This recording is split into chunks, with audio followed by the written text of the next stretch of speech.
History often remembers philosophers for what they taught, not for what they lost. Yet behind the foundations of Western thought lies a quieter story, one not of ideas alone, but of hope, disappointment, and a dream that did not survive its own brilliance. This is the story of Plato and Aristotle, not as rivals, but as teacher and student, bound together by ambition and separated by reality. Plato was a man shaped by collapse. He was born into a world where Athens, once proud and confident, had watched its democracy fail catastrophically. The execution of Socrates, Plato's mentor, left a wound that never healed. From that moment, Plato carried a conviction that would define his life. The world was broken, not because people were evil, but because they were ignorant. Power, in the hands of the unwise, would always destroy itself. From this conviction came a dream, quiet at first, then consuming.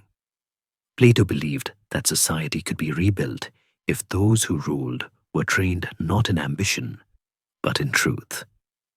He imagined rulers who loved wisdom more than wealth, clarity more than applause. The philosopher king was not an abstract idea to him. It was a necessary remedy for a diseased world.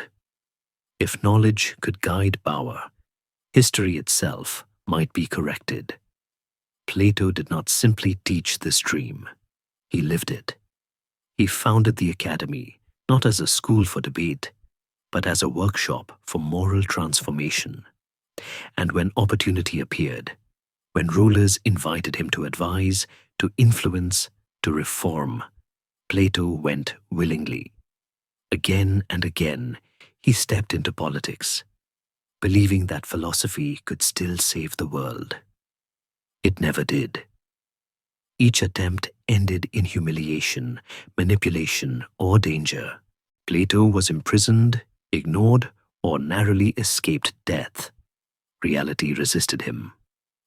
Power listened politely, then returned to itself unchanged. Yet Plato did not abandon the dream. If he could not become the philosopher king, perhaps he could train one. That hope arrived in the form of Aristotle. Aristotle entered Plato's academy as a young man of extraordinary intellect. He listened, he learned. He absorbed the discipline, the seriousness, the moral weight of Plato's vision. For nearly 20 years, he lived within his teacher's world, surrounded by ideals, guided by questions larger than life itself. But Aristotle was watching something Plato refused to see. Where Plato looked upward, Aristotle looked outward. Where Plato trusted that truth should rule, Aristotle noticed how people actually behaved. He saw fear, habit, appetite, compromise.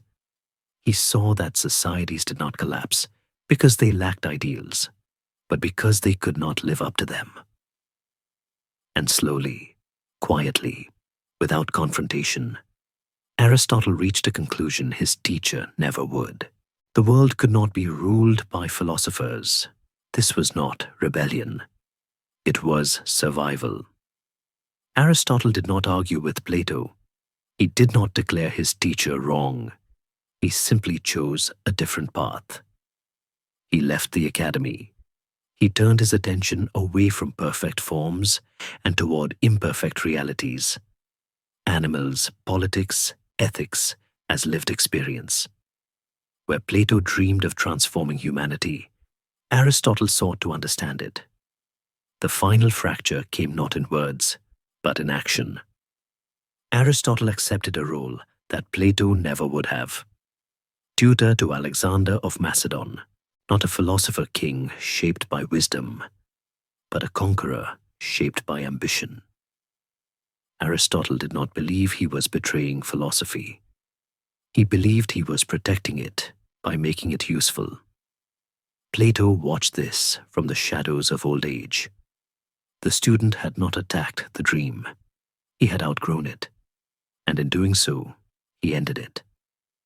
Aristotle's philosophy would spread not through failed political experiments, but through empires, institutions, and eventually science itself.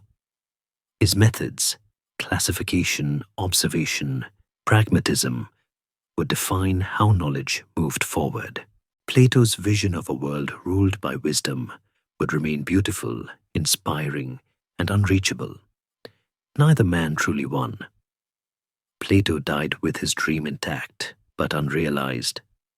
Aristotle lived to see his ideas shape the future, but stripped of the moral ambition that once gave philosophy its highest purpose.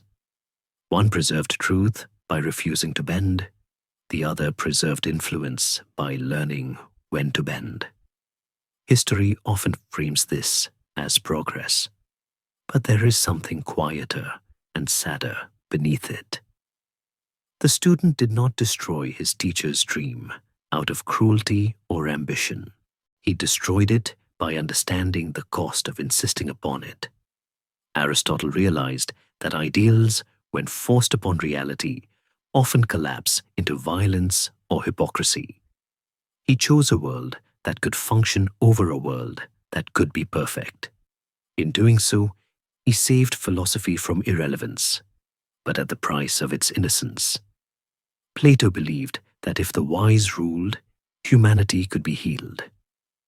Aristotle believed that humanity must be understood before it could ever be guided. One trusted truth to change power. The other accepted that power would always shape truth. This is why their story endures, because in every generation, the same question returns. Do we dream of a better world, or do we adapt to the one we have? Plato reminds us what we lose when we stop dreaming. Aristotle reminds us what we lose when dreams refuse to bend. And somewhere between them lies the quiet tragedy of wisdom itself, never fully at home in the world it tries to save. Before you get comfortable, take a moment to like the video and subscribe, but only if you genuinely enjoy what I do here. Let me know your city and local time in the comments so we can see where everyone is listening from. Now close your eyes. Let the present moment dissolve. The noise of the modern world is fading, replaced by the slow rhythmic wash of the Aegean Sea against a rocky coast. But we are not by the water yet. We are inland, enclosed within the limestone walls of a small shadowed cell in Athens. It is late afternoon in the year 399 BC. The air here is cool, holding the damp, mineral scent of old stone and the faint, dusty sweetness of dried hay scattered on the floor. Outside, beyond the heavy timber door, the sun is beginning its descent, painting the Acropolis in shades of burnt orange and violet. But inside, the light is grey and soft, like a held breath. There is no panic here, which is the strangest thing of all, for this is a place of execution. We are sitting in the corner of the room, unseen ghosts, watching the end of an era. In the center of the cell sits an old man, Socrates. He is quite ugly by Athenian standards, snub-nosed, bulging eyes, a face like a sauter's mask carved from olive wood, but his hands are gentle as he rubs his shins. The jailer has just removed the heavy iron chains that bound him, and the old philosopher is marveling at the sensation, remarking with a slight, ironic smile on the strange relationship between pain and pleasure, how one always seems to drag the other behind it like a shadow. Around him, his friends are falling apart. They are weeping into their cloaks, their shoulders shaking, unable to bear the reality of what is coming.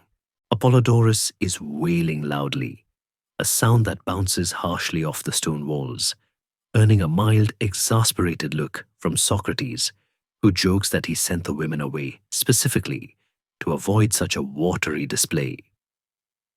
But there is one person missing from this final intimate circle: Plato. Historians still argue whether his absence was a matter of constitution or heart. Later, in his own writings, Plato would insert a brief blink and you miss it line. Plato, I believe, was ill. It is a convenient illness, perhaps a fever of the body, or perhaps a collapse of the spirit. A young man unable to watch the city he loved murder the only man he respected. So, Plato is not here to see the jailer enter, carrying a clay cup filled with a dark, earthy liquid. It is hemlock, a poison that promises a cold, creeping numbness. The mood in the room shifts from sorrow to a heavy, suffocating finality.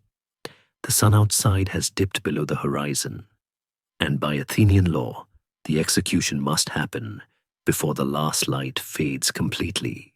A friend, Crito, suggests they wait, noting the sun is still touching the mountaintops, hoping to steal a few more minutes of conversation, perhaps a final dinner. Socrates laughs, a warm, rumbling sound in the quiet cell. He refuses to cling to the dregs of life like a miser scraping the bottom of a jar. He takes the cup. The clay is rough against his palm. The smell is bitter, like roots pulled from deep, wet soil. He pours a drop on the floor, a libation to the gods, a final act of piety from a man condemned for impiety. I suppose I can spare a drop for the journey, he murmurs. Then, without trembling, without a speech, he drinks. The silence that follows is louder than the weeping. He walks around the cell as instructed, to let the poison work, his sandals scuffing softly against the stone floor. When his legs grow heavy, he lies down on the narrow cot. The coldness begins in his feet, a frost moving upward, turning flesh to marble. He covers his face, then uncovers it for one last cryptic instruction: to pay a debt, a rooster owed to the god of healing, as if death were the cure for the long sickness of life. The sun is gone now. The cell is dark, and somewhere in the city, lying in a feverish sweat, young Plato does not yet know that the world has changed. The cup has been drained, and with it, his faith in democracy, in the wisdom of crowds, in Athens itself. The shadow of that cup will stretch across the next 50 years of his life, birthing a dream of a city that does not yet exist. A city where the just man is the king, not the casualty. The morning after the hemlock, Athens did not stop.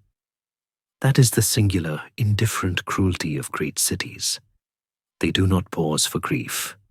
The sun rose over Mount Lycabettus, just as it had the day before, gilding the white marble of the Parthenon in a deceptively cheerful light. Down in the agora, the marketplace began its daily rhythm, a rising tide of noise that washed over the cobblestones, the slap of sandals, the haggling of fishmongers selling mullet and eels caught in the Saronic Gulf, the rhythmic clinking of potters turning clay on their wheels. The city was breathing, exhaling the sour breath of survival. Athens was a bruised creature in these years. It was recovering not just from the execution of a philosopher, but from the humiliation of the Peloponnesian War, a defeat that had stripped the city of its empire, its navy, and its pride. The long walls, once the arms that hugged the sea to the city, lay in partial ruin, a jagged reminder of Spartan dominance. Democracy had been restored, yes, but it was a fragile, nervous democracy, quick to anger and desperate for stability. It was this desperation that had killed Socrates, swatting him away like a bothersome fly that buzzed too loudly about virtue when the people only wanted bread and peace. In the midst of this recovering, noisy world walked Plato, though he likely did not answer to that name in the quiet of his own mind. He was Aristocles then, a name given by his father, meaning best glory. Plato, meaning broad, was a nickname, perhaps for the breadth of his forehead, or more likely, the width of his chest. He was not a fragile scholar hiding in a library. He was a wrestler, a man of physical power, built to stand in the shield wall of a phalanx. But now, he moved through the city like a man walking underwater. The noise of the assembly, the rhetoric of the politicians, the gossip of the gymnasiums. It all sounded muffled, distorted by the memory of a jail cell closing. He retreated into a profound, deliberate silence. For a young aristocrat of his pedigree, this was almost a scandal. Plato came from the blood of the kings. His lineage traced back to the legendary Codrus on his father's side and the lawgiver Solon on his mother's. In Athens, men of his station were bred for one purpose: to stand on the Pnyx, the rocky hill of the assembly, and shout their will to the people. To remain silent was to disappear. But Plato could no longer speak the language of Athens. When he looked at the politicians preening in their robes, adjusting the folds of their hymations to look more statuesque, he did not see leaders. He saw the murderers of his teacher. He saw a system that determined truth by counting hands, as if wisdom were a matter of majority vote. A strange, cold clarity settled over him. He realized that the chaos of the city was merely a reflection of the chaos in the souls of its citizens. If a man's soul was a mob of unruly desires, greed, fear, lust, pride, then the city he built would be a mob as well. You could not fix the laws until you fixed the men, and you could not fix the men with speeches in the marketplace. He withdrew to his family's home, a place of shadowed courtyards and silent corridors. It is difficult for us, drowning in our digital archives, to understand the sheer effort of memory required in a world without print. Plato sat in the quiet, closing his eyes, and replayed the conversations of the past 20 years. He summoned the ghost of Socrates. He heard the wheezing laugh, the sting of the irony, the precise, annoying way Socrates would dismantle a pompous general's definition of courage until the man was left sputtering.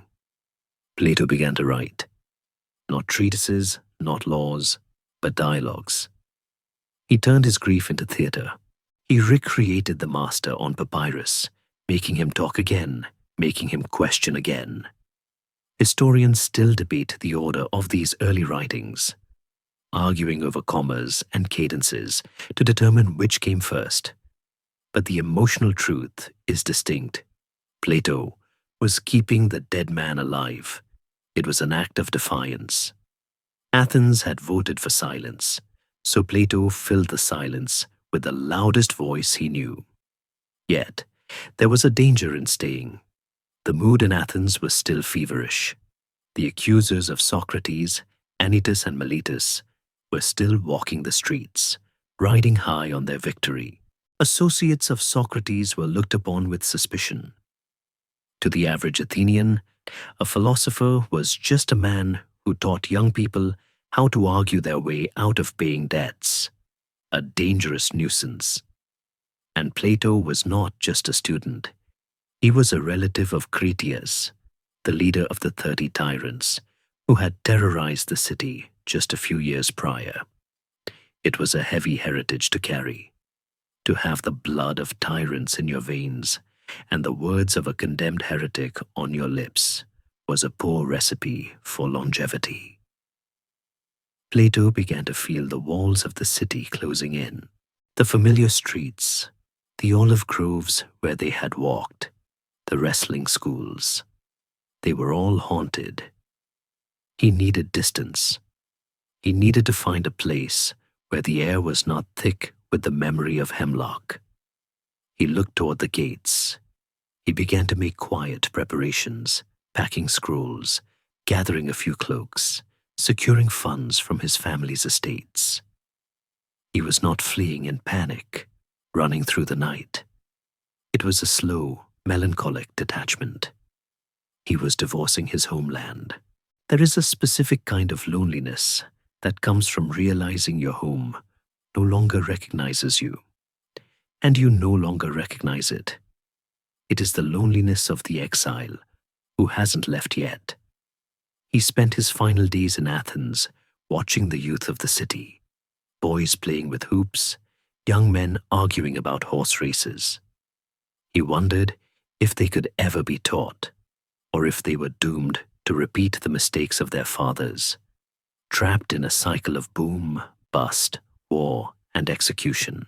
He wondered if there was a geometry to justice, a pattern as undeniable as a triangle, that could be laid over the messy map of human life to straighten it out. Athens offered no such pattern. Athens offered only the roll of the dice. So, the wrestler turned his back on the ring. The politician turned his back on the podium. Plato walked out of the city gates, past the gravestones of the Dipylon cemetery, where the heroes of Athens lay under their steles. He walked away from the Parthenon, away from the democracy, away from the grave of his teacher.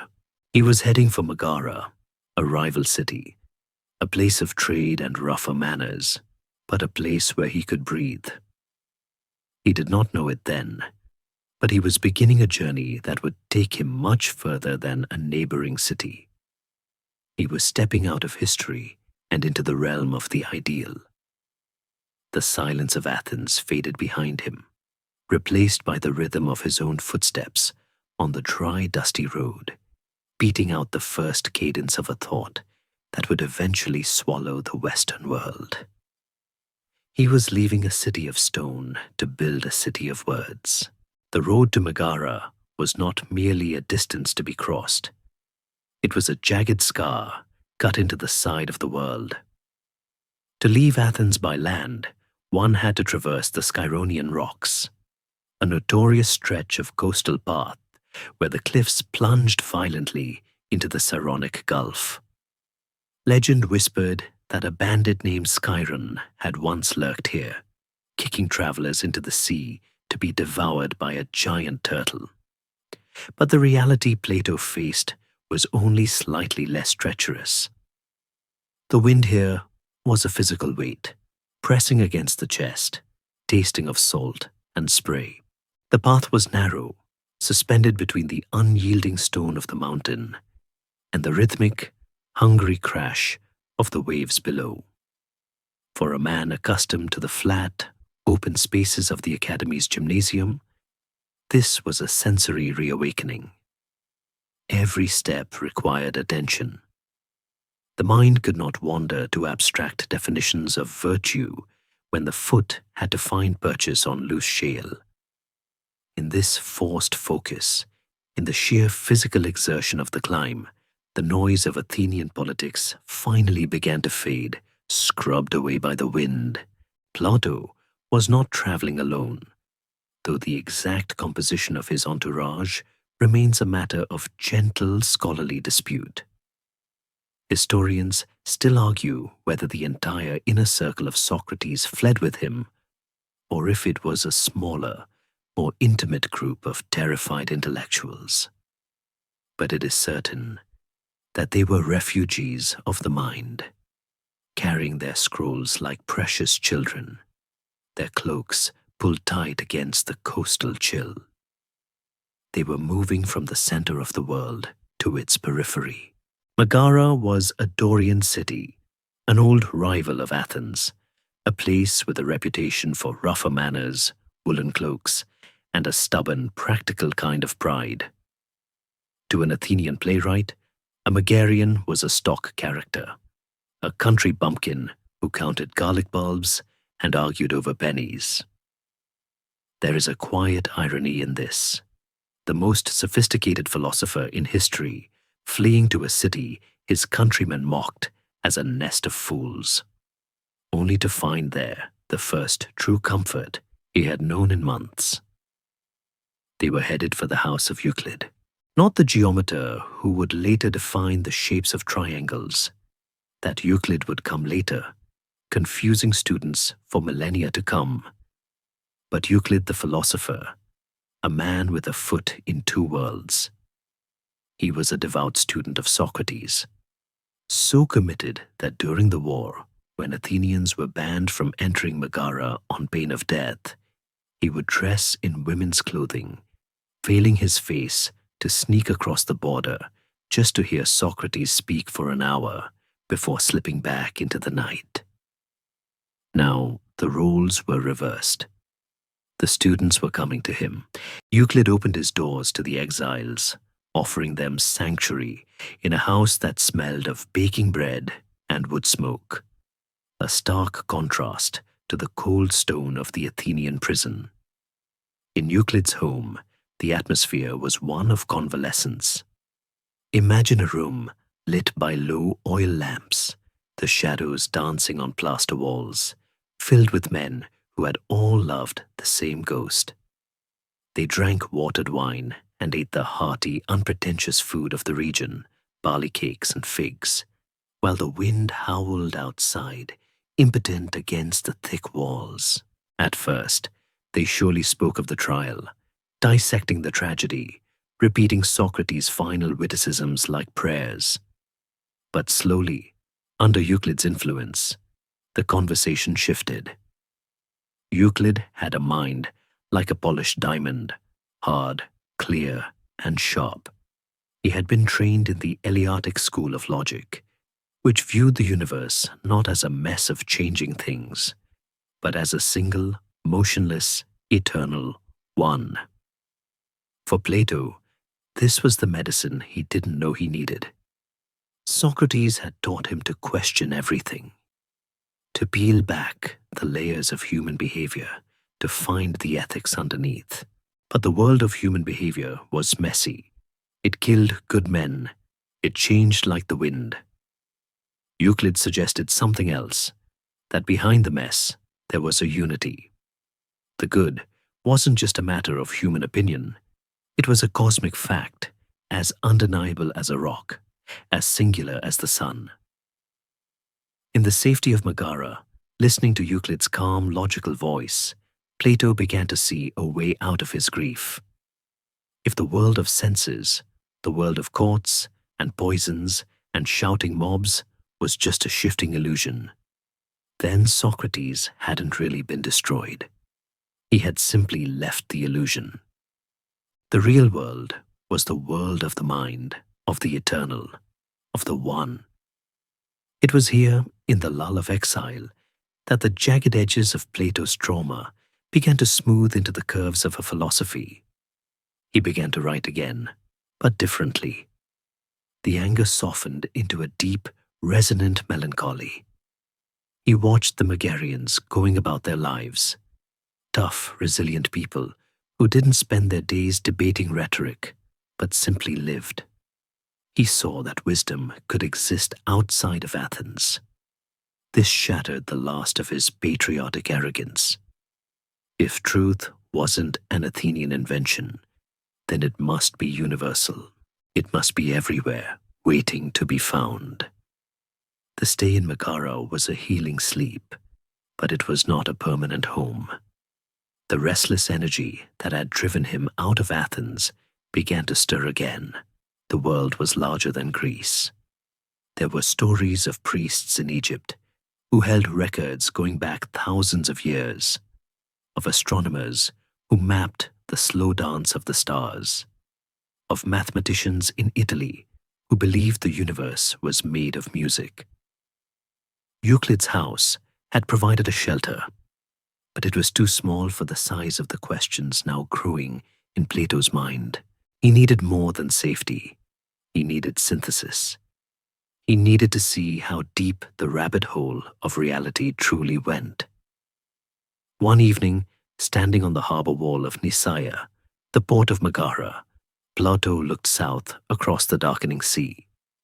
The water was a deep, bruising purple under the twilight, the same color as the hemlock in the cup. but now it looked like a road. He realized that to understand the death of his teacher, he had to understand the life of the universe. He had to go further. He had to leave the familiar arguments of the Greeks behind and touch the strange, ancient knowledge of the older world. The wrestler was about to become a wanderer. He packed his scrolls once more. He said his farewells to Euclid, the man who had sheltered the sparks of philosophy when the wind tried to blow them out. With a small purse of silver and a mind hungry for the absolute, Plato stepped onto a ship bound for the southern horizon. The sails caught the wind with a heavy canvas snap, a sound like a page turning, or perhaps a curtain rising. The ship carried him into a world that felt less like a country and more like a memory of the earth's creation. Egypt did not welcome travelers with the erratic, jagged coastlines of Greece, but with a flat, overwhelming horizon of gold and green. As Plato stepped off the timber deck and onto the docks of Naucratis, the Greek trading post at the mouth of the Nile, the air hit him with the weight of a warm, wet blanket. It smelled of river mud, ancient dust, and the sweet, cloying scent of roasting lotus seeds. Here, the light was not the sharp, interrogating clarity of Athens. It was a heavy, suspended haze that made the palm trees look like they were painted on the sky. He was no longer a prominent citizen or a controversial exile. He was merely a tourist, a Ionin in the local tongue, a man with a beard and a heavy accent, standing small before monuments that had already been old when the Trojan War was just a rumor. Plato traveled south, deeper into the kingdom of the pharaohs. Historians still argue quietly over the extent of this journey, some claiming he spent years studying in the temples of Heliopolis, others suggesting these stories were later inventions designed to give his philosophy a mystical pedigree. But the texture of his later writing betrays the truth. He saw something here that haunted him. He saw a society that did not move. In Athens, a law might last a year before the mob shouted it down. In Egypt, the laws were carved into granite obelisks that stared down at the river for millennia. The art did not change. The statues of the gods stood rigid, 1 foot forward, eyes fixed on eternity, unaffected by the whims of fashion. To a man traumatized by the chaos of democracy, this static perfection was not boring, it was intoxicating. It was a vision of order. He is said to have spoken with the priests, men with shaved heads and linen robes who looked at the inquisitive Greek with a mix of amusement and pity. One priest, sensing Plato's pride in Athenian history, laughed softly, a dry sound like papyrus crinkling. "O Solon, Solon," the priest had reportedly told Plato's ancestor years before, a line Plato now felt in his own bones. "You Greeks are always children. There is no such thing as an old Greek." The sting was real. The Greeks were obsessed with the new plays, new arguments, new wars. The Egyptians were obsessed with the eternal. They had mapped the stars, not to navigate ships, but to align their souls with the gods. Plato realized here that time was not a straight line rushing toward death, but a circle, a cycle of return. If a state could be built like a pyramid, wide at the base, tapering to a single, perfect point, built to defy the wind, it might never collapse. But Egypt was too heavy, too bound by ritual and blood.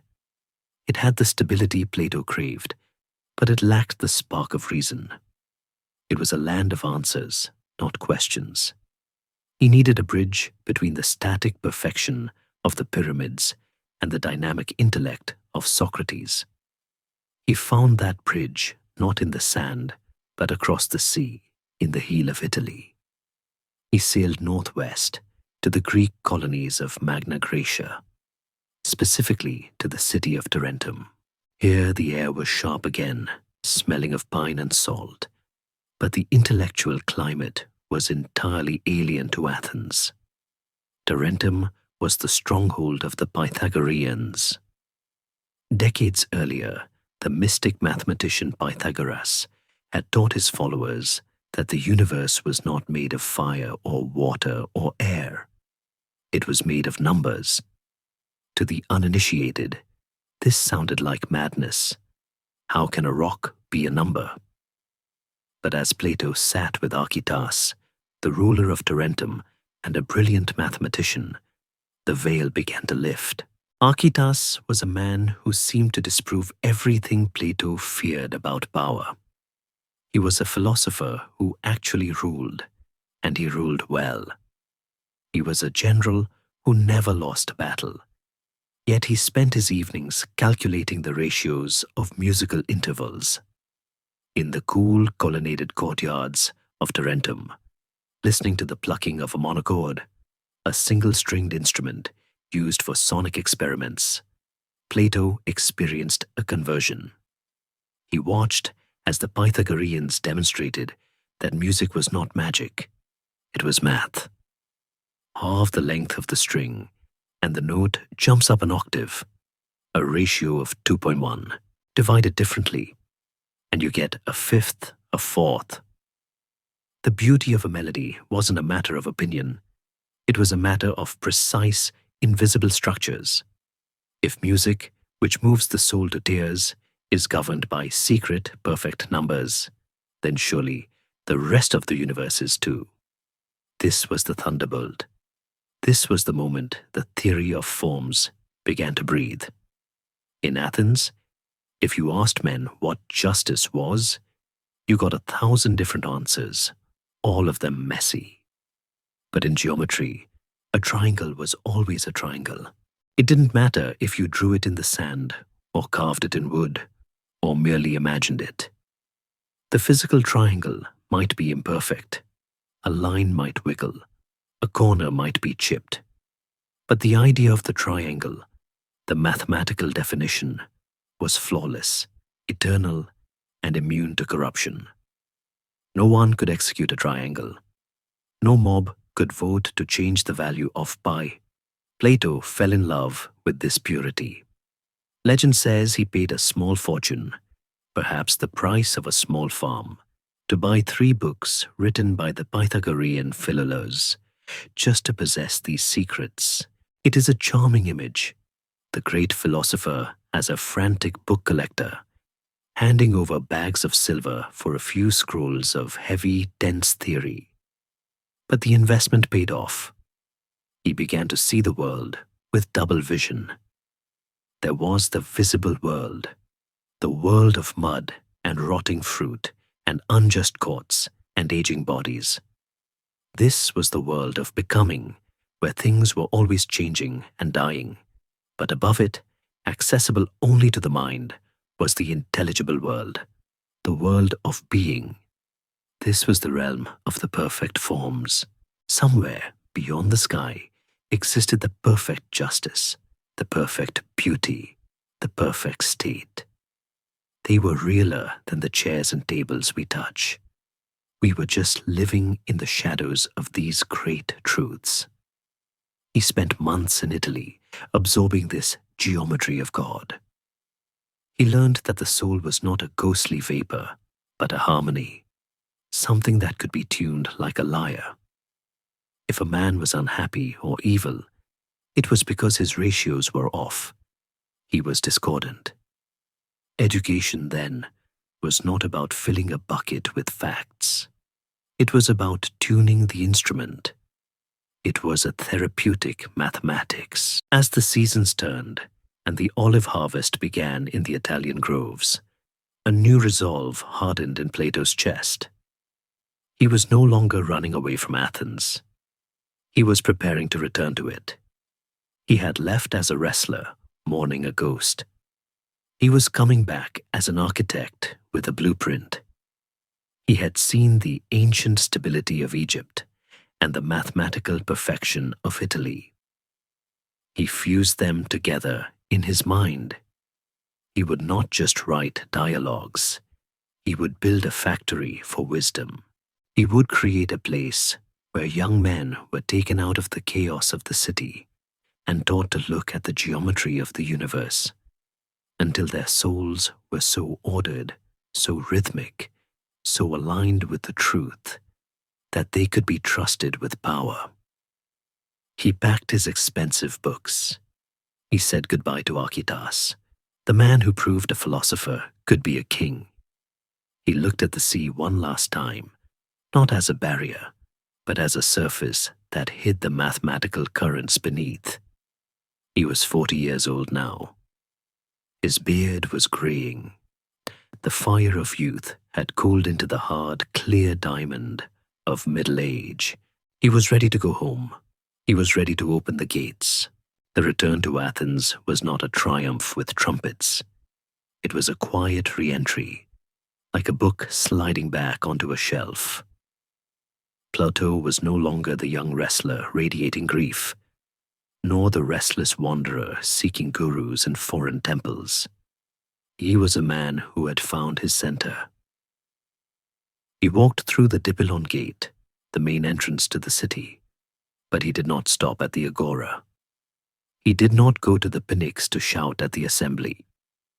He kept walking out through the city walls, heading northwest along a wide, dusty road lined with the tombs of the war dead. He was looking for a specific kind of silence, a place where the noise of democracy could not drown out the music of the spheres. He found it about a mile outside the city limits. It was a grove of sacred olive trees and towering plane trees, watered by the Cephissus River, a place of deep, dappled shade and birdsong. Legend held that it had once belonged to an ancient hero named Hecademus, a man who had saved Athens from war not by fighting, but by revealing a secret truth to the Spartans. The name had stuck. The Hecademia. It was a public park of sorts, with a gymnasium where young men oiled their bodies and wrestled in the dust. But adjacent to this public space was a private garden, a small plot of land that Plato purchased. Historians still debate the source of the funds.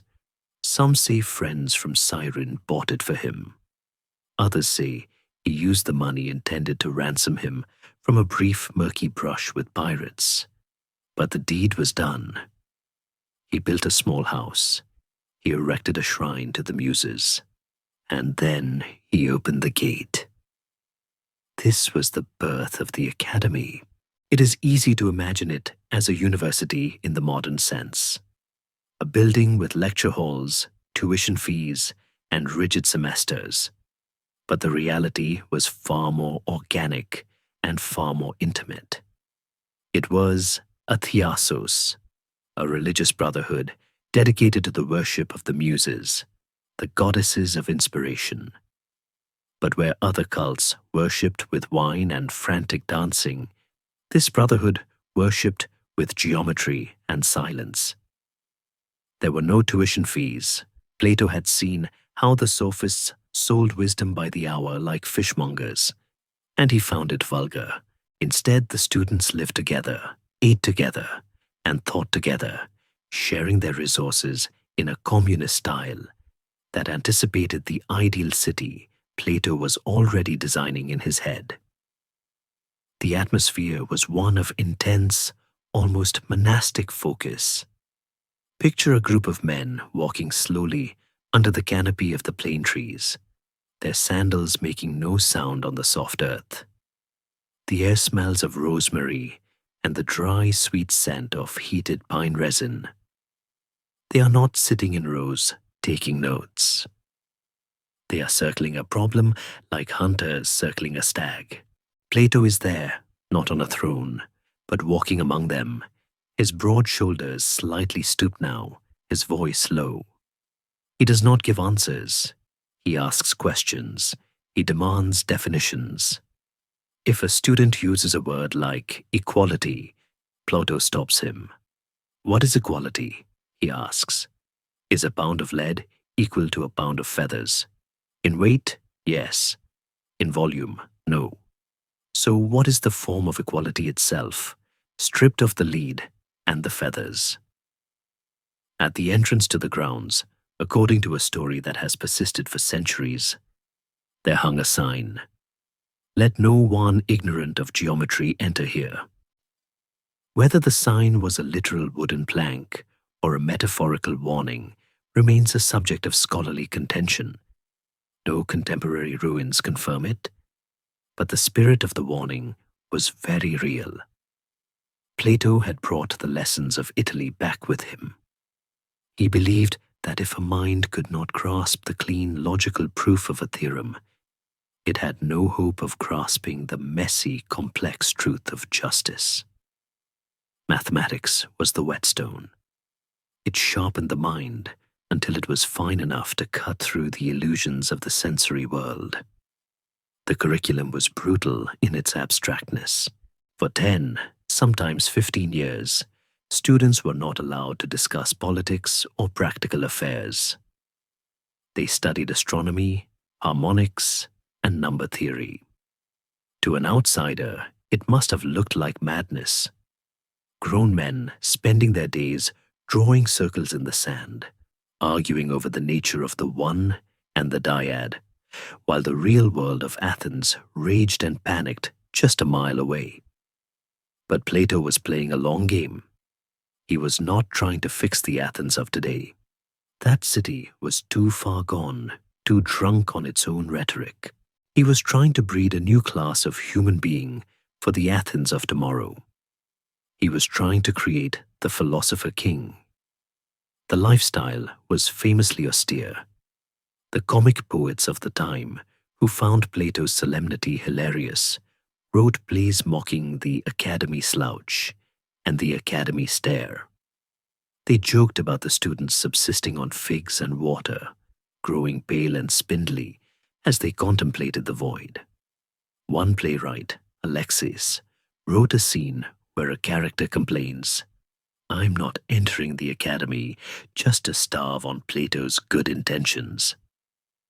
But the humor missed the point. The austerity was a filter. It kept away the dilettantes, the social climbers, the boys who just wanted to learn a few fancy rhetorical tricks to impress the assembly. Those who stayed were the true believers. They were men like Speusippus, Plato's nephew, and Xenocrates, a man so slow-witted but hard-working that Plato compared him to a donkey who needed the spur, while comparing Aristotle to a horse who needed the bit. In these early years, the academy was a sanctuary of light. The trauma of Socrates' execution began to transmute into something constructive. Plato was writing the Republic during these long, quiet afternoons. He would dictate to a scribe, pacing the garden, outlining a city built of words. In this city, there would be no poets to lie about the gods, no rich men to buy the courts, no poor men to sell their votes. There would only be the guardians, ruled by reason, living in common, serving the good. It was a beautiful, terrifying vision of perfect order. As the sun set over the olive grove, casting long violet shadows across the walking paths, the students would gather for the syssitia, the communal meal. They ate simple food, olives, cheese, bread, perhaps a little wine diluted heavily with water. Plato would sit at the head of the table, not dominating the conversation, but guiding it, a conductor of souls. In these moments, surrounded by the brightest minds of Greece, watching the stars come out over the gentle hills of Attica, Plato must have felt a profound sense of peace. He had done it. He had built a fortress against the chaos. He had created a world where wisdom was the only currency that mattered. But the world outside the garden was not content to leave him alone. History has a way of knocking on the doors of secluded men, usually with an offer that sounds too good to be true. While Plato was drawing perfect circles in the sand, a letter was making its way across the sea from Sicily. It was sealed with the wax of a tyrant, and it carried an invitation that would test whether the beautiful theories of the Academy could survive the ugly reality of a throne room. The quiet years were ending. The test was about to begin. The peace of the olive grove was a deception. It felt eternal.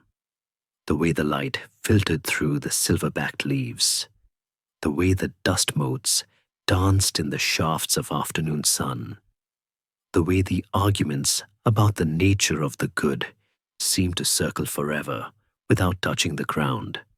But it was fragile. The Academy was an island of silence in a world that was getting louder. In the year 367 BC, the silence was broken not by a trumpet, but by a messenger.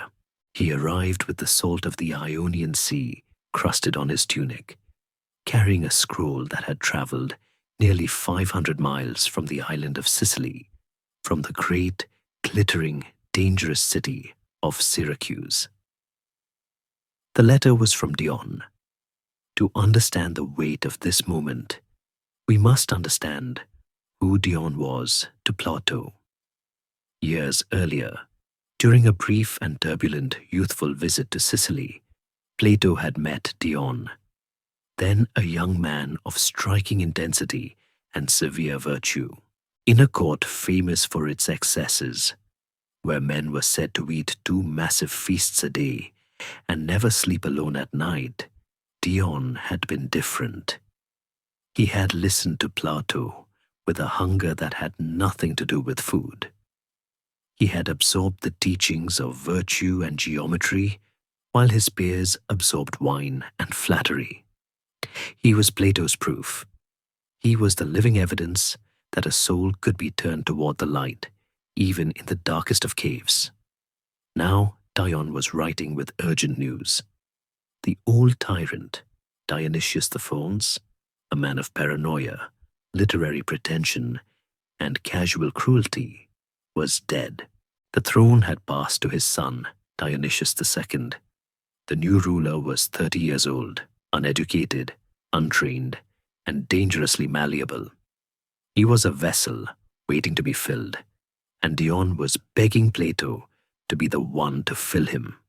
Now, Dion wrote, if ever, is the time to make our hope a reality. The invitation was not just a job offer, it was a challenge. Plato had spent 20 years in the safety of the Academy, teaching that the only salvation for humanity was for a philosopher to become a king, or a king to become a philosopher. He had written The Republic, laying out the blueprints for a perfect society. Now, fate was calling his bluff. It was as if the universe were asking, did you mean it? Or was it just a pretty story to tell in the garden? Plato hesitated. He was 60 years old. His joints ached when the weather turned cold. He knew the nature of Sicilian courts. They were nests of vipers where a smile was often the prelude to a dagger. He remembered his first visit well enough to know that tyrants did not like to be told they were ignorant. There is a scholarly debate that still circles this moment, centered on the authenticity of the 7th letter, a document purportedly written by Plato explaining his decision. Some historians argue it is a forgery, a piece of fan fiction written by a later student. Others insist the voice is too intimate, too defensive to be anyone but the master himself. In it, the voice confesses a paralyzing fear, the fear of being seen as mere words. A man who could talk about virtue, but lacked the courage to enact it. If he stayed in Athens, he was a hypocrite. If he went to Syracuse, he might be a martyr. Duty won. It usually does for men like Plato.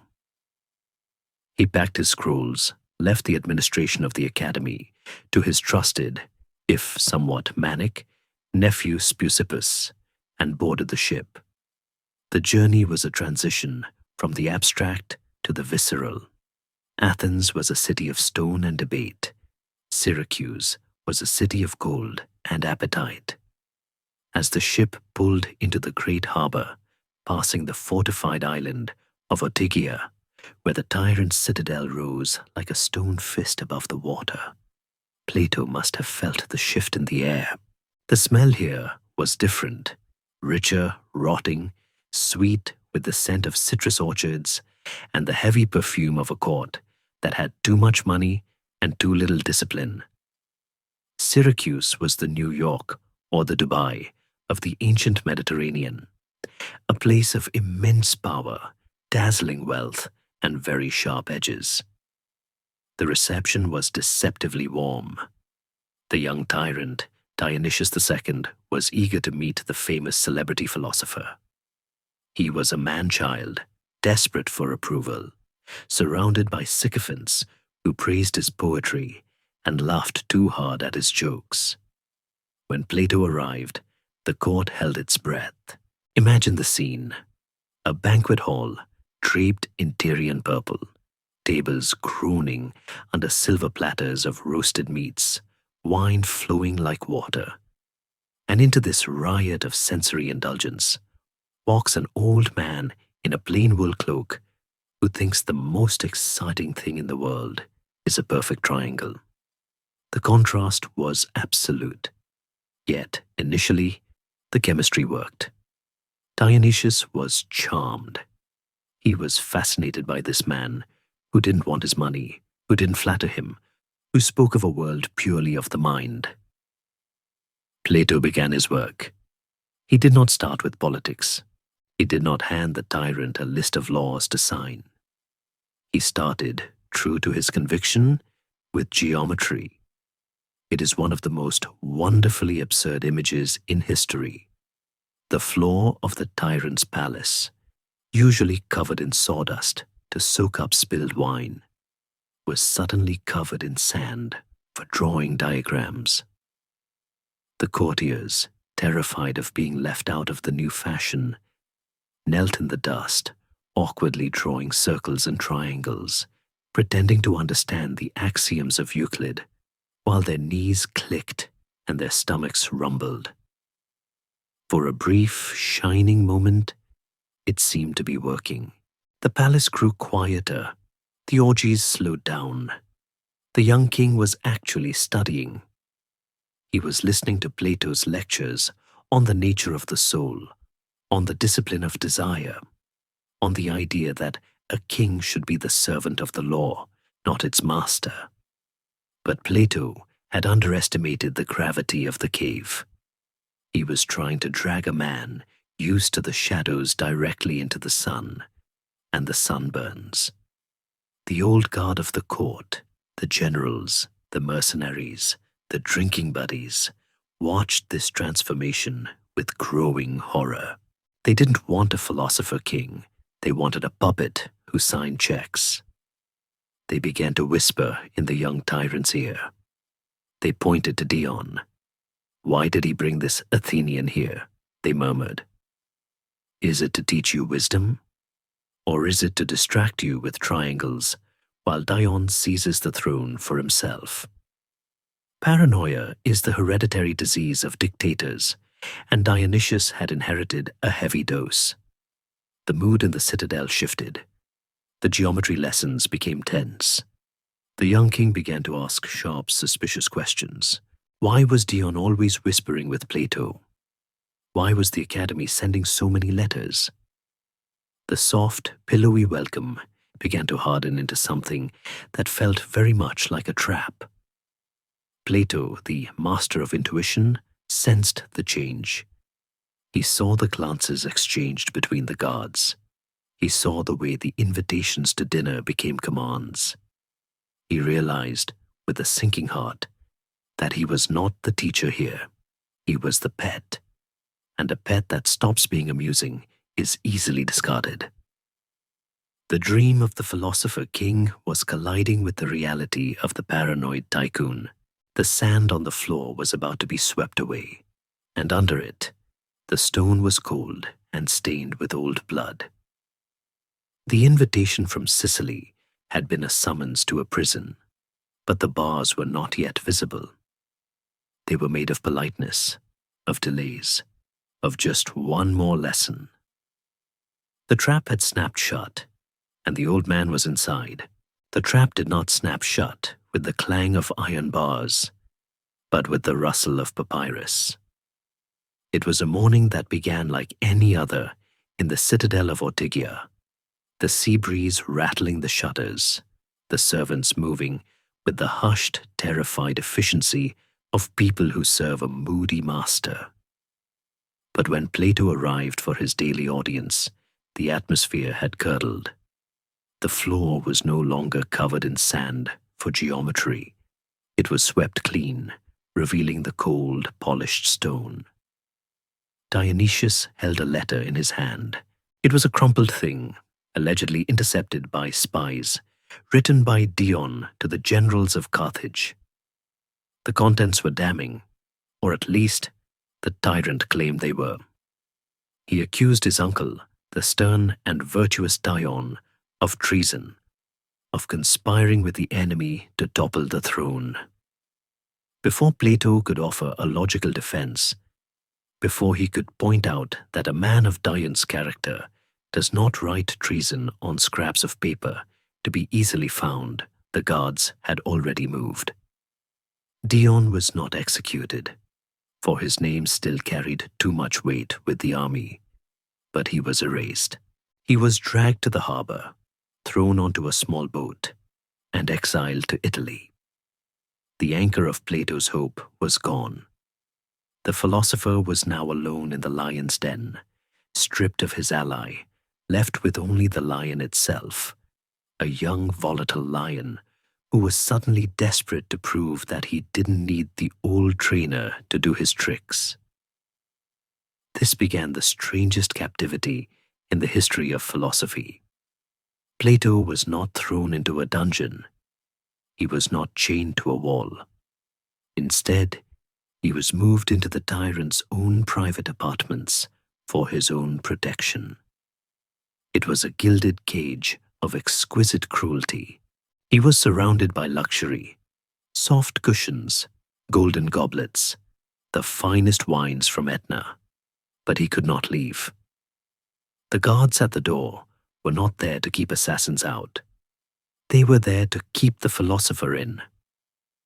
The dynamic between the two men shifted into a psychological duel that was both terrifying and pathetic. Dionysius did not want to kill Plato. He wanted to possess him. He wanted to be the favorite student. He wanted the approval that Plato had given to Dion. It was a jealousy that bordered on romance, a desperate, clingy need for validation. "Do you love Dion more than me?" the tyrant would ask, his eyes wet with self-pity, while his hand rested near the hilt of his dagger. Plato, the man who had spent his life defining the nature of truth, now found himself forced to navigate a labyrinth of lies just to survive. He had to be polite. He had to teach philosophy to a jailer who held the keys to his life. The lessons continued, but the spirit had drained out of them. They were no longer building a city of words. They were passing time in a hostage situation. Plato would speak of the good, and Dionysius would nod eagerly, claiming he understood, claiming he had already mastered it. While outside the palace walls, his mercenaries were shaking down the citizens for taxes to pay for more banquets. It was a farce. Plato realized with a sinking heart that he had made a fundamental error in his theory. He had believed that ignorance was a vacuum waiting to be filled with truth. But ignorance, he discovered in Syracuse, was not empty. It was full of ego, full of fear, full of the noisy clamor of the self. You could not pour wisdom into a cup that was already overflowing with vanity. The days turned into months. The heat of the Sicilian summer pressed down on the citadel, turning the white stone into a blinding oven. Plato walked the ramparts, looking out at the sea. He could see the ships leaving for Athens, their white sails like specks of freedom on the blue horizon. But he was not on them. He was a trophy, a pet intellectual, kept to prove that the tyrant was a cultured man. Historians recount a story, perhaps apocryphal, but emotionally precise, that during this time Plato visited the famous quarries of Syracuse, deep pits cut into the earth where prisoners of war were kept. One of these quarries, shaped like a human ear, possessed acoustics so perfect that a guard standing at the top could hear a whisper at the bottom. It was called the Ear of Dionysius. Looking down into that limestone hell, where men died of heat and exhaustion, Plato must have seen the dark mirror of his own famous allegory of the cave. Here were men truly trapped in the dark, watched by unseen shadows. But he was in the cave too. His cave was just furnished better. The tension in the palace grew. The mercenaries, sensing their master's instability, were restless. There were rumors of mutiny. Plato, maintaining the calm facade of the sage, was internally calculating the geometry of his own survival. He knew that if he pushed too hard, he would die. If he didn't push at all, he would never leave. He had to find the perfect angle, the precise rhetorical lever to pry the door open. He used the tyrant's own vanity against him. He began to suggest that for Dionysius to truly be a great philosopher king, he needed time to study alone, to mature, while Plato returned to Athens to continue his own work, promising, falsely, to return when the war with Carthage had settled. It was a delicate negotiation, performed on a razor's edge. Dionysius wavered. He threw tantrums. He offered gifts, gold, estates, slaves, all of which Plato gently refused. "I have enough with my small garden," he would say, a rejection that only made the tyrant want to buy him more. Finally, external reality intervened. War was brewing in earnest. The mercenaries needed to be paid. The fleet needed to be launched, and a brooding philosopher in the guest room was becoming a distraction the tyrant could no longer afford. Dionysius relented, but even the release was manipulative. He made Plato promise to return. He made him swear oaths. He held a farewell banquet that felt more like a wake, where the wine tasted of desperation. When Plato finally walked up the gangplank of the ship that would take him home, he did not look back at the golden citadel. He did not wave to the tyrant standing on the dock. He felt the immense, crushing weight of the failure.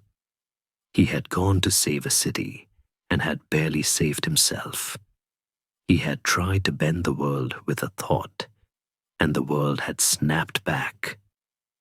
As the rowers pulled the ship out of the great harbor, cutting through the reflection of the setting sun, Plato sat on the deck, wrapped in his cloak, watching the island of Ortygia shrink until it was just a stone in the water. He was free, but he was not the same man who had left. He had learned the lesson that Aristotle would one day codify, that politics is not a branch of geometry. It is a branch of biology. It is wet and bloody and alive, and it does not obey the rules of straight lines. The olive trees had not missed him. That is the first lesson the returning exile learns. The land is indifferent to human absence. When Plato walked back through the gate of the academy, the dust was just as deep, the cicadas just as loud, and the shadows of the plane trees just as long as they had been when he left for Syracuse. But the man walking beneath them had changed. The Plato, who returned from the tyrant's court, was no longer the hopeful theorist who believed a king could be charmed into wisdom over a glass of wine.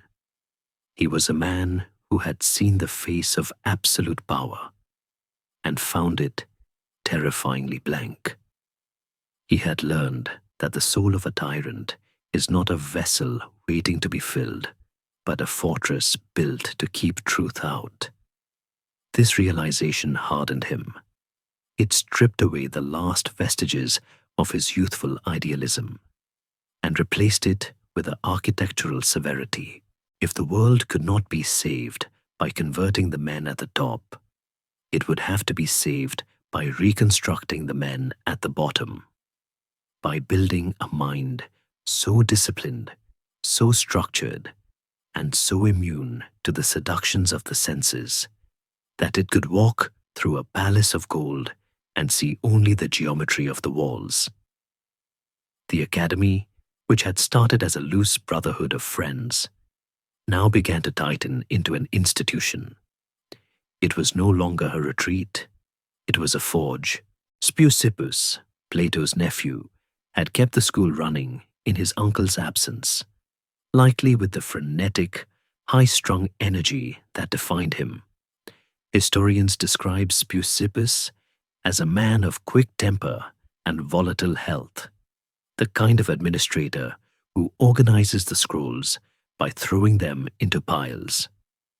But with Plato's return, a new rhythm took hold, a cadence as steady and unyielding as a metronome. The curriculum was solidified. This is the moment in history when higher education truly begins, not as a transfer of facts, but as a rewiring of the brain. Plato instituted a regimen that would terrify a modern university student. There were no electives. There was no finding oneself. There was only the ascent. The ladder of knowledge was rigid, and it began with mathematics. This was not math for the sake of counting coins or measuring fields. That was for merchants and masons. This was math for the sake of the soul. Plato believed that the study of numbers was the only thing that could tear the mind away from the deceptive world of the senses. When you look at two apples, they are never exactly the same. One is bruised, one is green. But the number 2 is perfect. It is eternal. It is an entity that exists whether you are looking at it or not. To study it is to step out of time. So, the young men of the academy, and there were a few women too, disguised in men's clothing, like Axiotha or Flius, a detail historians love to argue over, but which persists in the margins of the texts, bent their heads over the sand trays. They studied arithmetic, then plane geometry, then solid geometry, then astronomy, and finally harmonics. It was a progression from the simple to the complex, from the static to the moving. They were learning the language of the architect of the universe. The atmosphere in the grove became intense, cerebral, and famously difficult. There is a story preserved by the musical theorist Aristoxenus about a public lecture Plato decided to give during this period, simply titled On the Good. The title was inviting.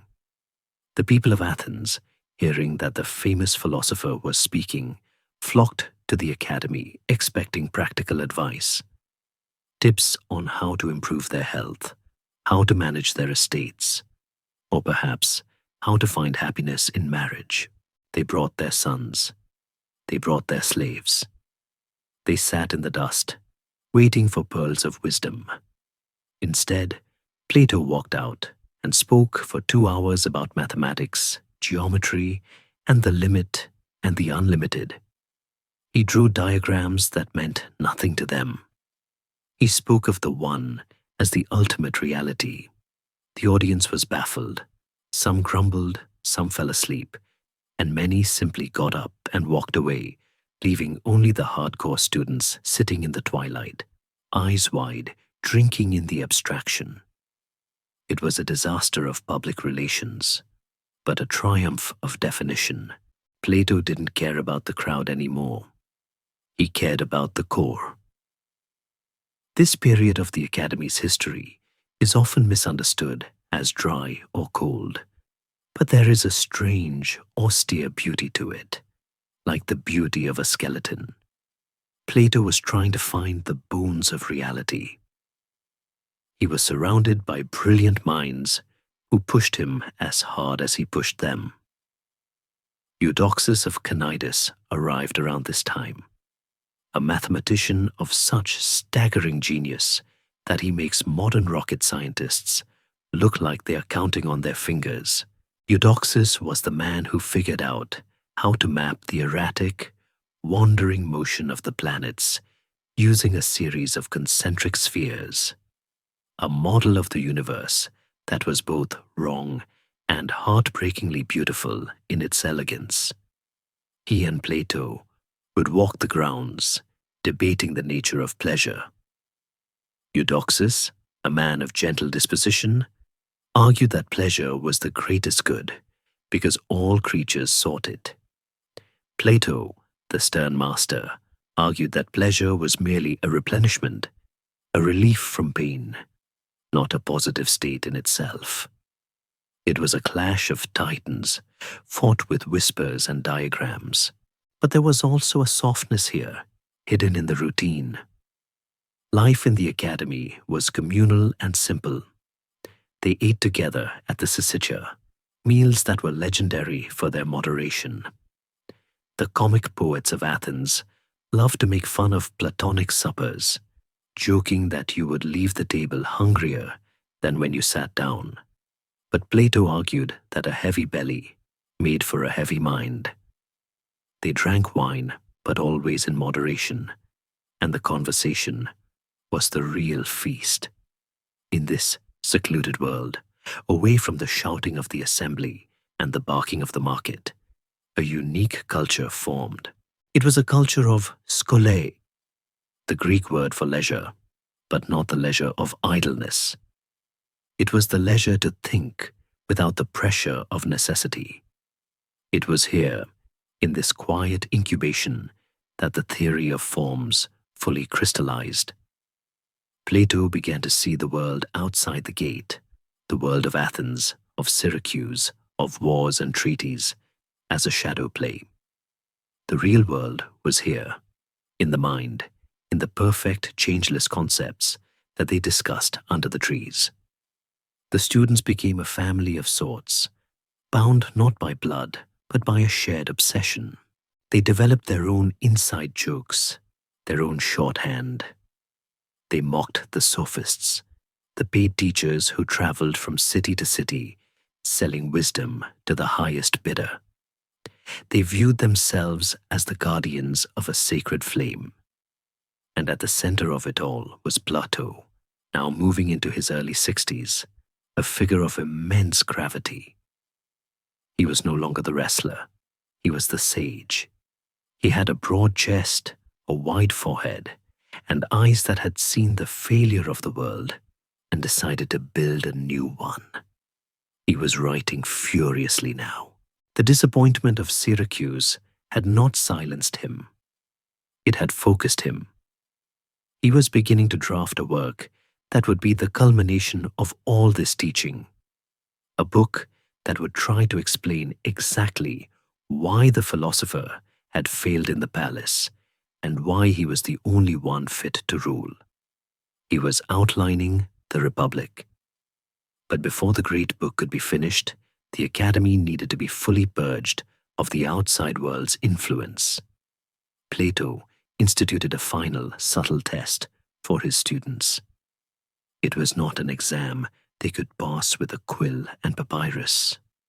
It was a test of character. He watched how they handled boredom. He watched how they handled the silence. He watched who gave up on the geometry problems when they became too abstract, and who pushed through the mental pain to find the solution. He was winnowing the chaff. He was looking for the few, the very few, who could endure the blinding light of the truth without blinking. He was preparing the soil for the next generation, unaware that the seed that would grow the tallest was about to arrive from the north, from a place of physicians and kings, carrying a mind that would not just learn the geometry, but would eventually dare to erase the lines. The grove was ready. The teacher was ready. The stage was set for the greatest intellectual collision in history, though for now there was only the sound of the wind in the leaves and the scratch of a stick in the sand, drawing a circle that had no beginning and no end. The night was the only time the academy truly belonged to him. During the day, the olive grove was a marketplace of ideas, cluttered with the voices of students, the footsteps of the curious, and the endless circular arguments about geometry and virtue that hung in the warm air like dust. But at night, when the syzygy had ended and the students had retired to their pallets to dream of dodecahedrons, Plato sat alone in his small house, the silence pressing in against the limestone walls. This was the hour of the architect. He sat at a low table, a single oil lamp casting a flickering golden sphere of light that held back the dark. And in this small circle of illumination, he began to build a city that would never fall. He was writing Politeia, the work we now know as the Republic, though the title is a poor translation of the Greek concept, which means something closer to the regime or the soul of the city. It was a massive undertaking, a sprawl of 10 books that would consume years of his life, written in the voices of men he loved and men he had lost. He summoned his brothers, Glaucon and Adimantus, back to life on the page, giving them the role of the infinite yes-men, the eager listeners who would nod and agree as the character of Socrates dismantled the world. There is a gentle, quiet humor in this choice. Historians have often noted that Glaucon's main contribution to Western philosophy is saying, certainly, Socrates, and it must be so, in 100 different ways, a testament to brotherly patience, if nothing else. But the voice of Socrates in these scrolls was different. It was no longer just the gadfly stinging the horse. It was the voice of Plato himself, confident, sweeping, and terrifyingly precise, using the mask of his teacher to deliver a vision of total order. As the stylus scratched against the papyrus, a dry, rhythmic sound, like a beetle moving through dry leaves, Plato laid out the structure. He divided the city as one would divide a human body. There was the belly, the farmers and craftsmen, driven by appetite, necessary but dangerous if not controlled. There was the chest, the auxiliaries, the soldiers, driven by spirit and honor, the silver-souled protectors. And there was the head, the guardians, the gold-souled rulers, driven by reason. It was a caste system of the soul, rigid and unmoving.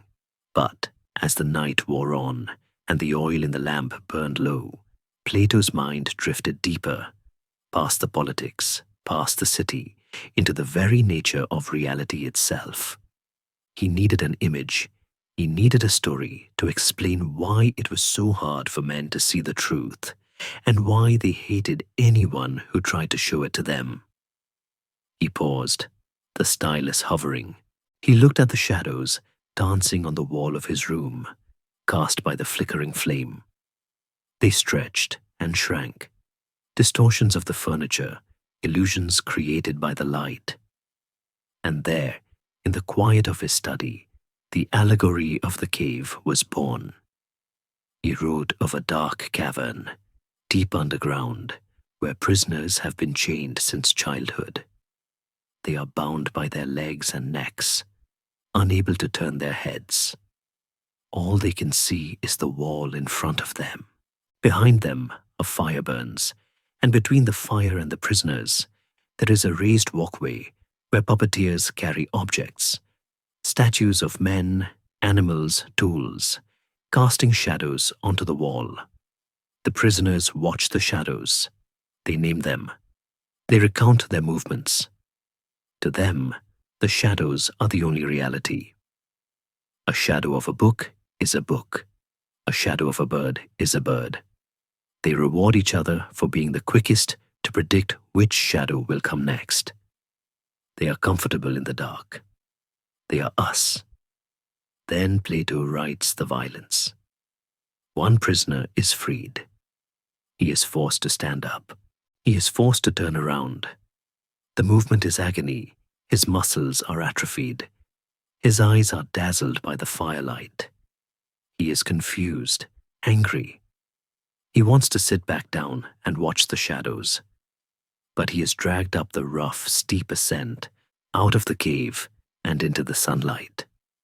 The description Plato writes is sensory and blinding. The escaped prisoner is struck blind by the brilliance of the real world.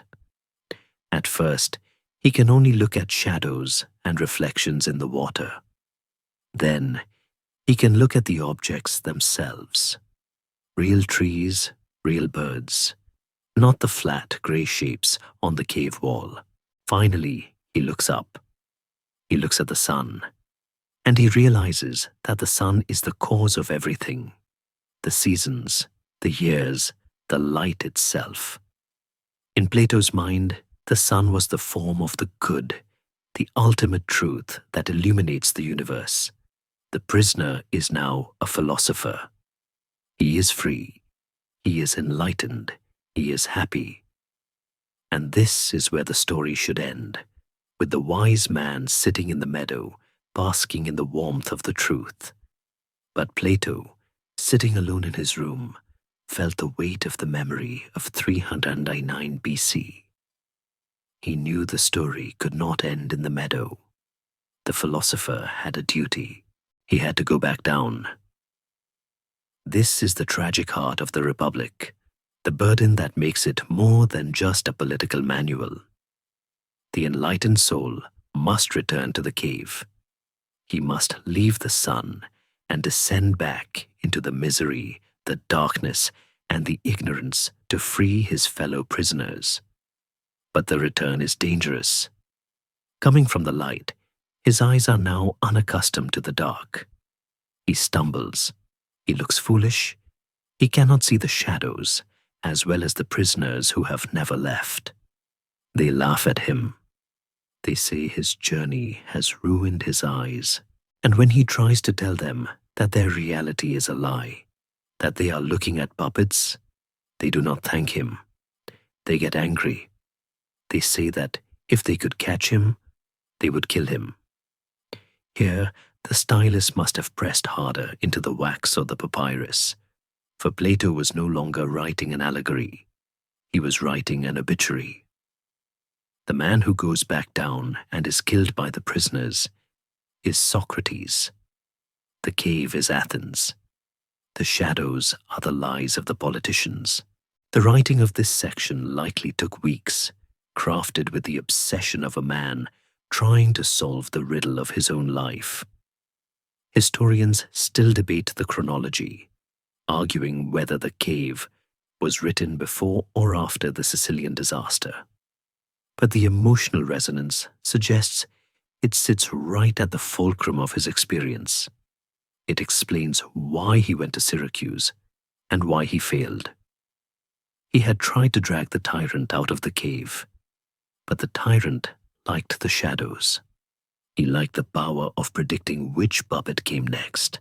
The philosopher had been blinded by the dark, appearing foolish and impractical to the men of the world. It was a justification of his own awkwardness, a defense of the academy stare. Of course, the philosopher looks stupid in court. He is used to looking at the sun, not the gutter. As the text neared completion, The sky outside Plato's window would begin to grey with the approach of dawn. The roosters in the neighboring farms would start to crow, a sound that Socrates had owed a debt to, and the first light would touch the marble of the Acropolis in the distance. Plato would blow out the lamp. The text was done, or at least the vision was captured. He had built a fortress of words where the just man could be safe, if only in theory. He had defined the good. He had defined the soul. He had created a standard of perfection that would haunt the Western mind for 2,000 years. The idea that the world we see is a fallen, broken copy of a perfect original. But there was a final irony waiting for him. Plato had written a book about how the ideal state needs a philosopher king, a ruler with a soul of gold who can see the sun and guide the blind. He had written that such a nature is rare, almost impossible to find. He believed he was writing a fantasy. He did not know that, just as he was rolling up the scrolls of the Republic, a young man was packing his bags in the northern city of Stagira. A young man who would have the eyes to see the sun, but who would refuse to close them to the shadows. A student who would read the Republic, not as a Bible, but as a first draft. The sun was rising over Athens, illuminating the olive grove, where the greatest conversation in history was about to take place. The teacher had built the ceiling of the sky. The student was bringing the floor. And when they met, the dream of the cave would face the reality of the biological world, while Plato was dreaming of a city built of silver and gold souls. A very different kind of education was taking place 300 miles to the north, in the small coastal town of Stagira. Here, the wind did not smell of heated stone and dry olives. It smelled of salt, pine resin, and the sharp metallic tang of dried blood. Stagira was on the Chalcidic Peninsula, a wilder, greener finger of land poking into the Aegean, bordering the rough kingdom of Macedon. It was a place where the niceties of Athenian democracy felt very far away, and where survival was a matter of practical skill, not rhetorical flourish. In this world grew a boy named Aristotle, and he was not looking up at the sky to find the truth. He was looking down at his hands. Aristotle was born into the guild of the Asclepiads, a clan of physicians who traced their lineage back to the god of healing, Asclepius. His father, Nicomachus, was not merely a village healer. He was the personal physician to King Amyntas III of Macedon, the grandfather of Alexander the Great. This is the crucial biological fact that defined Aristotle's soul before he ever read a word of philosophy. He was a doctor's son. In the ancient world, medicine was a family trade, passed down from father to son through secret texts, and more importantly, through the terrifying intimacy of the sick room. While Plato was learning to wrestle in the gymnasium, young Aristotle was likely learning how to bandage a wound, how to set a bone, and how to read the secrets of the body in the color of urine or the rhythm of a pulse. He was trained to observe.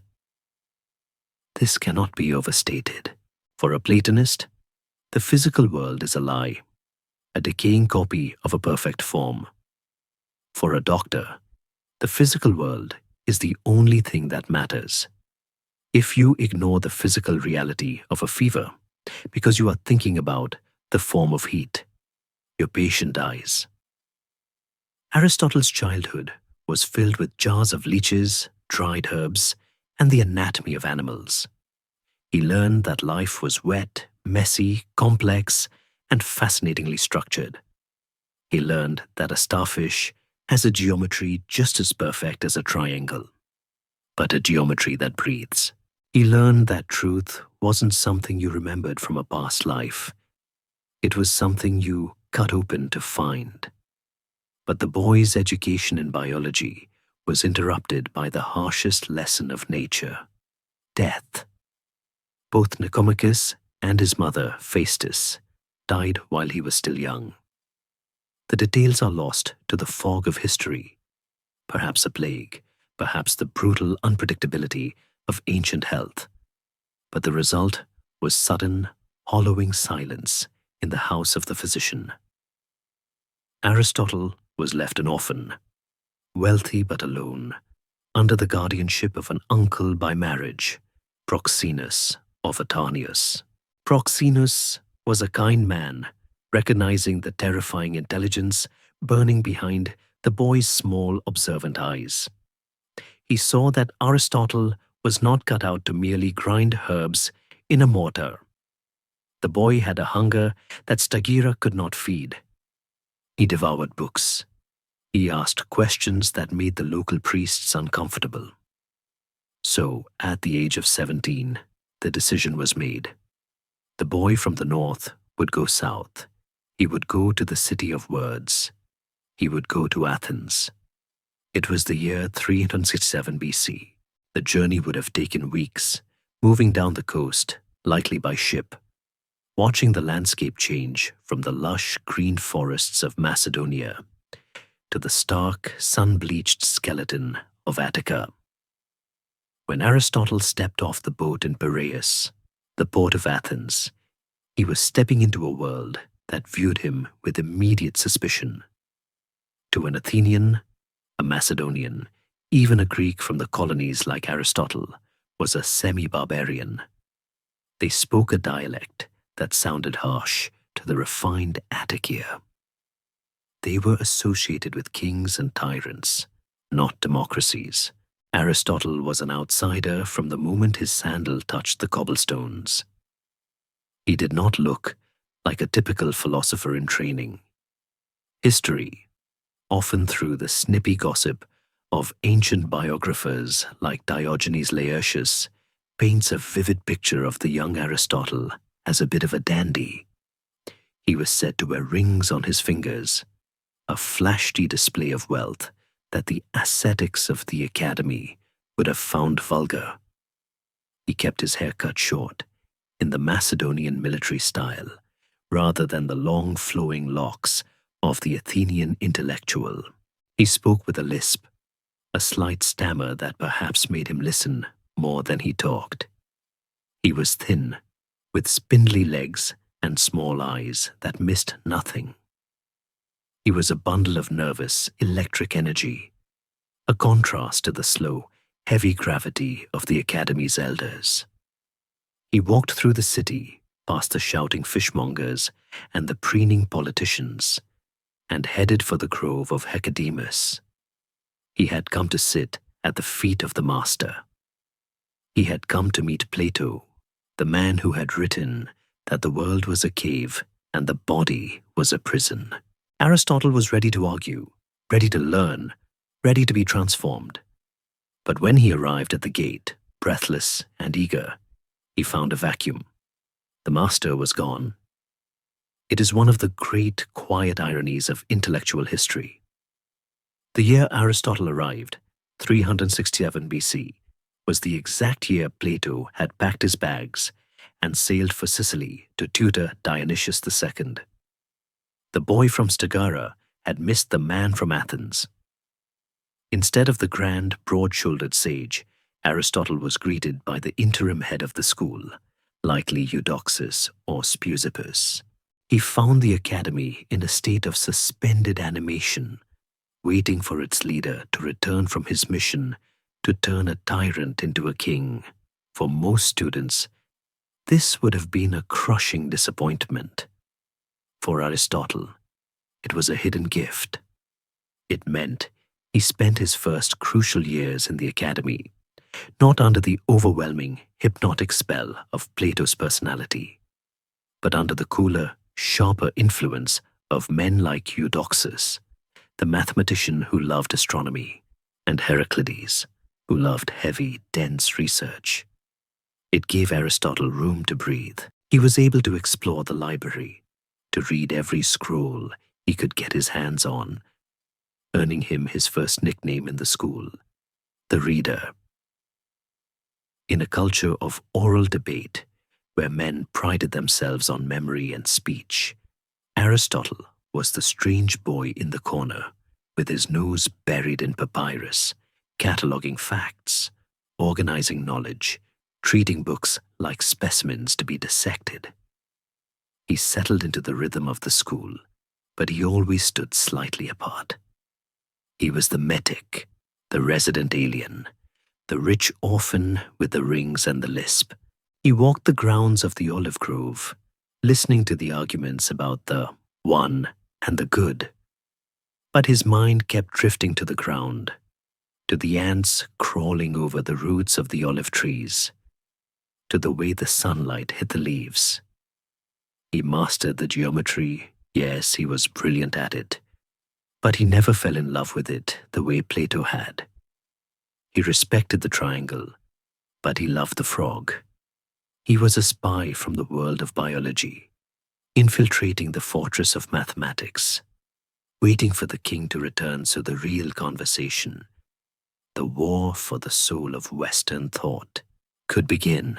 The library of the academy was not a library in the way we imagine it today. There were no hushed carpeted rows or dewy decimal numbers. It was a room of cedar chests and clay jars, smelling of vinegar, used to preserve the ink, and the sweet, dry scent of papyrus harvested from the Nile Delta.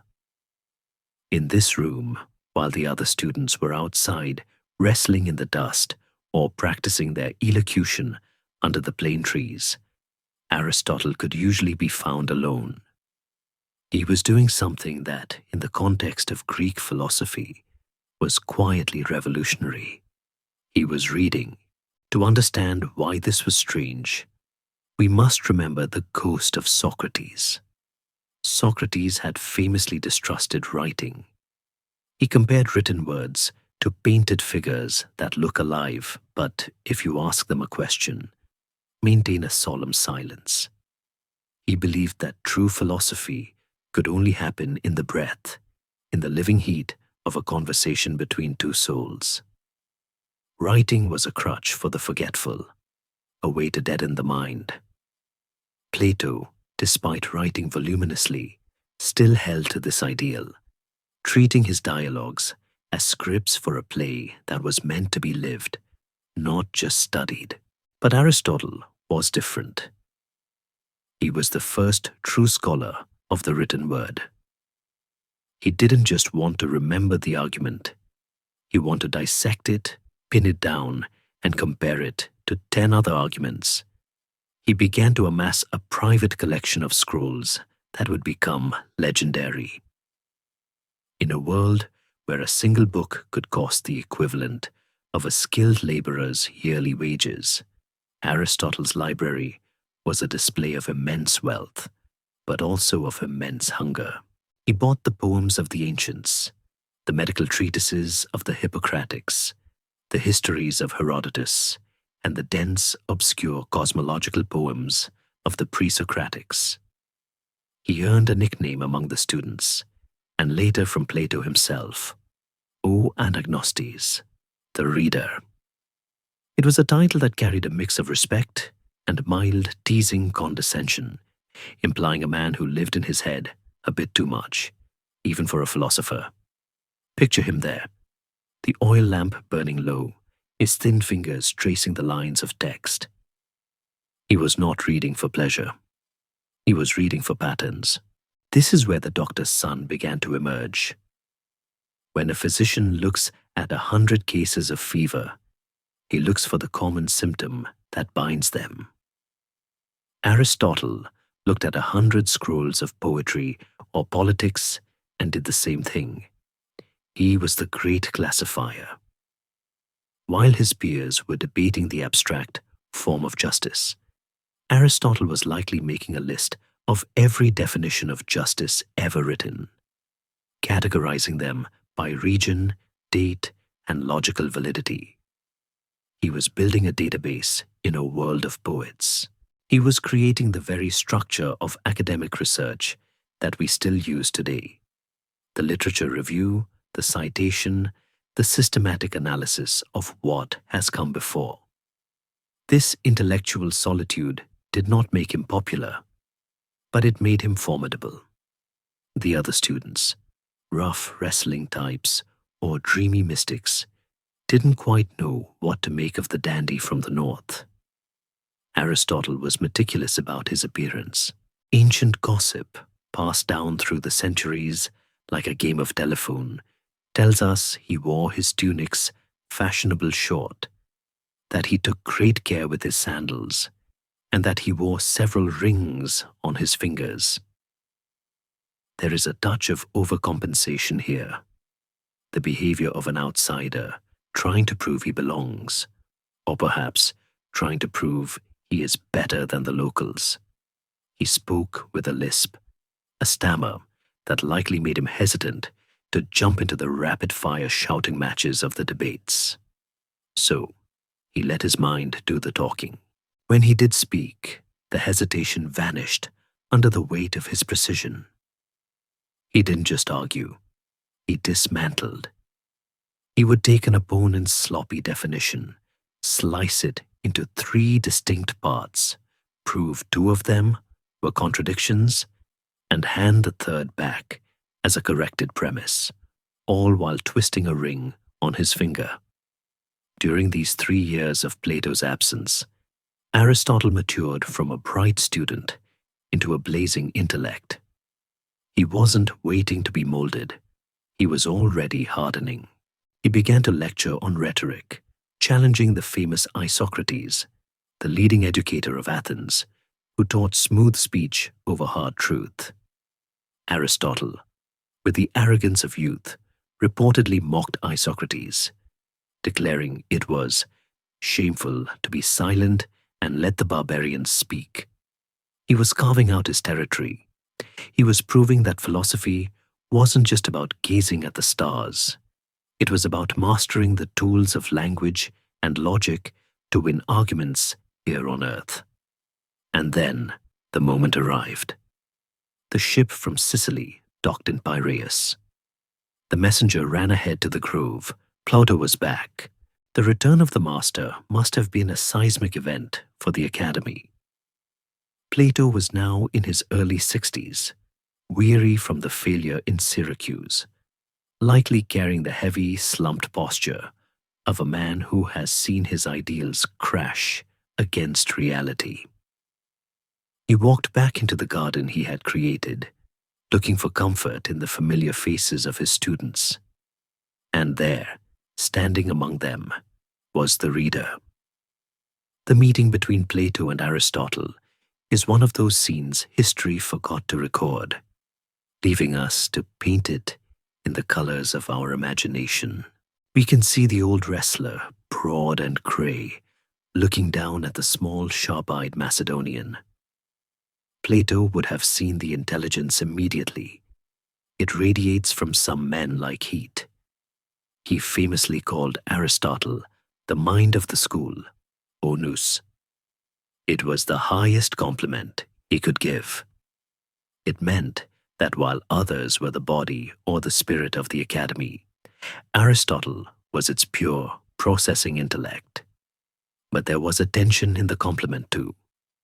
A mind is a tool, and tools can cut the hand that holds them.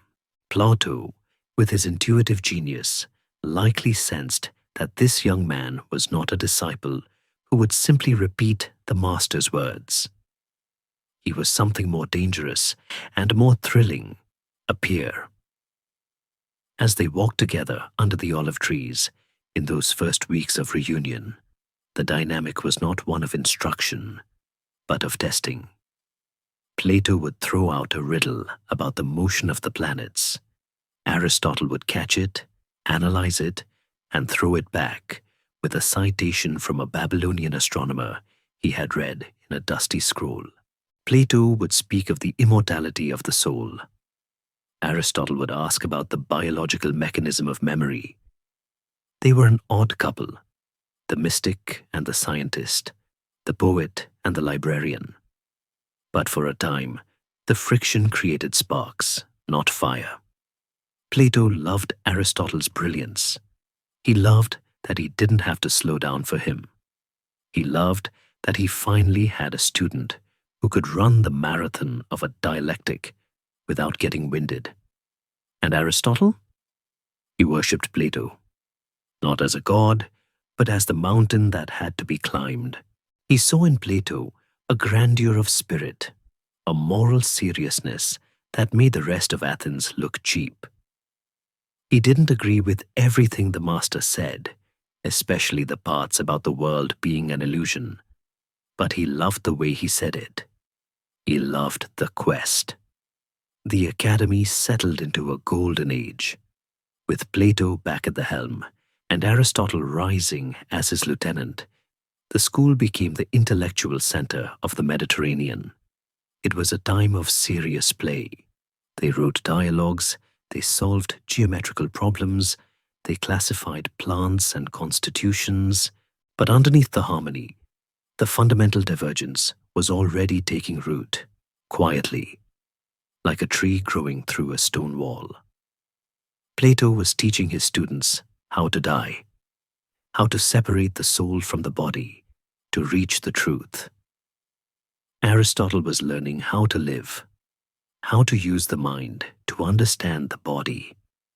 The teacher was looking for the exit from the cave. The student was starting to wonder if the cave was actually quite an interesting place, if you just lit a lamp and looked at the rocks. The tragedy was not that they disagreed. The tragedy was that they loved each other too much to admit it yet. The silence of the library had prepared Aristotle for the noise of the debate, but it hadn't prepared him for the heartbreak of outgrowing his father figure. That lesson was still to come, hidden in the years of brilliance that lay ahead. For the next several years, the olive grove of the academy resonated with a sound that was rarer than the music of the spheres. The harmony of two minds operating at the absolute limit of human capacity. History, in its love for dramatic conflict, often rushes to paint Plato and Aristotle as antagonists from the start, imagining them as two boxers circling each other in the ring of truth, trading jabs of logic until one fell. Later biographers, fond of gossip, would spread the story that Aristotle eventually kicked Plato like a foal kicks its mother, a narrative of ingratitude and rebellion that makes for good theater but poor history. The truth, as it usually does, lies in the quiet, unrecorded hours of the afternoon. If Aristotle had been merely a rebel, he would have left after a year. If Plato had been merely a tyrant of thought, he would have expelled him.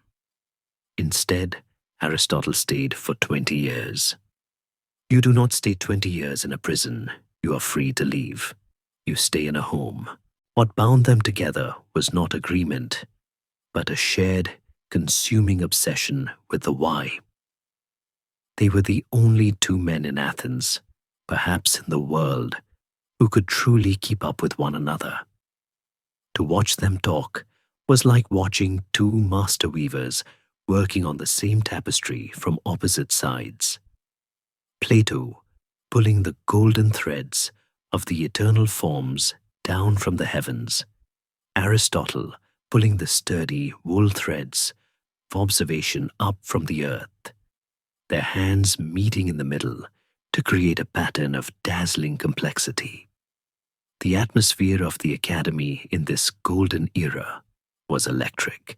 Imagine a late spring afternoon, the air thick with the scent of blooming sage and the dry dust of Attica. The other students, the sweating wrestlers, the earnest young politicians, the struggling geometers, would often stop their own work to watch the two masters walk.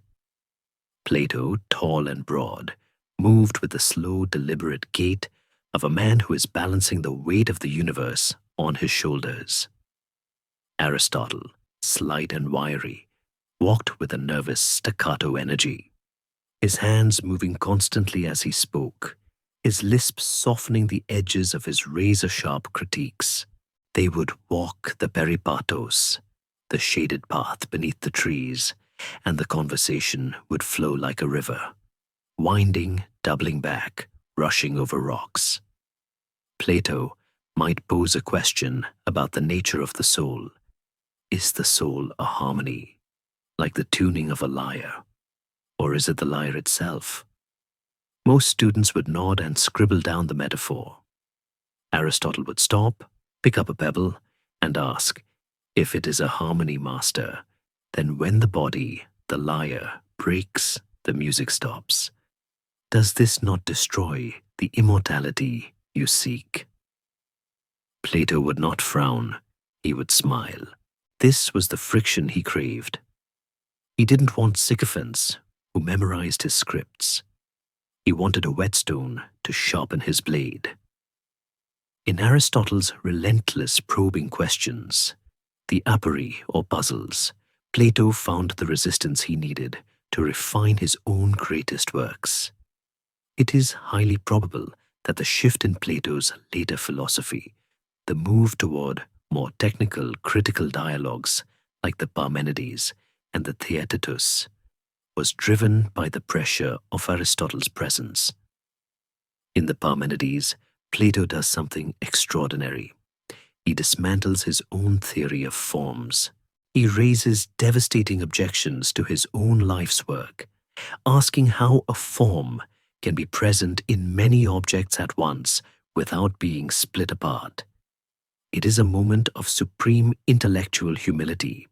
Historians still argue whether the character of Parmenides in that dialogue is a mask for the young Aristotle, the sharp-eyed critic, forcing the old master to defend his castle.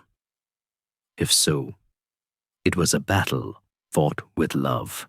Plato was secure enough in his wisdom to let the student point out the cracks in the foundation, and Aristotle was respectful enough to help patch them, rather than just tear the house down. They were united by a fundamental piety toward the truth. Both men believed that the universe made sense. They believed it wasn't just a chaotic jumble of atoms colliding in the void, as the atomist Democritus claimed. They believed there was a logos, a reason, a purpose to it all. They just disagreed on where that purpose lived. Plato felt it pulling from above, like a magnet. Aristotle felt it pushing from within, like a seed growing into a tree. There was also a softness to their dynamic, a domesticity of the mind. We can imagine them at the Syssitia, the communal meals, sharing a bowl of lentils and a cup of watered wine. Aristotle, the dandy with the rings, might have made a dry, witty comment about the quality of the olive oil, categorizing it by region and acidity, prompting a chuckle from Plato, who would then turn the comment into an allegory about the purification of the soul. They shared the private language of the initiated. They knew the exhaustion of deep thought, the specific kind of headache that comes from trying to visualize the concept of infinity. They knew the loneliness of being the smartest person in the room, a loneliness that for these 20 years they no longer had to suffer. They had each other. Aristotle was the anchor for Plato's balloon. Plato was the wind for Aristotle's sails. It wasn't all serious, of course. The academy was a community of men, and men are prone to absurdity. There must have been days when the great philosophical debates devolved into petty squabbles over whose turn it was to buy the wine, or why Speusippus had once again lost the scroll on astronomy. There is a gentle humor in imagining Aristotle, the great classifier who wanted a place for everything, getting frustrated with the chaotic, creative mess of Plato's administration. Master, he might have said, gesturing to a pile of unorganized manuscripts. Even the forms must have a filing system. And Plato, eyes twinkling, might have replied that in the ideal city, the scrolls organize themselves. These moments of levity are lost to time, but they are the glue of human relationships. The reader and the wrestler were not just colleagues, they were friends. This period also saw the development of the dialectical method into a high art.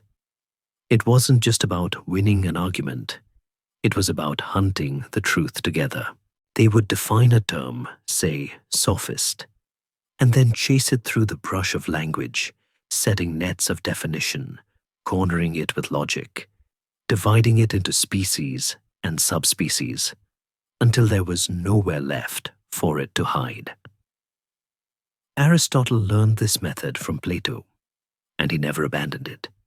Even years later, when he was writing his own dry scientific treatises, you can feel the rhythm of the Platonic dialogue in his head. Some say X, but on the other hand, Y. Therefore, the truth must be Z. He internalized his teacher's voice so deeply that it became the structure of his own thought. He couldn't kill the father because the father was now part of his own DNA. Yet, even in the harmony, the notes of divergence were sounding. Plato was growing older, more mystical, more concerned with the theology of the heavens and the mathematical structure of the cosmos. He was looking at the stars and seeing gods. Aristotle was looking at the stars and seeing flaming rocks moving according to physics. The gap was widening, not through conflict, but through the natural drift of their interests. Plato was preparing for death. Aristotle was preparing for life. But for this brief shining season, this decade of the 360s and 350s BC, the gap was bridged by affection. The sun shone through the leaves, the cicadas hummed their rhythmic drone, and the two greatest minds in history walked side by side, talking, listening, and keeping the silence of the universe at bay with the beautiful, fragile shield of the question. They were happy in the specific, quiet way that only philosophers can be. They were confused, together. History has frozen them in a single, silent gesture. If you walk through the Vatican today, you will see it painted on the wall by Raphael, Plato, the old man, walking forward with his finger pointing straight up at the sky. Aristotle, the young man, walking beside him with his palms spread flat, hovering over the earth. It is an image so perfect that it feels like a myth, yet it captures the precise, heartbreaking reality of the divergence that began to grow in the academy during the late 360s BC. They were no longer weaving the same tapestry. They were pulling the world apart in two different directions. For Plato, the older he got, the more the physical world seemed to thin out, like a mist burning off in the morning sun. He was moving toward the Timaeus, his great, strange cosmological work, where the universe is described not as a history, but as a geometry problem solved by a divine craftsman. To Plato, the only things that were truly real were the things that could not be touched: numbers, ratios, the eternal forms. The ground beneath his feet was just a heavy, clumsy impediment to the flight of the soul. He looked at a star and saw a god, a divine, imperishable intelligence, moving in a perfect circle. He looked at a horse and saw a fleshy, decaying mistake that was trying and failing to be the perfect form of the horse. Aristotle, however, was looking down, and what he saw there did not look like a mistake.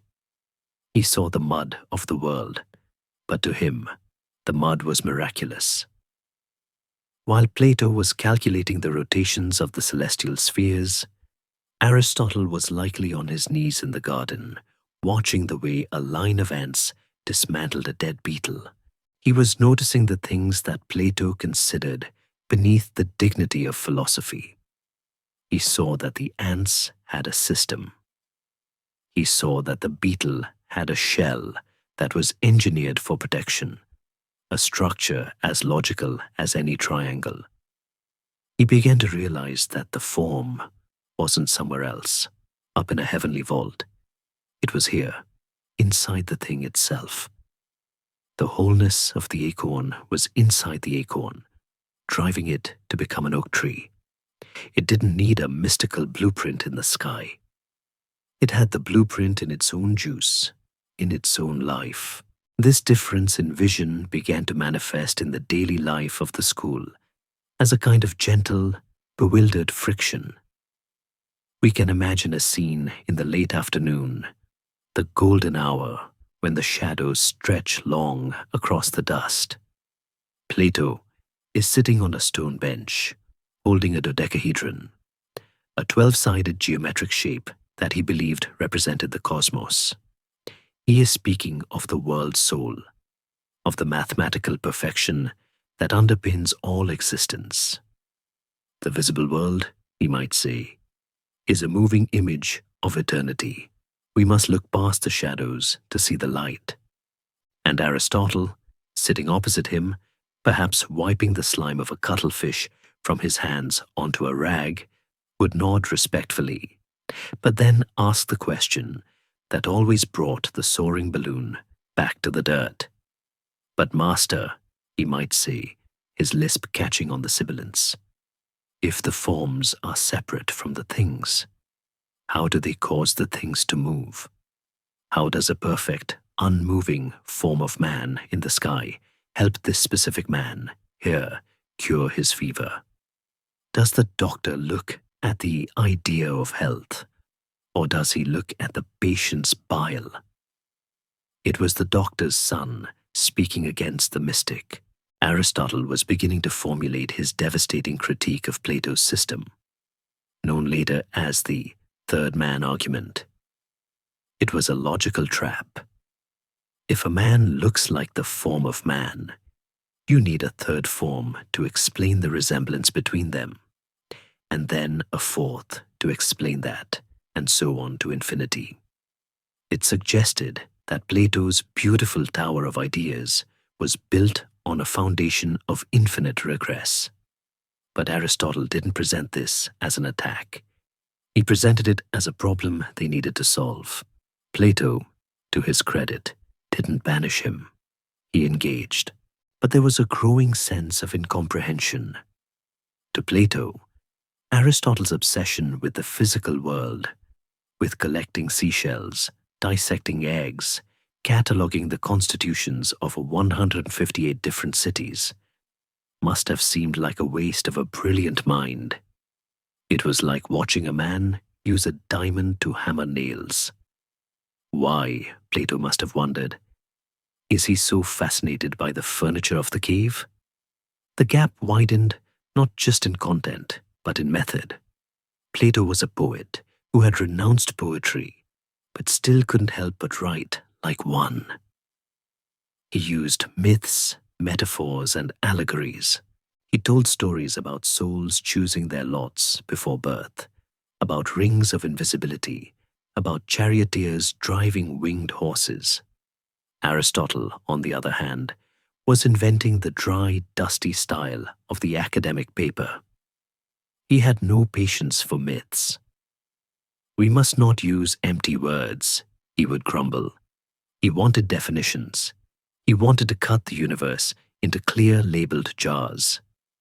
If Plato was the architect designing a cathedral, Aristotle was the building inspector checking the stress load on every individual brick. There is a profound loneliness in this divergence.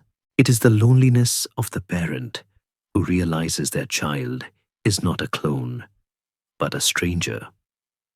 Plato had dreamed of a successor who would carry the torch of idealism, who would keep the Academy's eyes fixed firmly on the one. Instead, he had raised a genius who was fascinated by the many. he had raised an empiricist. One evening, as the stars came out, those perfect divine fires that Plato loved, Aristotle might have pointed out that their light was cold, that their movement was mechanical, that they were perhaps just rocks made of a fifth element, the ether, and not gods at all. And Plato, pulling his cloak tighter against the chill, would have felt a shiver that had nothing to do with the temperature. He would have felt the cold breath of a future where mystery is replaced by mechanics. The tension was not hostile, but it was fundamental. It was the tension between being and becoming. Plato wanted to know what things were in their eternal state. Aristotle wanted to know how things worked in their changing state. And as the years passed, the conversations in the olive grove began to resemble two people shouting across a widening canyon. They could still hear each other. They could still wave, but they could no longer touch. The soil of the academy was rich, but it was growing two very different kinds of trees. One was reaching for a heaven that might not exist. The other was rooting itself in an earth that was messy, violent, and undeniably real. And soon, the call of the real world would intrude again, not from the ground, but from the sea. The letter from Sicily was coming back. The tyrant was calling again, and this time, the divergence between the teacher and the student would move from the theoretical to the geographical. Plato would look up and see a duty to save a soul. Aristotle would look down and see a trap. The decision to return to the fire is always harder than the decision to touch it the first time, for the first time is curiosity, but the second is defiance of memory. In the year 361 BC, the messenger from Sicily arrived not with a whisper, but with a chorus. It was a coordinated assault on Plato's conscience. 3 letters lay on his table in the academy, each weighing more than a stone slab. The first was from Dionysius II, the tyrant himself, written in a tone of manic desperation, promising that if Plato returned, all would be well, philosophy would rule, and more importantly, Dion, the exiled friend, would be welcomed back with open arms. It was a hostage note disguised as a wedding invitation. The ransom was Plato's presence. The second letter was from Dion, writing from his exile in Athens, begging Plato to go, arguing that the young tyrant had truly changed, that the fire of philosophy had finally caught in his soul. But the third letter was the one that truly closed the trap. It was from Archytas of Tarentum, the Pythagorean mathematician king, the man Plato respected above all others. Archytas pledged his own honor, guaranteeing Plato's safety. When the smartest man in the world tells you that a trap is a door, you tend to believe him. Plato was now nearly 67 years old. His beard was white, his joints stiffened in the damp winters, and his patience for the foolishness of politics should have been exhausted. Yet he looked around the academy, at the safe, quiet grove, at the students drawing circles in the dust, at the brilliant, skeptical face of Aristotle, and he felt a gnawing sense of fraudulence. How could he preach the philosopher king if he refused to make one when the clay was offered? How could he stay in the comfort of the theory while his friend Dion suffered in the reality? Aristotle surely watched these preparations with a mixture of respect and horror. He would have seen the packing of the scrolls, the gathering of the few cloaks, the solemn farewells. To Aristotle, who categorized the world by what could be observed, this must have looked like a failure of observation. The tyrant had already shown his teeth once. Why would he now offer a kiss? But Aristotle remained silent. He knew that his teacher was not moving according to logic, but according to hope, and hope is the one variable that ruins every equation. Plato boarded the trireme. The journey was punishing. The Mediterranean in autumn is not a cradle. It is a cage of grey waves and cold winds. When he finally stepped onto the dock in Syracuse, he was not the imposing figure of his middle years. He was an old man, tired, leaning on a staff, walking into a city that felt like a fever dream he couldn't wake up from. The welcome was extravagant. Dionysius II had prepared a reception fit for a god.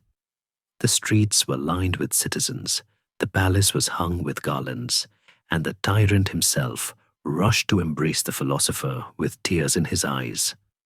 For a few weeks, it seemed that the miracle had happened. The drinking parties were cancelled. The court spoke in hushed tones about virtue and forms. Dionysius wanted to show off his homework. He had been studying, he claimed. He had even written a book, a treatise on philosophy that he proudly presented to Plato. And this was the moment the heart truly broke. It wasn't that Dionysius was ignorant. It was that he thought he was finished. He had memorized a few definitions, learned a few tricks of logic, and decided he was now a sage. He didn't want a teacher. He wanted a validator. He wanted Plato to sign off on his genius so he could go back to being a tyrant with a clear conscience. Plato read the tyrant's work and saw the emptiness of it.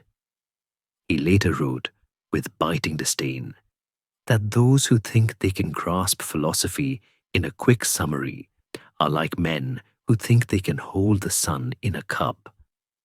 The flame, he wrote, kindles only after long intercourse with the thing itself. There was no flame in Dionysius, only the smoke of vanity. The pretense of friendship evaporated with terrifying speed. When Plato gently raised the subject of Dion, the promise that had brought him there, the tyrant's face darkened. The mask slipped. Dionysius not only refused to recall Dion, he announced that he was confiscating Dion's entire fortune to pay for his navy. Then, in a stroke of cruelty that belongs in a cheap melodrama, he announced that he had dissolved Dion's marriage and given his wife to another man. The philosopher king was just a thug with a library card. Plato demanded to leave. Dionysius smiled and said no. The palace became a prison once more, but this time the walls were closer. Plato was moved out of the royal apartments and into the barracks of the mercenaries. This was a calculated threat. The mercenaries hated Plato. They saw him as the man who was trying to cut their pay and dissolve their regiments in favor of some utopian civic guard. Imagine the most famous intellectual in the world, a man of delicate sensibilities and high morals, forced to live in a dormitory with hundreds of bored, violent, unpaid soldiers who sharpened their swords while glaring at him. He was effectively a hostage, a human shield against the anger of Dion, who was now raising an army in Greece. The months dragged on. The heat of the Sicilian summer returned, baking the limestone walls until they radiated heat all night. Plato was trapped in the garden of the citadel, a lush walled enclosure where he could walk among the peacocks and fountains, a prisoner of paradise. He spent his days watching the horizon, waiting for a sail, waiting for death. He must have thought of the academy constantly. He must have thought of the cool shade of the plane trees, the quiet scratching of styluses, the sane, rational arguments of Aristotle. He must have realized that Aristotle was right. The world of politics was not a geometry problem to be solved. It was a biological mess to be survived. The end of the captivity came not through philosophy, but through force. Archytas of Tarentum, hearing of his friend's plight, sent a warship to the harbor of Syracuse. It was a show of strength that Dionysius could not ignore. The message was clear: release the philosopher or face the fleet. It is a humiliation that history rarely dwells on. Plato, the man of peace, being rescued by a threat of war. Dionysius, cowardly as all bullies are when faced with real steel, relented. He threw a final, lavish farewell banquet, pretending that the whole imprisonment had been a misunderstanding between friends. I am afraid, the tyrant smirked as Plato was leaving, that you will speak ill of me when you return to the academy. Plato, with a final flash of the wit that had once defined him, replied, God forbid that we should have such a shortage of topics in the academy that we must speak of you. He walked up the gangplank, his back to the golden city. He had lost years of his life. He had lost his dignity. He had failed to save his friend's marriage or property. He was returning to Athens not with a blueprint for a new world, but with the bitter knowledge that the old world was unbreakable. The wind caught the sails, pulling him away from the island of dreams and disasters. He sat on the deck, watching the coast of Sicily recede, a grey line sinking into the blue. He was done with kings. He was done with politics. He was going home to the only place that made sense, to the garden where the only tyrants were the laws of logic. He was going home to die, though he did not know that he had one final great task remaining: to hand the world over to the student who was waiting for him, the student who had stayed behind to count the legs of the spiders while the master tried to count the sins of the tyrants. The return of the master to the olive grove was not a restoration. It was a retreat. In 360 BC, Plato walked back into the academy, but the man who had left with a head full of dreams about philosopher kings now carried a soul heavy with the leaden weight of reality. He was nearly 70 years old. The physical resilience of the wrestler had faded into the brittle frailty of the elder, and the intellectual optimism that had built the republic had been scorched away by the Sicilian sun. The students who gathered to welcome him saw the difference immediately.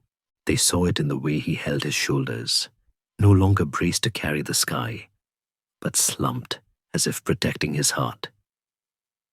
They saw it in his eyes, which no longer looked for the spark of potential in every passing face, but seemed to look through people, scanning for the inevitable flaw. He had gone to the forge of politics to hammer out a golden age, and he had returned with nothing but burns. Aristotle, now a man of 24, standing in the prime of his intellectual power, watched this return with the clinical, devastating empathy of a doctor. He did not need to ask what had happened. The diagnosis was written on Plato's face. The experiment had failed. The king had devoured the philosopher. For Aristotle, this was the moment the last tether snapped. He had always respected Plato's vision as a beautiful hypothesis, but now he had the data. The hypothesis was incorrect. You could not take a man of power, fed on flattery and wine, and turn him into a saint by showing him a triangle. Nature did not work that way. A wolf does not become a sheepdog just because you read it a poem about duty. The years that followed were a dark twilight for Plato's political ambitions, but a period of frantic, almost desperate productivity for his pen. He could not fix the world with a sword, so he tried one last time to fix it with a stylus.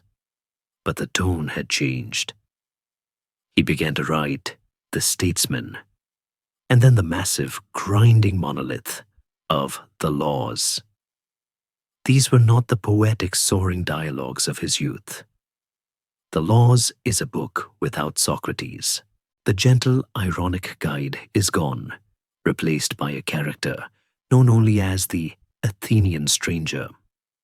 A rigid, authoritarian voice that sounds suspiciously like a disillusioned old man who has stopped trusting people. In this new city of the mind, there are no philosopher kings. There is only the law. Rigid, unbending, microscopic law. If people could not be trusted to be wise, they would be forced to be obedient. Plato was designing a straitjacket for humanity because he no longer believed it could learn to dance. While Plato was constructing this cage of words, the real world outside was proving him right in the most heartbreaking way possible. The tragedy of Sicily was not over. It was just entering its bloody final act. Dion, the beloved friend, the one man Plato believed in, had finally had enough. In 357 BC, Dion raised a mercenary army, including, historians note with a grimace, several students from the academy itself, and invaded Syracuse. It was a triumph of violence. He toppled the tyrant Dionysius II. He liberated the city. For a brief, shining moment, it looked like the academy had won. A Platonist was on the throne. But then, the curse of the cave struck again. Dion, the paragon of virtue, began to act like a tyrant. He executed rivals. He ignored the people. He became paranoid. And finally, in a twist that feels like a Greek tragedy written by a cruel god, he was assassinated. Stabbed to death in his own home by Callippus, another student of Plato, another man who had sat under the olive trees and discussed the form of the good. When the news reached Athens, it must have shattered whatever was left of Plato's heart. His students were killing each other. His philosophy had not brought peace. It had brought a sword. The silence in the academy that week would have been suffocating. Plato reportedly wrote a short epigram for Dion's tomb, a cry of grief that echoes across the centuries. "O Dion, you who made my heart mad with love." It was an admission of total defeat. The love of wisdom had lost to the lust for power. Aristotle observed all of this from his corner of the library. He did not weep. He categorized. He looked at the disaster of Dion and Dionysius, and he didn't see a tragedy. He saw a system failure. Plato's mistake, Aristotle realized, was trying to aim too high. If you try to make men into gods, you end up with beasts. Aristotle began to formulate a different approach. He turned his eyes away from the ideal state and toward the real state. He started a massive research project, arguably the first of its kind in history. He sent his students out, or perhaps used the reports of travelers, to collect the constitutions of 158 different cities: Carthage, Sparta, Crete, Athens. He wanted to see how they actually worked. He didn't want to know what the perfect law was. He wanted to know which laws kept people from killing each other in the street. This was the birth of political science. Plato was a political philosopher. Aristotle was a political scientist. The difference is the difference between a theologian and a sociologist. Plato asked, "What should be?" Aristotle asked, "What is?" In the afternoons, while Plato was dictating the rigid curfews and dietary restrictions of the laws, Aristotle was likely lecturing on the golden mean. He argued that virtue wasn't a mountain peak you climbed once. It was a habit. It was the art of finding the middle path between two extremes. Courage is the mean between cowardice and recklessness. Generosity is the mean between stinginess and wastefulness. Politics, he decided, was the same. You don't need a philosopher king. You need a polity, a mixed government, a boring, stable compromise between the rich and the poor, ruled by the middle class. It wasn't poetic. It wasn't exciting. It didn't make your heart mad with love. But it worked. And after the bloodbath of Syracuse, working seemed like the highest virtue of all. The gap between the two men was now a chasm. They still walked together. They still respected each other. But they were inhabitants of different universes.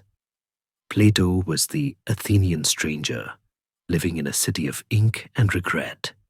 Aristotle was the man of the world, living in a city of data and compromise. The students sensed the shift. The energy of the school began to split.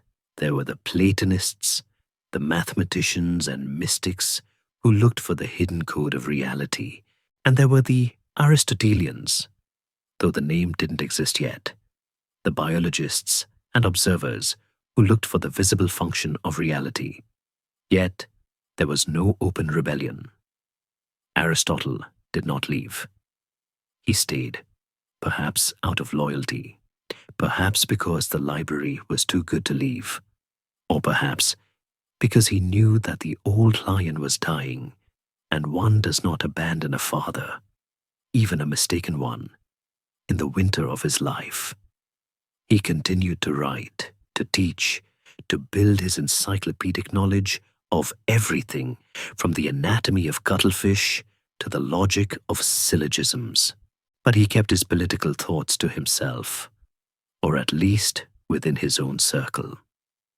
He knew that the time for his philosophy had not yet come. The world was still mourning the death of the dream. It wasn't ready for the cold comfort of the reality. So the years drifted by, marked by the scratching of styluses and the falling of olive leaves. The failure of kings had taught them both a lesson. Plato learned that the world was too wicked for philosophy. Aristotle learned that philosophy was too fragile for the world. One retreated into the fortress of the mind. The other began to reinforce the walls of the city.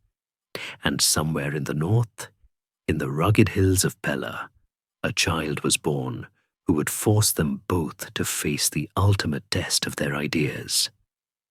Philip of Macedon had a son named Alexander, and the failure of kings was about to be challenged by the King of Kings. The disagreement did not happen all at once. It was not a sudden crack of thunder that split the sky over the academy. It was more like the slow, silent work of water upon stone. Drop by drop, question by question, the foundation was eroding. We are now in the deep, mature years of the school, likely the late 350s BC. Plato is an old man, his hair the color of the frost that clings to the olive leaves in January, his movements slowed by the weight of his own legend. He has become the high priest of the forms, the guardian of the invisible. To him, the world of the senses, the world we touch, taste, and see, has become almost transparent, a ghostly veil that barely hides the blazing reality of the eternal truths behind it. He walks through the grove, and he does not really see the trees. He sees the treeness, the perfect divine idea of a tree that exists in the realm of the gods, of which these gnarly, dusty trunks are just poor, decaying copies. But Aristotle, walking beside him, has stopped looking through the veil. He has started looking at it. Aristotle is now fully grown, a man of 30, his intellect honed to a terrifying edge. The dandyish rings are still on his fingers, but his mind has stripped away all decoration. He is struggling with a problem that is haunting him, a glitch in his master's system that he just cannot ignore. It is the problem of separation. Plato taught that the forms, beauty, justice, dogness, chairness, existed apart from the physical world. They were transcendent. They lived in a heavenly museum of perfection, entirely separate from the messy, muddy earth. Aristotle looked at this theory, and for the first time, he quietly, respectfully, refused to swallow it. Imagine them sitting in the exedra, a semicircular stone bench where the philosophers gathered to escape the midday sun.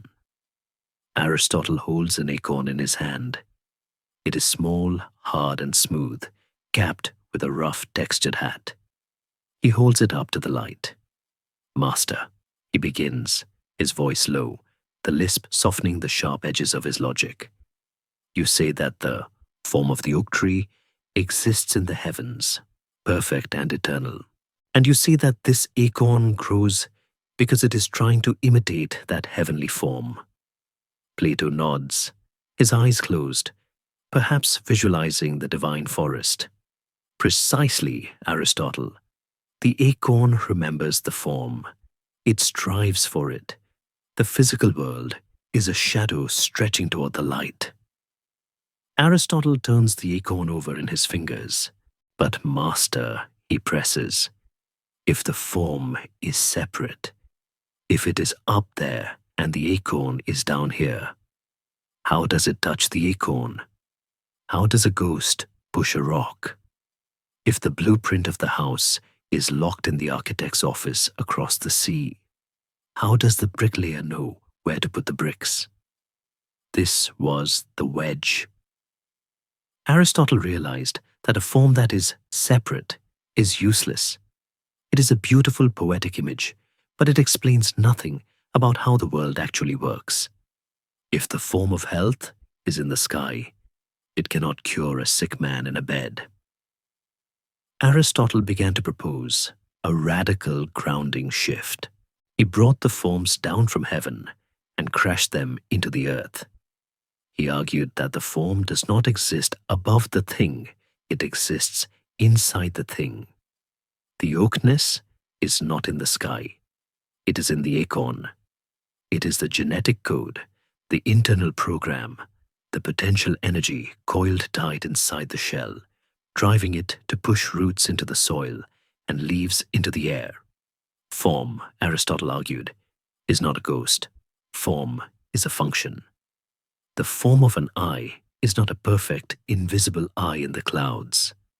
The form of an eye is sight. If the eye cannot see, it has lost its form, even if it is still made of jelly and water.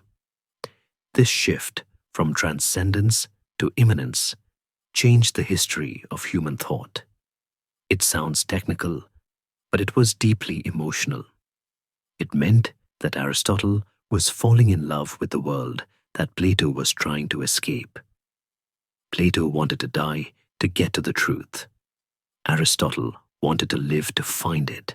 Plato looked at a horse and saw a failed attempt at perfection. Aristotle looked at a horse and saw a biological miracle, a perfect marriage of matter, muscle, bone, blood, and form, the capacity to run, to eat, to reproduce. The conversations in the academy became a gentle tug-of-war between these two visions. Historians often quote a famous Latin phrase attributed to Aristotle later in life: "Amicus Plato, sed magis amica veritas." Plato is my friend, but truth is a better friend. But in these days, the friendship was still the bridge. Aristotle did not want to destroy his teacher's world. He wanted to save it from irrelevance. He saw that if philosophy kept insisting that the real world was fake, eventually people would stop listening to philosophers. They would go back to the politicians and the generals, the men who dealt in hard realities. We can sense the sadness in Plato during these debates. He must have realized that he had failed to pass on the torch of mysticism. He had taken the smartest boy in Greece, trained him for 20 years, And instead of creating a new high priest of the soul, he had created a scientist. Plato would talk about the immortality of the soul, about how it existed before birth and would exist after death. Aristotle would listen and then ask, but if the soul is the form of the body, like the shape of a statue or the cutting power of an axe, then when the body breaks, doesn't the soul vanish? If you melt the bronze statue, the shape is gone. If you break the axe, the cutting power is gone. It was a terrifying question. It suggested that there was no afterlife, no journey of the soul, no divine reunion. There was only this life. There was only the here and now. For Plato, whose entire life had been shaped by the hope of a justice beyond the grave, a justice that would vindicate Socrates, this was a cold, dark room to walk into. Yet, Plato did not expel him. This is the testament to the old man's grace. He allowed the divergence to happen under his own roof. He allowed the academy to become a place where the one and the many wrestled. He even began to incorporate some of Aristotle's rigor into his own late work. But the emotional distance grew. Plato spent more time with his nephew Speusippus and the mathematician Xenocrates, men who still believed in the mystical numbers, who still wanted to turn the world into an equation. Aristotle spent more time in the library or in the garden, dissecting flowers, watching bees, collecting data. The divergence of forms was the moment the Western mind split into two hemispheres. One hemisphere, the Platonic, would give us religion, mysticism, romanticism, and the dream of a perfect utopia. The other hemisphere, the Aristotelian, would give us science, logic, biology, and the pragmatic acceptance of the world as it is. They were standing in the same olive grove, breathing the same air, but they were living in different dimensions. One evening, as the sun set behind the mountains, casting the long violet shadows that Plato loved so much, the shadows that proved the existence of the light, Aristotle might have stood up, brushed the dirt from his tunic, and looked at his teacher. He would have seen a man who was looking at a horizon that Aristotle could not see. And Plato would have looked back and seen a man who was obsessed with the dust on his sandals. They smiled, perhaps, a sad, knowing smile. The teacher had taught the student so well that the student had learned how to dismantle the teacher's dream. The dream of the forms, separate, pure, untouchable, was dying. But in its place, something else was being born. A new way of seeing. A way that didn't look up to find God, but looked down to find the ghost in the machine. Aristotle turned away from the sky and looked at the ground. He was ready to stop arguing about the forms. He was ready to see what the forms were actually doing. He was ready to open up the chest of the world and look at the organs. While the debates in the Exedra remained polite, the true rebellion was happening elsewhere. It was happening in the kitchen markets of Athens, on the rocky shingle of the Phaleron coast, and on the wooden tables of Aristotle's private quarters. While Plato was refining the geometry of the heavens, Aristotle was getting his hands wet. He had begun the work that would eventually comprise nearly a quarter of his entire written output. Yet, which philosophy often treats as a strange hobby, biology.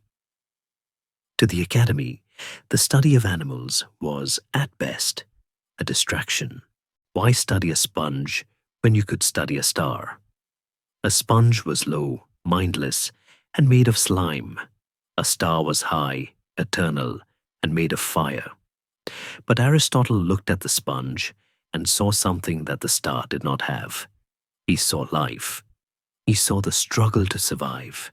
He saw a complexity of purpose, a drive to eat, to grow, to reproduce, that was missing from the cold, mathematical rotations of the planets. He began to collect specimens. We can imagine the confusion of his fellow students when the reader, the best logician in the school, returned from a walk not with a new syllogism, but with a bucket of seawater containing a sea urchin. Aristotle was fascinated by the urchin. He described its mouth structure in such loving, precise detail that to this day, the chewing apparatus of the sea urchin is known in science as Aristotle's lantern. He didn't just look at it, he took it apart. He was the first man in history to realize that if you want to understand how a machine works, you have to open the casing. And living things, he decided, were soft, wet machines. One of the most profound moments of this period, a scene that should be as famous as Newton's apple, involved a simple chicken egg. Aristotle wasn't content to guess where life came from. He wanted to watch it happen. He carefully opened a clutch of eggs at different stages of incubation, day by day. On the third day, he saw it, a tiny red speck, no bigger than a poppy seed, pulsing rhythmically in the white of the egg. It was the heart. He watched the blood vessels spreading out from it like the roots of a tree, grasping for the nutrients in the yolk. This was a revelation that shattered the Platonic worldview. Plato taught that the soul was a prisoner in the body, a ghost trapped in a corpse. But Aristotle looked at that pulsing red speck and realized the soul wasn't a prisoner. The soul was the architect. It was the force building the body, weaving the veins, hardening the bones, organizing the chaos of the liquid into the order of the bird. The soul wasn't hiding inside. It was the activity of the thing itself. He formulated a new definition, one that bridged the gap between the mystic and the mechanic. The soul, he said, is the form of a natural body that has the potential for life. It is the first actuality. Think of an axe. If an axe were a living thing, its body would be the wood and iron. Its soul would be the cutting. If the axe stops cutting, if it loses its edge or breaks its handle, it is no longer truly an axe. It is just a stick with a rock on it. Similarly, the soul of the eye is sight. If the eye goes blind, the soul is gone, leaving only the jelly and the lens. This was the biology of the soul. It was beautiful, but it was also devastatingly final. If the soul is the cutting, then when the axe melts, the cutting vanishes. If the soul is the sight, then when the eye rots, the sight is extinguished. Aristotle was quietly suggesting that there is no immortality. There is no river of Lethe, no judgment of the dead, no reunion with the ancestors. There is only the miraculous temporary heat of being alive. He didn't stop at chickens. He looked at everything. He noticed that sharks give birth to live young, while other fish lay eggs, a fact that scientists didn't confirm for another 2,000 years. He noticed that dolphins have lungs and breathe air, categorizing them closer to humans than to fish. He was building the Scala Naturae, the ladder of nature. At the bottom was inanimate matter, rocks, mud. Then came plants, which had a nutritive soul. They could eat and grow. Then came animals, which had a sensitive soul. They could feel and move. And finally, at the top, alone and precarious, was man, who had a rational soul, the power to think. But here was the twist. Aristotle didn't look down on the bottom rungs. Plato had taught that the lower world was shameful. Aristotle argued that even in the humblest creature, there was something marvelous. He once told a group of students who hesitated to enter his dissection room, likely because of the smell of guts and blood, "Enter, for there are gods here too." It was a profound statement of reverence. The divine wasn't just in the abstract geometry of the galaxy. It was in the intestines of a beetle. It was in the way a spider spun its web with perfect instinctive geometry. This shift in focus changed the way Aristotle spoke in the academy. He began to use biological metaphors for politics. Plato had seen the state as a statue to be carved. Aristotle saw the state as an organism to be healed. A city could be feverish. A government could be stunted. You couldn't just chisel a new law onto the populace. You had to treat the patient, taking into account their diet, their climate, their habits.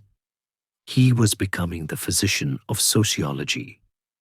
Plato watched this transformation with a mix of pride and alienation. He must have recognized the genius of it.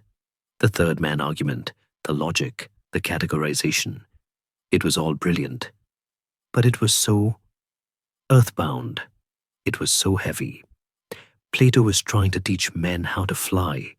Aristotle was teaching them how to walk without tripping. The old master, now approaching 80, retreated further into his mathematics. He began to speak of the ideal numbers, a theory so obscure and complex that even his contemporaries struggled to understand it. He was building a final, impenetrable fortress of pure thought. Meanwhile, Aristotle was in the garden, covered in dust, holding a lizard, marveling at the perfection of its scales. He was happy in the cave. He had found that, if you looked closely enough at the shadows, they were full of color. The divergence was complete. The teacher and the student were now standing back to back, one facing the eternal silence of the numbers, the other facing the noisy, bloody, beautiful riot of life. And as the sun began to set on Plato's life, the silence of the academy was about to be broken by the final, inevitable reality that no philosophy can escape. The body of the master was failing. The soul that had dreamed of leaving the prison was about to get its wish. The sun is setting on the 4th century BC, and in the quiet room at the center of the academy, the light is failing. Plato is now 80 years old. The broad chest that once defined him has hollowed, the wrestler's muscles consumed by the slow, relentless friction of time, and his hands, once steady enough to draw the perfect circle of the cosmos, now tremble slightly as they hover over the wax tablets. He is writing his final testament, a work of massive, crushing density known as the Laws. It is a book that historians often struggle to love, for it lacks the golden, soaring hope of the Republic. There is no talk here of the soul growing wings and flying to the heavens. There is no Socrates, the familiar, ironic, questioning voice that guided Plato through 50 years of thought has been silenced.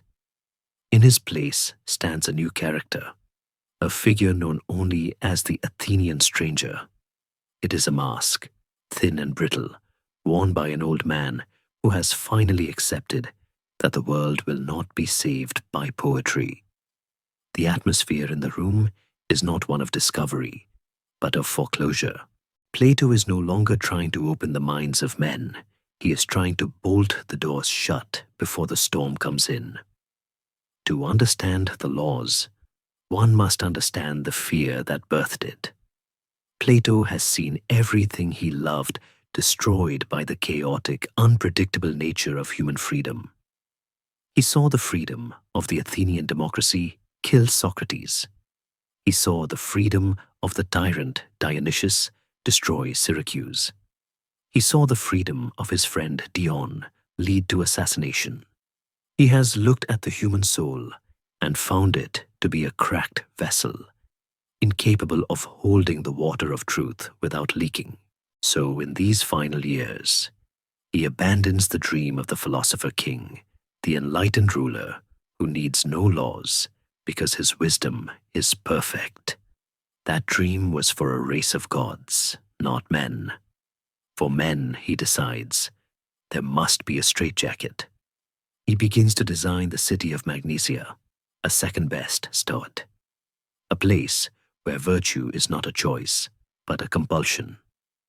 The scratching of the stylus is the sound of a prison being built.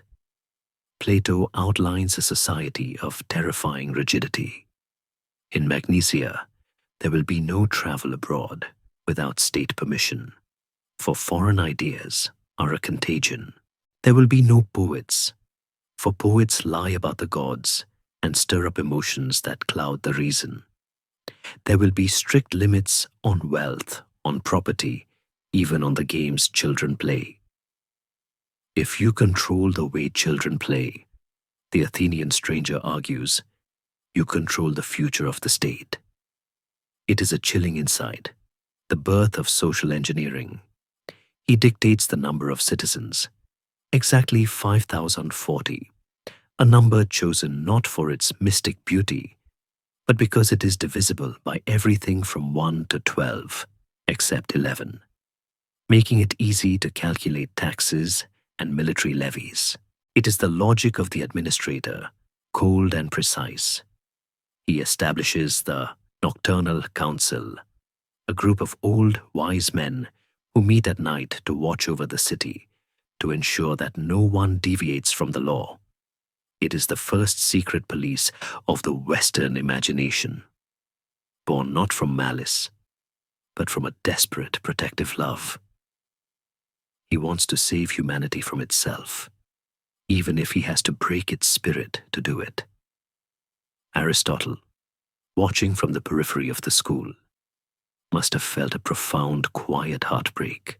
He held in his hands the scrolls of the Republic, the book that had dared to ask, what is justice, and answered with a vision of harmony.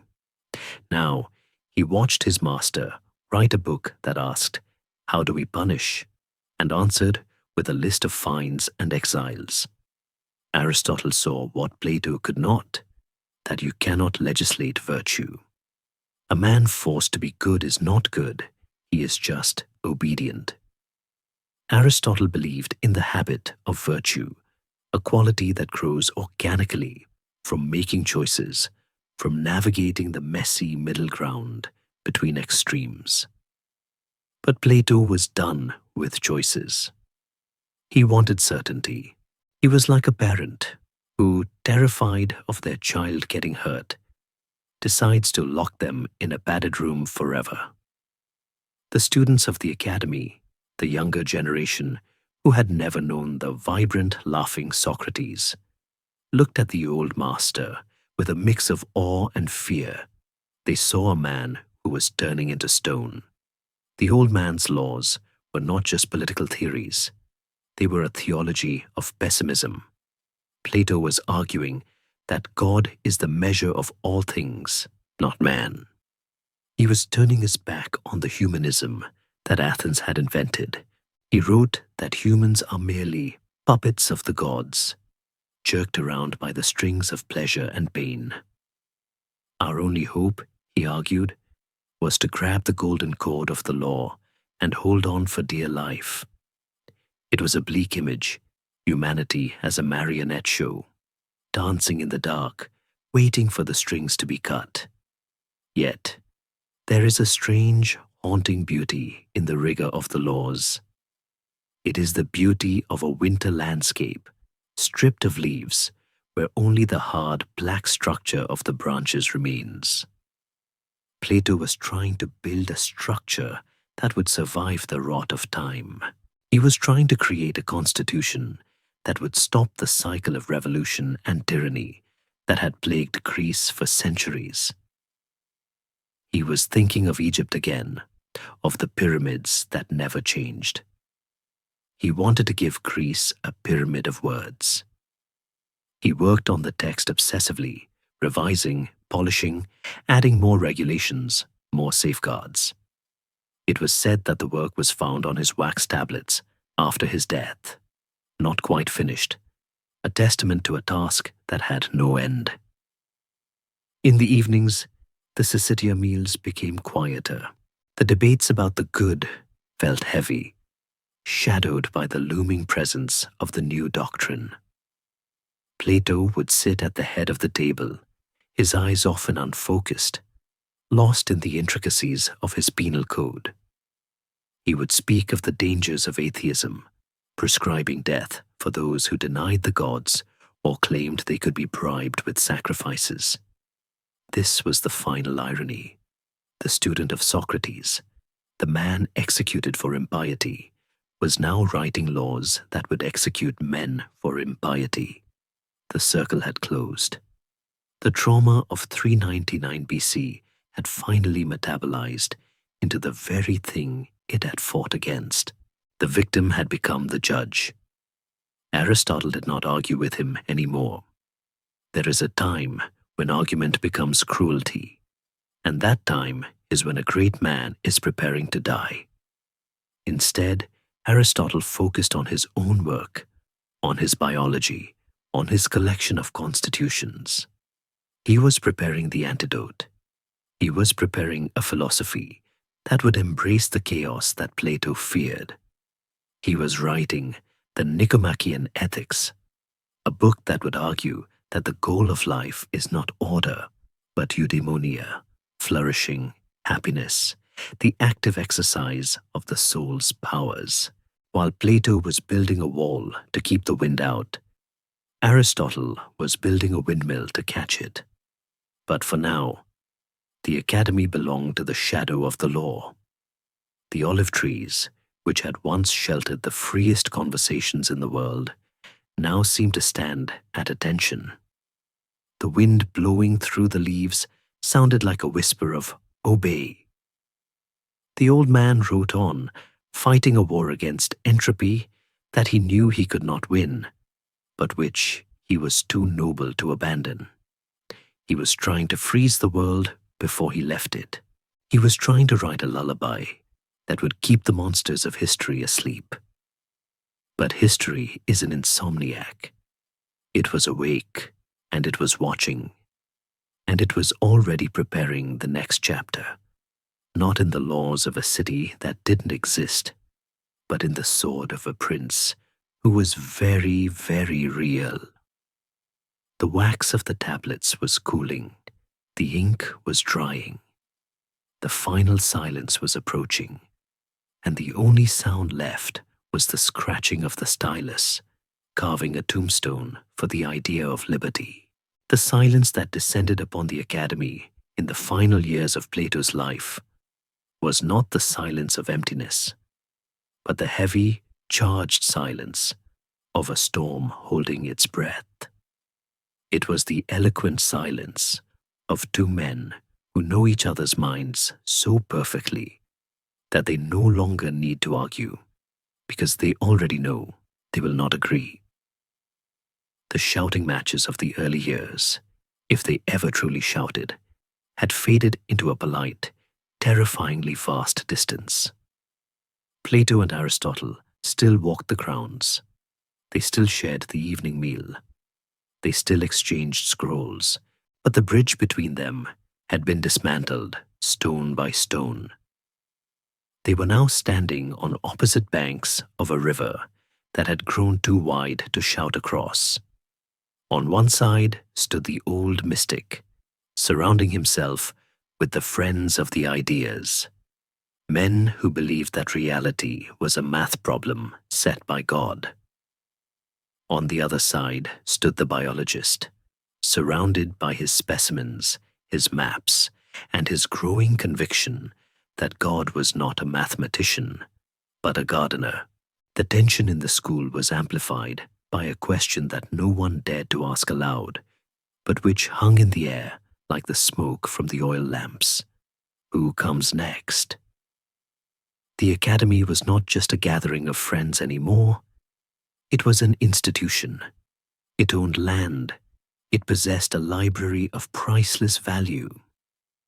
It carried a reputation that stretched from the pillars of Hercules to the courts of Persia. Whoever inherited the seat of Plato would inherit the intellectual throne of the world. By any metric of merit, by brilliance, by output, by the sheer devastating power of his logic, the heir was obvious. It was the reader. It was the mind. It was Aristotle. But merit is rarely the only variable in the equation of succession. Aristotle had 3 strikes against him, and they were strikes that even his genius could not erase. First, he was a metic, a resident alien. He could not own property in Athens, which meant, legally, he could not even own the land the school stood on. Second, he was a Macedonian. In the 340s BC, this was not a neutral fact. To the north, King Philip II, the one-eyed, hard-drinking, brilliant tactician, was slowly swallowing Greece, city by city. Anti-Macedonian sentiment in Athens was reaching a fever pitch, whipped up by the orator Demosthenes, who painted Philip as a monster. For the academy to appoint a Macedonian as its head would be a political suicide note.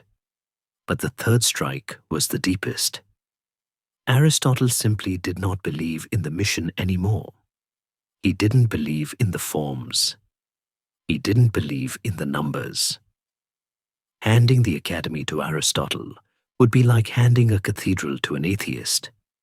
He wouldn't destroy it, but he would turn it into a museum. He would catalogue the holy relics instead of worshipping them.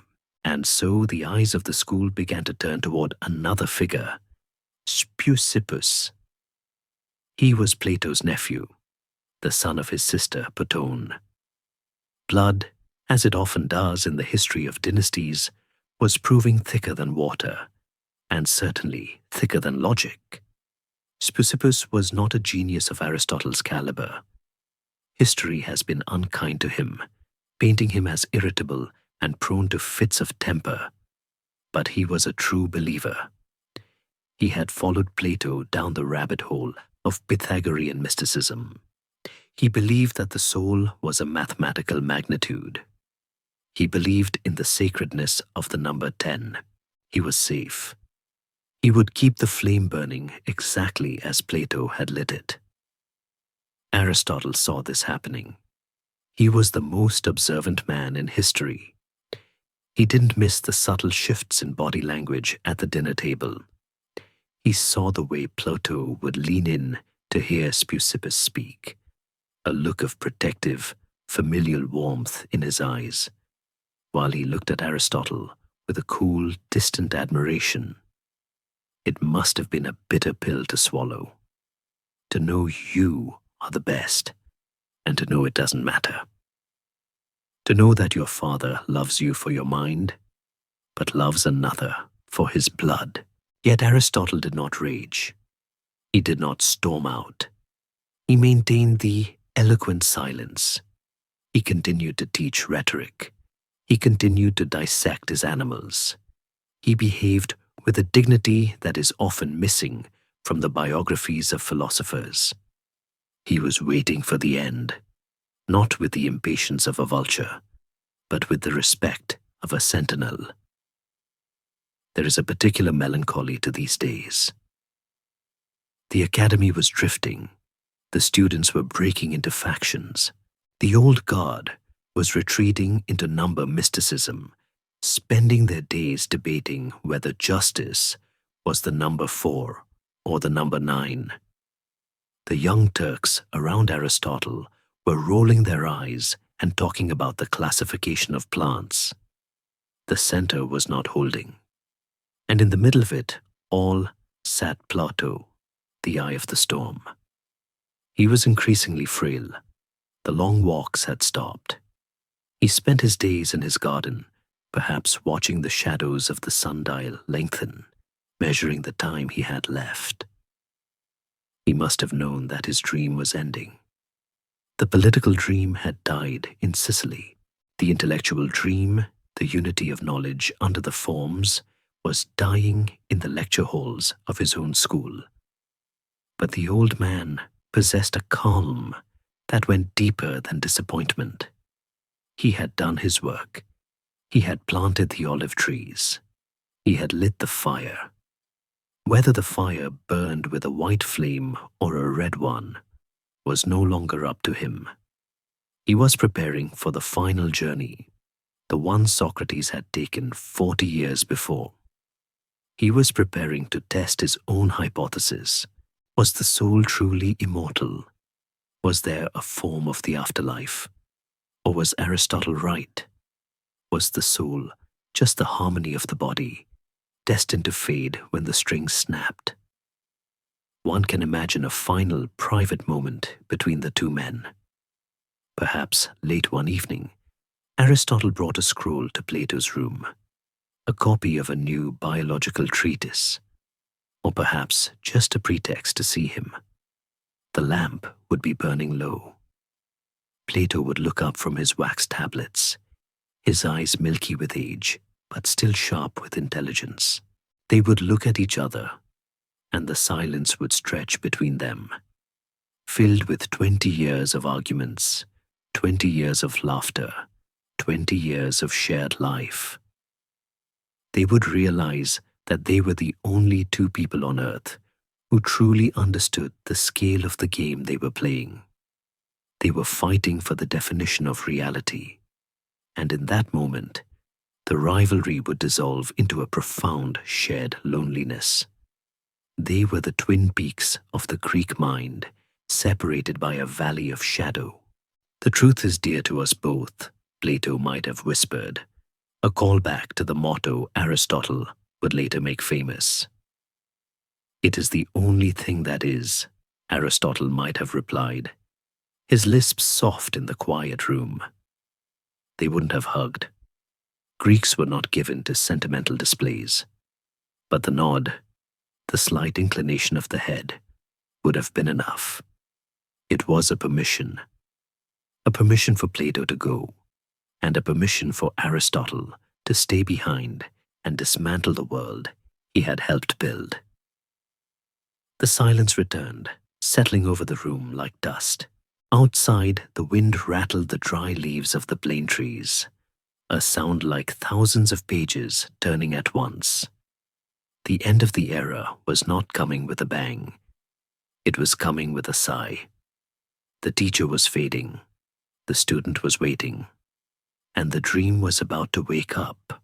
The end came in 347 BC, not amidst the thunder of a collapsing empire or the hemlock-induced chill of a prison cell, but in the soft, rhythmic hum of a wedding feast. It is a fitting departure for a man who viewed life as a prelude to a greater union, a rehearsal for the soul's marriage to the truth. Plato was 81 years old. He was attending the nuptials of a friend's child. History does not record the names of the bride and groom, for they are merely the backdrop to the extinguishing of a sun. The room was warm, filled with the scent of roasted meat and the heavy, sweet perfume of incense. The wine was flowing, and the laughter was loud, the kind of earthly, raucous noise that Plato had spent decades trying to filter out of his mind. He sat on a couch, a garland of violets resting uneasily on his white hair, watching the shadows of the dancers on the wall. He was tired. The noise of the becoming was too loud. He was ready for the silence of being. There is a story passed down by the biographer Diogenes Laertius that captures the essence of this final hour with such perfect poetic irony that one hopes it is true. As the evening wore on, a Thracian flute girl began to play. The notes floated through the smoky air, a simple, rustic melody meant to encourage drinking and merriment. Plato, drifting in and out of a doze, suddenly frowned. Even in the twilight of his consciousness, the guardian was still on duty. He reportedly murmured to those nearby that the girl was playing the wrong mode. She was off-key, or perhaps the rhythm was too frantic, lacking the mathematical solemnity required for a well-ordered soul. It was his final critique. To the very last breath, he was trying to tune the world. He was trying to fix the geometry of the air. He excused himself from the party, retiring to a quiet corner, or perhaps a guest room, seeking relief from the sensory overload. He lay down. The sounds of the party drifted in from the other room, muffled and distant, like the noise of the waves crashing against the hull of a ship that is already pulling away from the dock. He closed his eyes. The third eye, the eye of the mind that had seen the forms, remained open for a moment longer, staring into the dark. Then the chest that had once wrestled in the games of Isthmia rose and fell one last time. The wrestler was pinned. The philosopher was released. He died in his sleep, slipping out of the cave so quietly that the prisoners in the next room didn't even drop their wine cups. The morning brought the realization, and with it, a silence that spread from the house of the wedding to the grove of the academy, and then, slowly, to the rest of the city. Athens had lost its conscience. Even the comic poets, who had mocked him for 30 years, must have felt the sudden vacancy in the skyline. It was as if the Parthenon itself had vanished overnight. The funeral was grand, a procession of the city's elite. But for the inner circle of the academy, the grief was mixed with a tense, vibrating anxiety. The king was dead. Who would wear the crown? The reading of the will took place shortly after. It was a document of jarring domesticity. After writing books about the community of wives and children and the abolition of private property, Plato's actual last will and testament was boringly bourgeois. He freed a slave named Diana. He left a small plot of land to a relative. He listed his debts. There were no secret philosophical keys, no final revelation of the good, just a list of assets and liabilities. It was a reminder that even the man who tried to escape the earth was tethered to it by the mundane bureaucracy of living. And then the decision was made. It was likely not a surprise to the inner circle, but the formality of it rang like a hammer on an anvil. The leadership of the academy, the scholarcate, was passed to Speusippus. Aristotle stood in the crowd of mourners, his face a mask of composed, respectful sorrow. He heard the name, Speusippus, the nephew, the mathematician, the man who believed beings were sacred and that the soul was a geometric shape. Aristotle was 37 years old. He had given 20 years of his life to this school. He had written its most brilliant lectures, organized its library, and defended its master against every critic in Greece. And he had been passed over for a man whose primary qualification was that he shared Plato's DNA and his obsession with numbers. It would be easy to imagine this moment as one of rage. We want Aristotle to storm out, to flip a table, to shout that he is the true heir. But Aristotle was not a man of dramatic gestures. He was a man of categories. He lightly categorized this moment as inevitable. He knew the laws of Athens. He was a foreigner, legally barred from owning the school's land. He knew the politics of the academy. The mathematical faction held the votes, and he knew the heart of his teacher. Plato had loved him, yes, but he had never fully trusted him. Plato wanted a custodian for his dreams, not a critic for his logic. Speusippus would preserve the museum. Aristotle would have renovated it. the exclusion was total. Not only was Speusippus named head, but Xenocrates, another orthodox Platonist, slow and steady as a plodding ox, was named his second. The message was clear. The academy was closing its doors to the biological, the empirical, the messy real world. It was retreating into the ivory tower of number mysticism. It was becoming a church. For Aristotle, the death of Plato was the death of his reason for staying in Athens. The city was turning hostile. Demosthenes was in the assembly, screaming that all Macedonians were spies and barbarians. The academy had chosen a leader who spoke a language Aristotle found increasingly meaningless. The olive grove, once a place of infinite possibility, now felt like a graveyard of ideas. He packed his library. It must have been a massive undertaking. Chests and chests of scrolls, the collected knowledge of 2 decades. He packed his specimens. He packed his clothes. He did not look back in anger. He looked back with the clarity of a doctor who realizes the patient has died and there is nothing more to be done in the room. He did not destroy the dream. He simply accepted that he was no longer the dreamer. The reader closed the book of his youth. He walked out of the academy gates, past the sign that warned against those ignorant of geometry, and stepped onto the road. He was leaving the city of words. He was heading back to the wild, wet, living world. He was heading into exile, but in his head, he was already building a new kind of school, one where you didn't need to know geometry to enter. You just needed eyes to see. The divorce was final. The history of Western philosophy was about to leave home. The academy did not die with Plato, but it changed its ghost. Under the rule of Speusippus, the olive grove underwent a transformation that was both subtle and suffocating.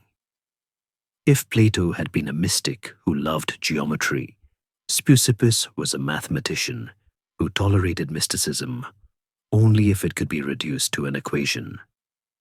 He was a man of volatile health and sharp, brittle temper, prone to throwing inkpots when a student failed to grasp a theorem. Under his guidance, the broad, sweeping dialogues about justice and virtue were replaced by a rigid obsession with the Pythagorean numbers. The question was no longer, how should a man live, but, is the soul the number one, or is it the geometric point? The warmth of the philosophical search evaporated, replaced by the cold, sterile air of a calculation room. For Aristotle, walking these familiar paths was now an exercise in alienation. He was 37, a man in the full, terrifying bloom of his intellectual powers. Yet he found himself a stranger in the house he had helped build. He would sit in the lectures, listening to Speusippus dismantle Plato's theory of forms, not to replace it with biology, as Aristotle wanted, but to replace it with something even more abstract: mathematical objects. Speusippus argued that only numbers were real. Trees, dogs, cities, happiness. These were just messy debris floating on the surface of the mathematical ocean. Aristotle, who had just spent the morning dissecting the eye of a cuttlefish to understand how it saw the world, must have felt a profound, quiet rage. They were retreating. They were running away from the richness of the world into a cave of their own making, a cave where the shadows were just numbers scrawled on a wall. But the danger inside the academy was nothing compared to the danger outside its walls. While Speusippus was counting the angles of the soul, the city of Athens was counting its spears. The year was 347 BC, and the Macedonian question had moved from the assembly floor to the streets.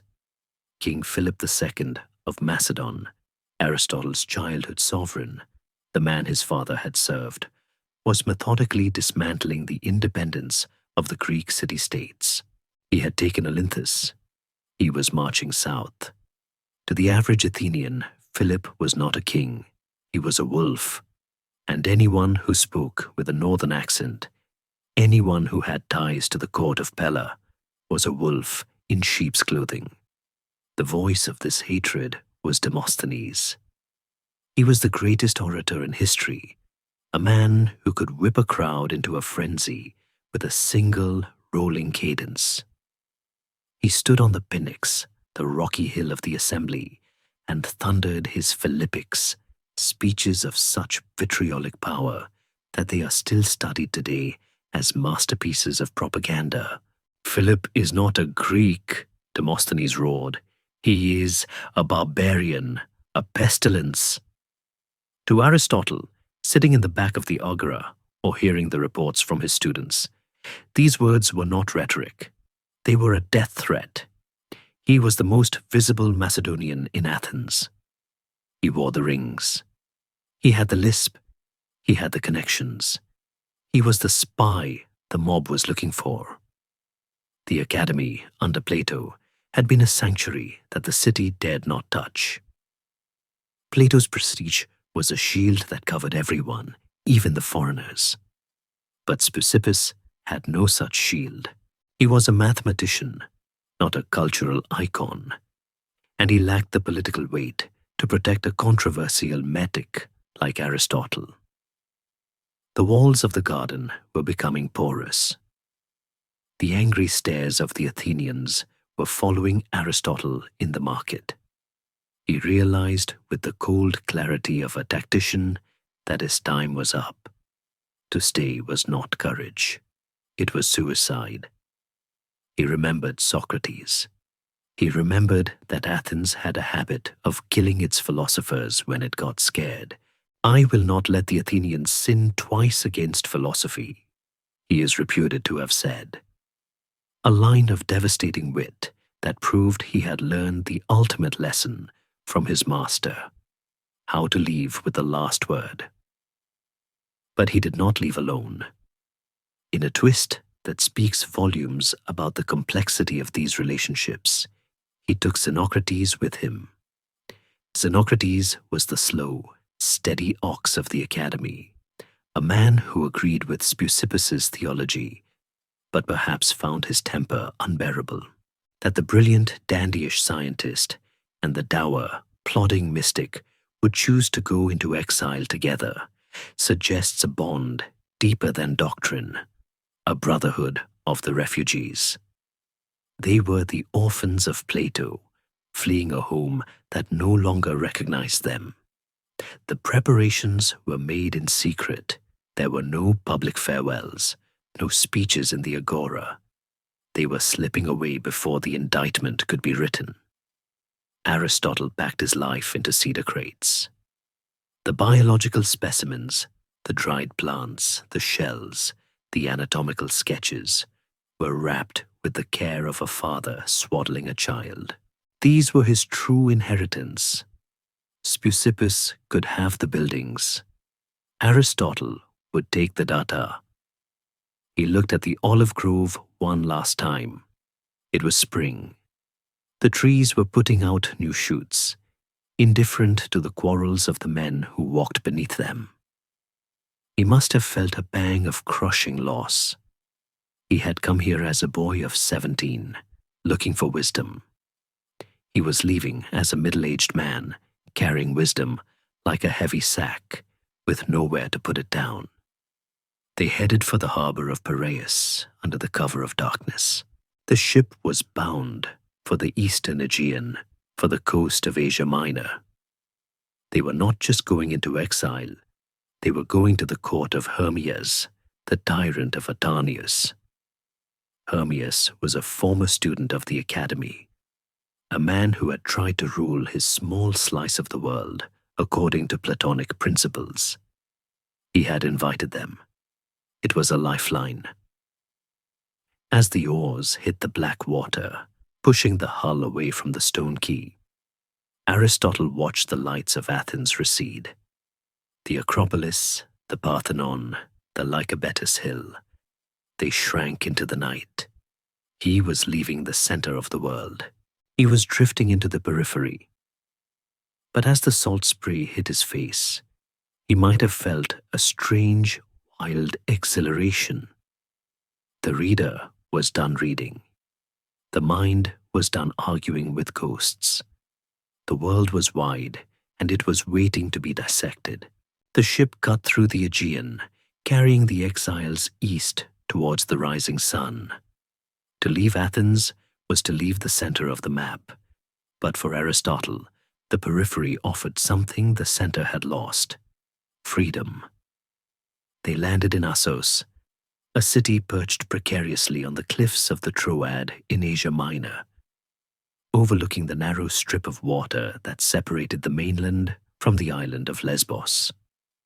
The landscape here was dramatic, darker, and wilder than the gentle hills of Attica. The stone was volcanic trachyte, sharp and black, and the wind smelled of pine forests and the looming presence of the Persian Empire just over the mountains. This was the frontier. And it was here, on this jagged edge of the Greek world, that Aristotle began to rebuild his life from the ruins of the Academy. He was welcomed by Hermias, the ruler of Atarneus and Assos. Hermias is one of the most fascinating and tragic figures in the margins of philosophy. A former slave, a eunuch, and a man of startling intellect who had risen to power, not by blood, but by sheer capability. He had studied at the Academy years before, sitting quietly in the back while Plato spoke of the ideal state. Unlike Dionysius in Sicily, Hermias had actually listened.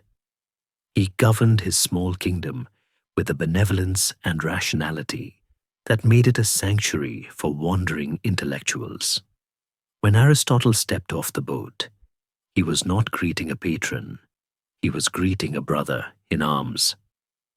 Hermias gave the exiles the city of Assos to live in, effectively handing them the keys to a city-state and saying, "Build your republic here." For 3 years, Assos became a shadow academy, a utopia in miniature. Freed from the oppressive shadow of Speusippus and the anti-Macedonian riots of Athens, Aristotle flourished. He was no longer the student raising his hand, he was the master. He gathered a circle of friends, Xenocrates, Callisthenes, Theophrastus, and they turned the city into a laboratory. They didn't just talk about politics, they advised a ruler who listened. They didn't just talk about nature, they walked the cliffs, cataloguing the flora of the Troad. It was a time of golden autumnal happiness, a brief respite before the storms of history returned.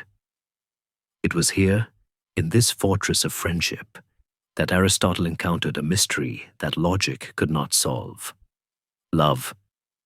Hermias had a niece, or perhaps an adopted daughter, named Pythias. She was young, brilliant, and by all accounts, deeply engaged in the intellectual life of the court. Aristotle, the man who had categorized the reproduction of sea urchins and the constitutions of states, found himself categorized by an emotion he had barely written about. He fell in love. It was not the cool, detached admiration of the Platonic ideal. It was a deep, earthly, devastating attachment. He married her. The historians of antiquity, usually eager to paint philosophers as ascetics or deviants, paused respectfully at the marriage of Aristotle and Pythias.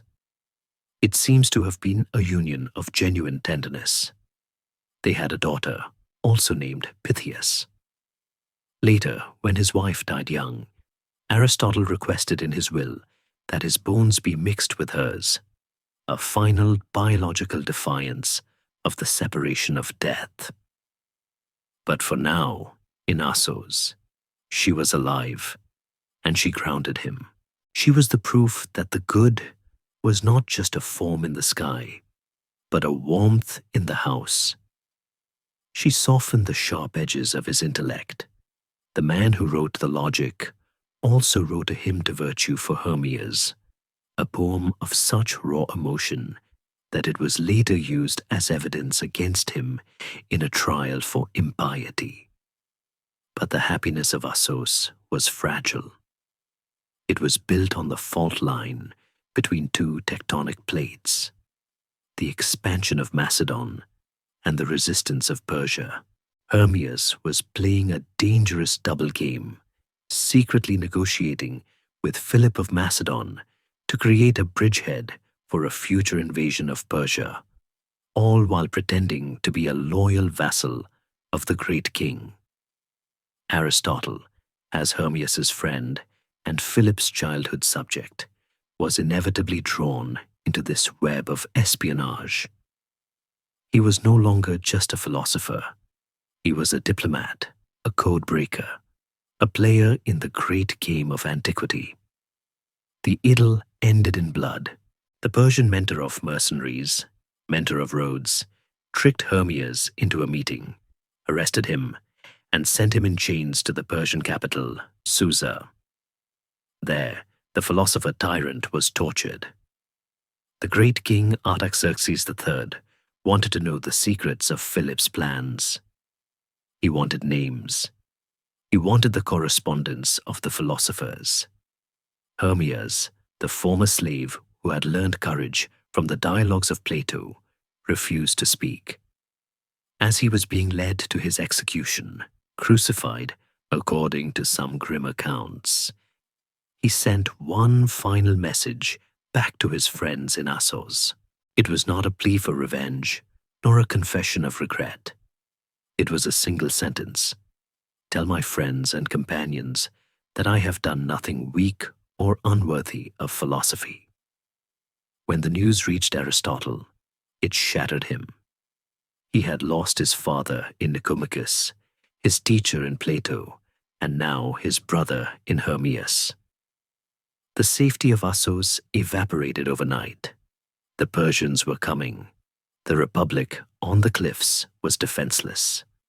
Aristotle gathered Pythias, his friends, and his manuscripts. Once again, he was a refugee. He looked at the walls of Assos, where he had known the only true political power of his life, and saw that wisdom was defenseless against treachery. He realized then that a philosopher cannot survive without a sword, or at least without a king who knows how to use one. He fled across the narrow strait to the island of Lesbos. He was running from the memory of torture, running from the failure of another philosopher king. But he was also running toward his destiny. For in the lagoons of Lesbos, amidst the reeds and the mud, there was no politics. There were no Persian spies. There was only life, teeming, wet, unclassified life. The diplomat had failed. The husband was grieving. But the biologist was about to wake up. The island of Lesbos is shaped like a plane tree leaf floating on the Aegean, deeply indented by two massive, calm inland seas, the Gulf of Calone and the Gulf of Gera. It was to the shores of the Pirha Lagoon, a quiet reed-fringed sanctuary within the Gulf of Calone, that Aristotle retreated. He was 39 years old, a widower of the mind who had seen his political hopes tortured to death in Susa and his philosophical home in Athens turned into a shrine of numbers. Here, in the brackish water that smelled of salt, sulfur, and rotting kelp, he found the cure for the grief of the idealist.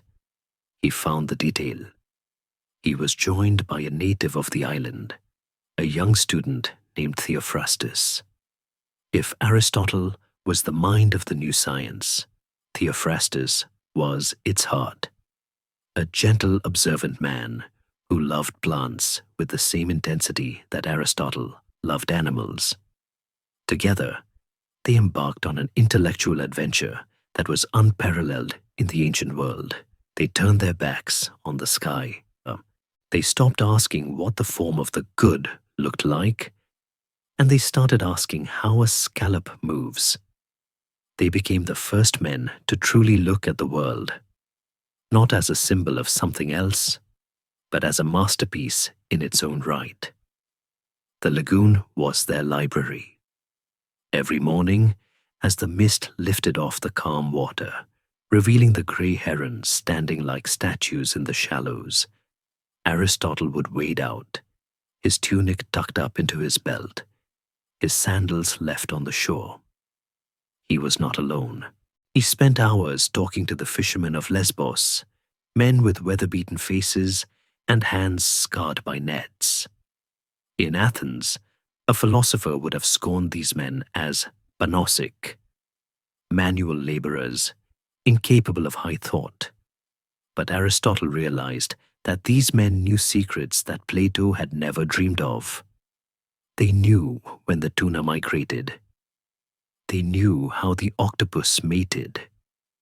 They knew that the dogfish shark gave birth to live young, a fact so strange that when Aristotle wrote it down, scientists didn't believe him until the 19th century reconfirmed it. He listened to them with the humility of a student. He bought their catch, not to eat, but to open. This period is the birth of the book History of Animals. It is a sprawling, messy, beautiful catalogue of life. In it, we see Aristotle's mind moving like a spotlight across the darkness of the natural world. He describes the camouflage of the cuttlefish, noting how it uses its ink not just to hide, but to create a decoy, a phantom shape to confuse predators. He describes the mating arm of the male octopus, the hectocotylus, which detaches during copulation, a detail so bizarre that for centuries it was thought to be a parasite. He opened chicken eggs at every stage of development to watch the heart form. He dissected the inner ear of the perch. He was obsessed with the why of the body. Why does a deer have no gallbladder? Why do deep-sea fish have larger eyes? He realized that nature does nothing in vain. Every organ, every spine, every scale had a purpose, a telos. The perfection that Plato sought in the heavens, Aristotle found in the gut of a snail. Theophrastus, meanwhile, was wandering the hillsides, cataloguing the oaks, the pines, and the medicinal herbs, laying the groundwork for the history of plants. They were a two-man university, operating without walls, without tuition, and without judgment. The atmosphere was one of profound healing quiet. There were no political speeches here. No one was calling Aristotle a spy. The only politics were the complex hierarchies of the bees, which Aristotle studied with the fascination of a sociologist, noting that they had a king, he didn't realize it was a queen, and a worker caste, a perfect model of a functioning state. He looked at the hive and saw the polis. He realized that man was not the only political animal. We were just the only ones who wouldn't stop talking about it.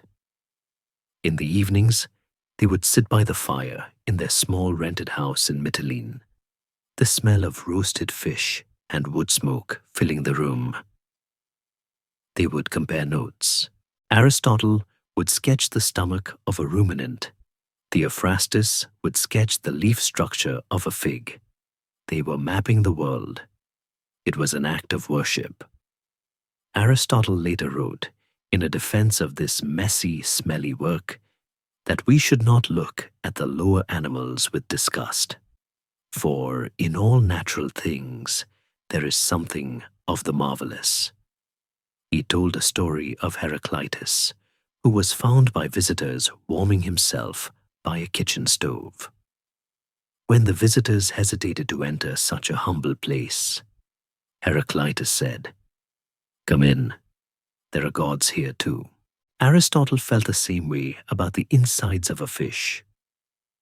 The divine was not out there, it was in here. The force that moved the stars was the same force that beat the heart of the embryo. This stay in Lesbos was the happiest time of his life. It was a second childhood, but one where the curiosity was armed with the tools of logic. He was free. He was married to a woman he loved, working with a friend he respected, living in a world that was endlessly interesting. But history has a way of finding people who are hiding in lagoons. The world of men was not done with Aristotle. Across the water, in the rugged kingdom of Macedon, King Philip II was looking for a tutor. He didn't want a mathematician. He didn't want a mystic. He wanted the smartest man in the world. He wanted the son of his father's doctor. He wanted the man who knew how to take things apart and see how they worked, because Philip had a son, a wild, golden-haired boy named Alexander, who needed to be built into a king. The summons came in 343 BC. It was a letter stamped with the royal seal of the Argead dynasty. Aristotle must have held it in his hands, his fingers stained with the ink of the cuttlefish, and felt the weight of the old trap closing again. To go meant returning to the viper's nest of politics. To stay meant refusing the call of history. He looked at the lagoon, at the quiet water where the truth lived in the reeds. He looked at Theophrastus. He packed his specimens. The holiday was over.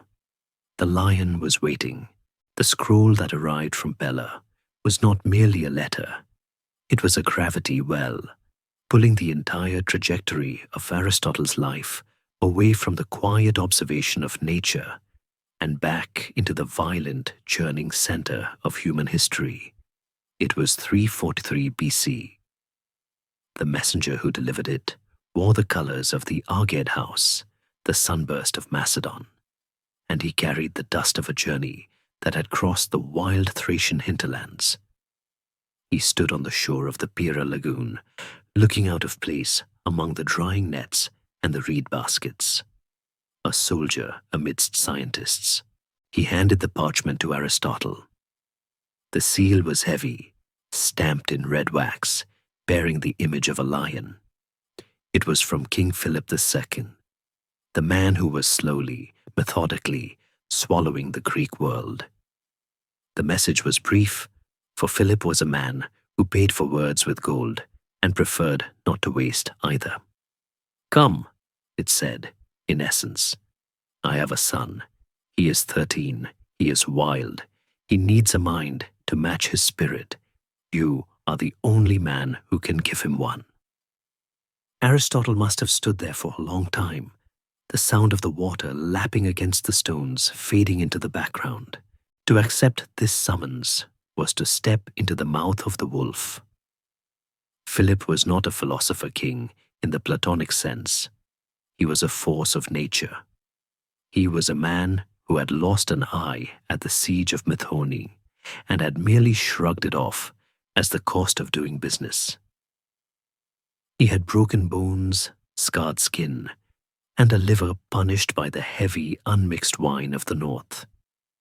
He was a brilliant tactician, a diplomat who could lie with the sincerity of a saint, and a father who looked at his son, Alexander, with a mixture of terrifying pride and genuine fear.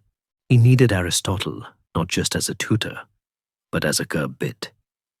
He needed someone to put a bridle of logic on a stallion that was threatening to trample everything, including its own father. But there was another layer to the summons, a ghost from the past. Aristotle's father, Nicomachus, had been the physician to Philip's father, Amyntas. Aristotle had spent his early childhood in the Macedonian court. The smell of that world, the wood smoke, the horse sweat, the damp wool, was the smell of his own infancy. To return was to close a circle. It was also a transaction. History records that Aristotle did not go cheaply. He negotiated a fee that was breathtaking in its audacity. He did not ask for gold. He did not ask for a palace. He asked for a resurrection. Years earlier, during his wars of expansion, Philip had razed Aristotle's hometown of Stagira to the ground. He had sold its people into slavery and left its walls as rubble. Aristotle demanded that Philip rebuild Stagira, stone by stone, and restore every single citizen to their freedom and their home. It was a demand that only a philosopher could make, to trade a boy's education for a city's existence. Philip, respecting the sheer scale of the request, agreed. The contract was signed. One mind for one city. The departure from Lesbos was a quiet severing. Theophrastus stayed behind, or perhaps travelled with him. But the idyll of the lagoon was over. The crates of specimens, the sketches of octopuses, the notes on the tides, they were packed away. Aristotle boarded the ship that would take him north, sailing past the familiar coastline of the Chalcidice, past the ruins of Olynthus, toward the Thamaic Gulf. As the ship moved further north, the light seemed to change. The soft violet haze of Attica and the sharp clear light of Ionia gave way to the greener, heavier, mistier atmosphere of Macedon. This was a land of timber, of massive forests, where lions still roamed, real lions, not metaphors, and where the mountains held veins of gold and silver. Arrival in Pella, the capital, was a shock to the senses. If Athens was a city of stone and speech, Pella was a city of wood and war. It was a construction site of an empire.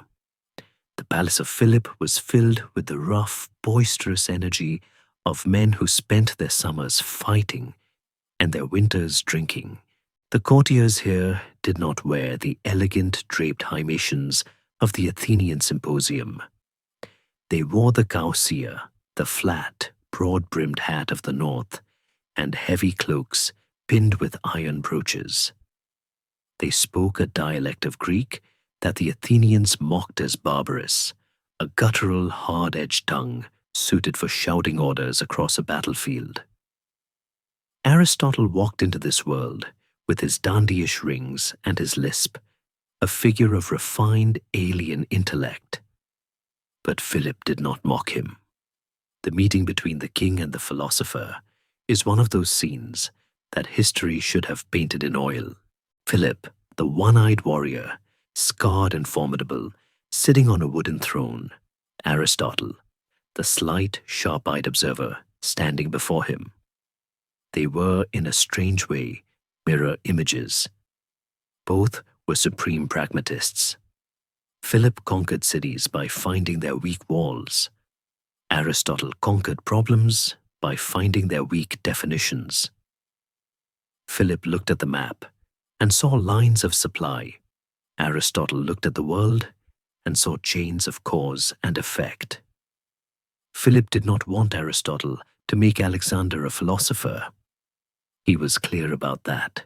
He didn't want a son who sat in a corner, weeping over the beauty of a triangle. He wanted a king. He wanted Alexander to learn rhetoric so he could persuade his generals. He wanted him to learn history so he could avoid the mistakes of the past. He wanted him to learn science so he could understand the logistics of an army, how to bridge a river, how to cure a plague, how to navigate by the stars. He wanted the golden mean installed in the boy's soul like a governor on a steam engine to keep his passion from exploding into madness. Teach him, Philip might have said, pouring a cup of dark wine, that a king who cannot rule himself cannot rule others. Aristotle accepted the charge, but he refused to do it in the noise of the palace. Pella was too distracting. It was full of sycophants, spies, and the toxic, poisonous hatred between Philip and his wife, Olympias, a woman of terrifying intensity who told Alexander he was the son of Zeus, not Philip. Aristotle needed a laboratory. He asked for a sanctuary away from the court. Philip gave him the Nymphaeum at Mieza, a village in the foothills of the Vermio Mountains. It was a place of stunning natural beauty, a shrine to the nymphs where ancient caves were carved into the limestone and clear cold springs bubbled up from the earth. It was a setting that felt like a compromise between the academy and the wild. A garden, yes, but a garden surrounded by deep, dark forests. The journey to Mieza was the final leg of his transformation from researcher to royal tutor. As the carriage bumped over the mountain roads, Aristotle must have looked out at the thick canopy of trees and felt a sense of anticipation mixed with dread. He was about to conduct the most dangerous experiment of his life. He was not dissecting a dead fish. He was about to dissect and reconstruct the soul of a living prince who was destined to conquer the world. He knew the stories about the boy. He knew Alexander was brilliant, precocious, and violently temperamental. He knew the boy slept with a dagger under his pillow and a copy of the Iliad beside it. He knew that taming this lion would require more than logic. It would require a kind of magic that Aristotle wasn't sure he possessed.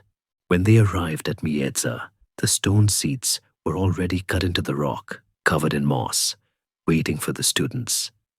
The air was cool and smelled of damp earth and rotting leaves. It was quiet here. The noise of Pella was gone. The noise of Athens was a lifetime away. Aristotle stood in the center of the stone circle, the school of striding, and waited. He arranged his scrolls. He set out his maps. He prepared his mind. He was about to meet the hurricane. He was about to find out if philosophy could stand against the raw, unrefined ambition of a boy who thought he was a god. The birds fell silent in the trees. The wind rustled the ivy on the cave walls. And then, in the distance, the sound of hoofbeats. Fast, rhythmic, demanding hoofbeats, getting louder, coming closer, carrying the future of the world in the saddle. The student was arriving. The lesson was about to begin. The hoofbeats stopped, not with a gradual slowing, but with the abrupt, skidding halt of an animal reined in by a hand that demanded instant obedience. The silence that followed was heavy, filled only by the heavy, wet breathing of horses and the rustle of the wind in the ivy. Then footsteps. When Alexander entered the Nymphaeum, he did not walk like a student entering a classroom. He walked like a proprietor inspecting a new acquisition. He was 13 years old, small for his age, but possessed of a physical intensity that made the air around him feel charged, like the atmosphere before a thunderstorm. His hair was the color of a lion's mane, sweeping back from his forehead in a cowlick that sculptors would later exaggerate into a divine wind. But what caught Aristotle's attention first were the eyes. History tells us, and Aristotle, with his doctor's obsession for detail, surely noted, that the boy had heterochromia. One eye was the cool, piercing blue of the winter sky, the other, the dark, warm brown of the earth. To his mother, Olympias, this was a mark of the supernatural, a sign that he walked between the worlds of gods and men. To Aristotle, it was a biological curiosity, a genetic roll of the dice. It was the first disagreement between them, unspoken but profound. The boy saw a destiny, the teacher saw a mutation. Behind Alexander came the companions, the sons of the Macedonian nobility, who would grow up to carve kingdoms out of the carcass of the world. Hephaestion, the gentle, loyal shadow. Ptolemy, the sharp-eyed pragmatist. Cassander, who would one day murder Alexander's family. They were a pack of wolves in training, loud, jostling, smelling of sweat and leather. They looked at the slight, bearded man standing by the stone bench, the man with the rings and the lisp, with the skeptical amusement of boys who measured worth by the weight of a spear. Aristotle did not flinch. He did not try to shout over them. He simply waited. He used the eloquent silence he had learned from Plato, holding the stillness until it became uncomfortable, until the boys stopped shoving and looked at him, wondering why he wasn't afraid. It was his first lesson. Power is not just noise. Power is control. The education that followed in the caves of Mieza is one of the most scrutinized chapters in history, yet it remains shrouded in the mist of legend. We know the curriculum, but the chemistry is what fascinates. Aristotle was trying to install a governor on a steam engine. He taught them the golden mean, the idea that virtue lies in the middle, that courage is the balance between cowardice and rashness. Alexander listened, his mismatched eyes narrowing, but one can imagine the internal resistance. To a boy who slept with a dagger, moderation sounded like weakness. Alexander didn't want to be the mean.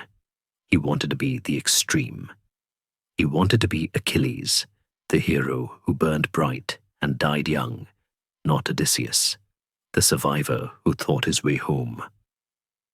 The central battlefield of their relationship was a book. Alexander was obsessed with Homer's Iliad. He viewed it not as a poem, but as a manual for life. He believed he was descended from Achilles on his mother's side and Hercules on his father's.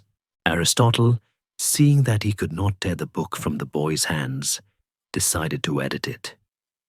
He prepared a special, annotated edition of the Iliad for the prince, the famous casket copy, which Alexander would later carry across Asia in a jeweled box taken from the Persian king. Historians still argue about what Aristotle wrote in those margins. Did he try to soften the violence? Did he highlight the tragedy of war? Or did he, with a sigh of resignation, simply correct the grammar and clarify the geography, knowing the boy would read only what he wanted to see? Aristotle tried to turn the conversation from myth to science. He brought the specimens of Lesbos to Mieza. He taught Alexander the anatomy of animals, the properties of medicinal herbs, the patterns of the stars. Here, the boy's genius flared. Alexander was voracious. He loved the logic of medicine, the idea that you could fix a body like a machine. There is a story that years later, when Alexander fell violently ill in Cilicia, he trusted his doctor, Philip the Acarnanian, over the warnings of his generals, drinking a purgative draught without hesitation, because he understood the science behind it. That trust was born in Mieza. Aristotle taught him that the world was knowable, that it wasn't just a playground for the gods' whims, but a system of laws. If you understood the currents of the river, you could cross it. If you understood the psychology of men, you could lead them. But there was a darkness in the curriculum, a shadow cast by the political reality of the time. Aristotle, the cosmopolitan scientist who had lived in Athens, Assos, and Lesbos, was also a product of his era. He taught Alexander that the Greeks were free men, capable of reason, while the barbarians, the Persians, the Asians, were natural slaves, suited only for obedience. It was a prejudice that Plato had shared, a blind spot in the Greek Enlightenment. Aristotle advised Alexander to rule the Greeks as a leader, but the barbarians as a master, to treat them like plants or animals. This is the tragic irony of Mieza. The greatest mind in history gave the greatest conqueror in history the moral justification for enslavement. Alexander absorbed the lesson, but later, in a twist that would horrify his teacher, he would reject it. When he conquered Persia, he didn't treat them like animals. He started dressing like them. He married them. He tried to fuse the cultures. The student would eventually outgrow the teacher's racism, not out of kindness, but out of an imperial ambition that was too big to be limited by ethnicity. For 3 years, the lessons continued. The Nymphaeum became a crucible. We can picture the scene, a rainy afternoon, the water dripping from the limestone overhangs. Aristotle is dissecting a frog, explaining the circulation of blood. Alexander is watching, but his hand is toying with the hilt of a dagger. "You see, Alexander," Aristotle says, his voice calm, "the heart is the center of the heat. It commands the body, not by force, but by impulse. It is the king of the organs." Alexander looks up, but if the head is cut off, the heart stops. Biologically, yes, but politically, if the leader dies, the state should survive. That is the rule of law. Alexander smiles, a cold, sharp expression. "Not my state. If I die, the world should burn with me." Aristotle pauses, wiping his hands on a rag. He realizes then that he is not training a philosopher king. He is training a storm. He is sharpening a blade that will cut the throat of the world. There were moments of softness too. Alexander loved his friends with a fierce, possessive intensity, especially Hephaestion. Aristotle, who had loved Hermias, understood this bond. He likely saw in Hephaestion the Patroclus to Alexander's Achilles, the grounding wire for the lightning bolt. He may have tried to use Hephaestion to reach Alexander, to temper his rage. A friend, Aristotle famously taught, is a second self. To hurt your friend is to hurt yourself. Alexander understood this. It was perhaps the only ethical lesson that truly stuck. His loyalty to his inner circle was absolute, until the paranoia of power eventually eroded even that. As the boy grew, reaching 16, the cage of the classroom became too small. The lessons were interrupted more frequently by messengers from Pella. Philip was away on campaigns, besieging Byzantium, fighting the Scythians. He needed a regent. He needed a man to hold the seal. In 340 BC, the call came. Alexander was summoned back to Pella to rule in his father's absence. The schooling was over. The taming of the lion was finished, not because the lion was tame, but because the lion was hungry. Aristotle packed his scrolls once again. He looked at the empty stone benches of the Nymphaeum. He had given the boy the tools of logic, rhetoric, and science. He had given him a copy of the Iliad that would sleep under his pillow until he died in Babylon. He had tried to instill the golden mean, but he knew he had failed. You cannot teach moderation to a forest fire.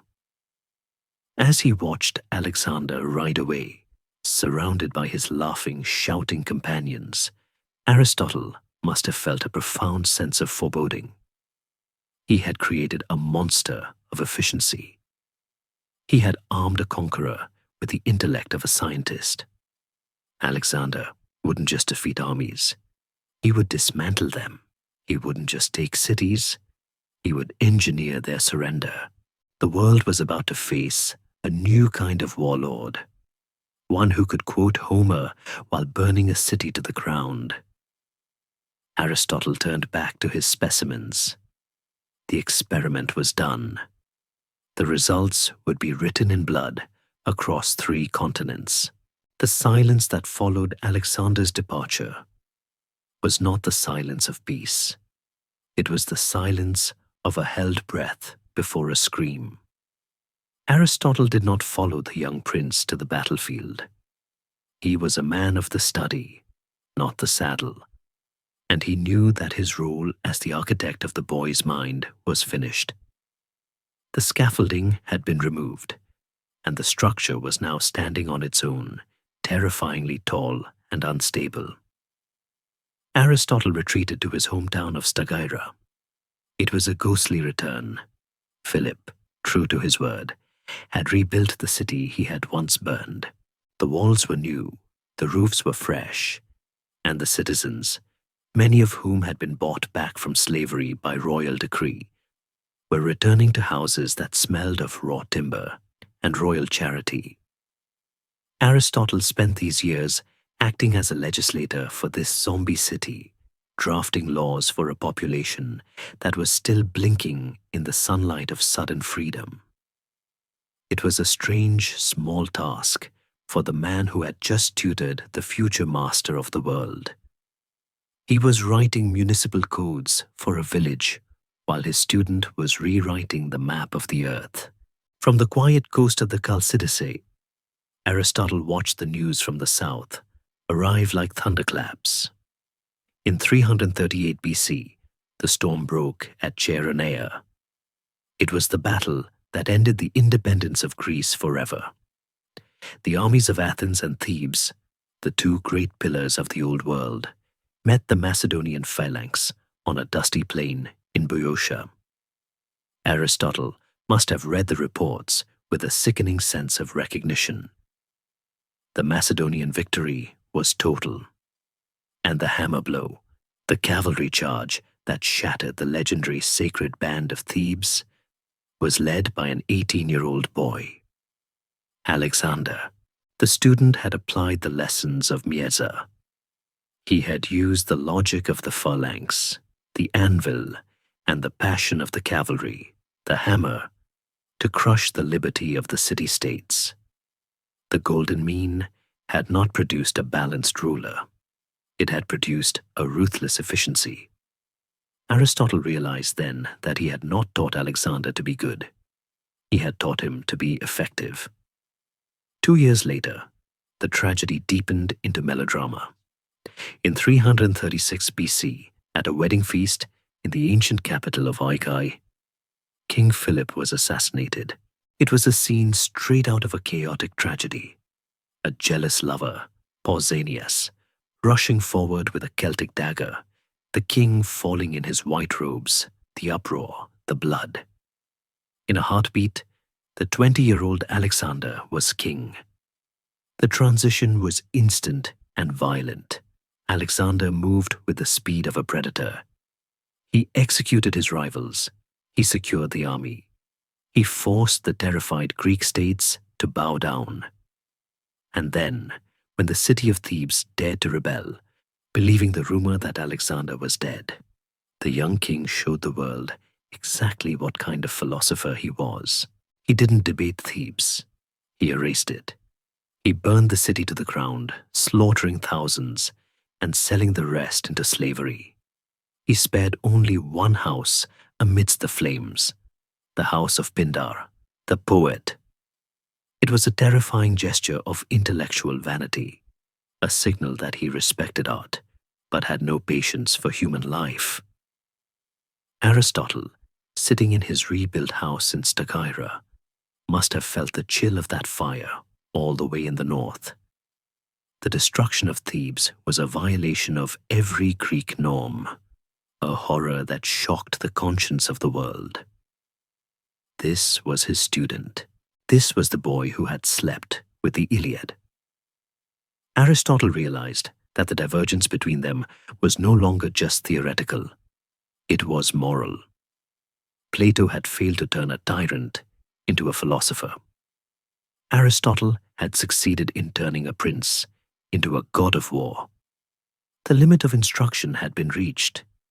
You can teach a man logic, You can teach him ethics, but you cannot teach him to be small when he believes the world is too small for him. Yet, the cord was not entirely cut. Alexander was preparing for the greatest adventure in history, the invasion of Persia. He was going to fulfill the dream of his father and the vengeance of the Greeks. He needed a chronicler. He needed a scientist. He invited Callisthenes, Aristotle's nephew and fellow student, to join the expedition as the official historian. It was a fatal honor. Aristotle advised his nephew, a man of blunt speech and rigid principles, to speak to the king as little as possible and as sweetly as possible. It was the advice of a survivalist. Aristotle knew that the atmosphere around Alexander was becoming toxic with flattery. The boy who had once listened to reason was now only listening to applause. Aristotle himself did not go. There is a persistent legend that he gave Alexander a copy of his treatise on monarchy as a parting gift, a final attempt to whisper wisdom into the ear of the hurricane. But he knew he could not follow the army. He was a man of the polis, of the small, rational city-state. Alexander was building a cosmopolis, a world-state where the lines between Greek and barbarian, free man and slave, would be blurred by the sheer scale of conquest. Aristotle belonged to the past, the rational, categorized, distinct past. Alexander belonged to the future, the chaotic, blended, imperial future. So in 335 BC, as Alexander turned his face east toward the Hellespont, marching to conquer Asia, Aristotle turned his face south. He was 49 years old. His hair was thinning. His heart was heavy with the recent death of his wife, Pythias. He was a widower, a retired tutor, a man whose famous student had outgrown him in the most violent way possible. There was nothing left for him in Macedon. The court was a barracks. Stagira was a quiet backwater. He needed the noise of the mind. He needed the one place where, despite the hatred, despite the danger, the conversation still mattered. He was going back to Athens. It was a dangerous decision. Athens was seething with anti-Macedonian rage after the destruction of Thebes. To return as the teacher of the monster was to walk into a city that wanted to tear him apart. But Aristotle was not driven by safety. He was driven by a new ambition. He had seen the failure of Plato's academy to engage with the world. He had seen the failure of politics to tame the world. He decided to build a third way. He would not hide in a cave of numbers, nor would he ride in a chariot of war. He would build a school that looked the world in the eye. He would build a sanctuary for the facts. He packed his specimens again, the dried plants from Lesbos, the sketches from the lagoon, the scrolls of constitutions. He said goodbye to the tomb of his wife. He boarded the ship for Piraeus. As the coastline of Macedon faded, he was leaving behind the life of action that Alexander had chosen.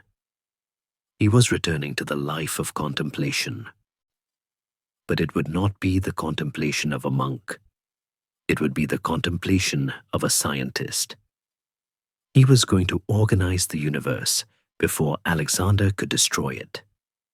The student had chosen the sword. The teacher chose the pen.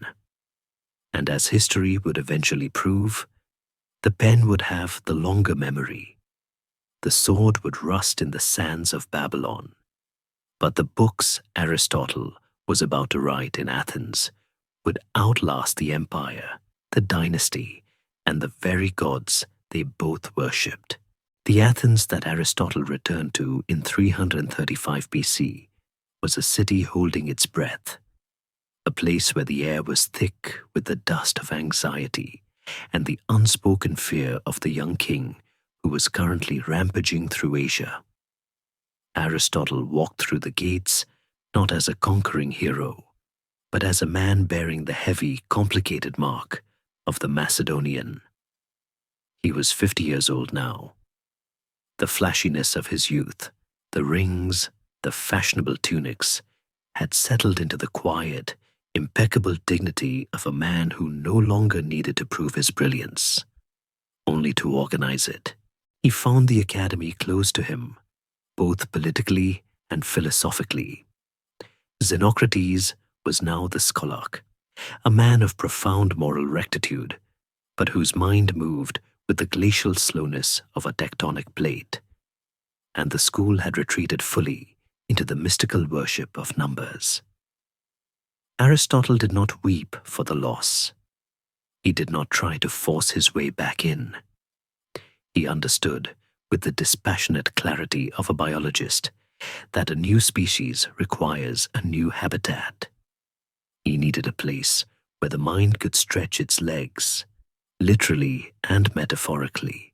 He looked outside the city walls, to the east, to a dusty, tree-lined gymnasium dedicated to Apollo Lykios, Apollo, the wolf god. It was a place for wrestlers, for sweating bodies, for the raw physical vitality of the city's youth. It was called the Lyceum, and it was here, amidst the grunts of athletes and the smell of oil and sand, that Aristotle decided to build the first true university in the history of the world. He could not buy the land. As a metic, a resident alien, the laws of Athens forbade him from owning property, a legal restriction that history turned into a blessing. Because he could not build a fortress of stone like the academy, he built a school of movement. He rented some buildings, perhaps a few rooms for his scrolls and his specimens, but the heart of the school was the peripatos, the covered walkway, the colonnade where the shadows played in long, rhythmic bars across the floor. Here, Aristotle began to teach, not by sitting on a throne, but by walking. It became his signature, and eventually his name. The peripatetics were the wanderers, the men who thought on their feet. There is a profound biological logic to this, which Aristotle surely appreciated. To sit is to stagnate.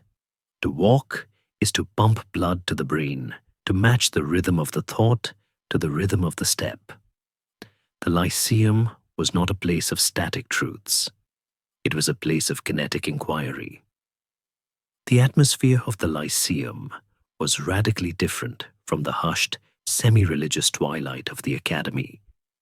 If the academy was a temple, the Lyceum was a laboratory. It smelled different. It didn't smell of incense. It smelled of dried herbs, of preserving vinegar, of old papyrus, and occasionally, to the horror of the passing wrestlers, of dissecting fluids. Aristotle began to amass a collection that would become legendary. He didn't just want books. He wanted everything. He sent his students out like intellectual scavengers to collect the constitutions of cities, the folklore of barbarians, the theatrical records of the Athenian stage, and the body parts of strange animals. Historians still argue over the extent of the funding he received from Alexander during this period.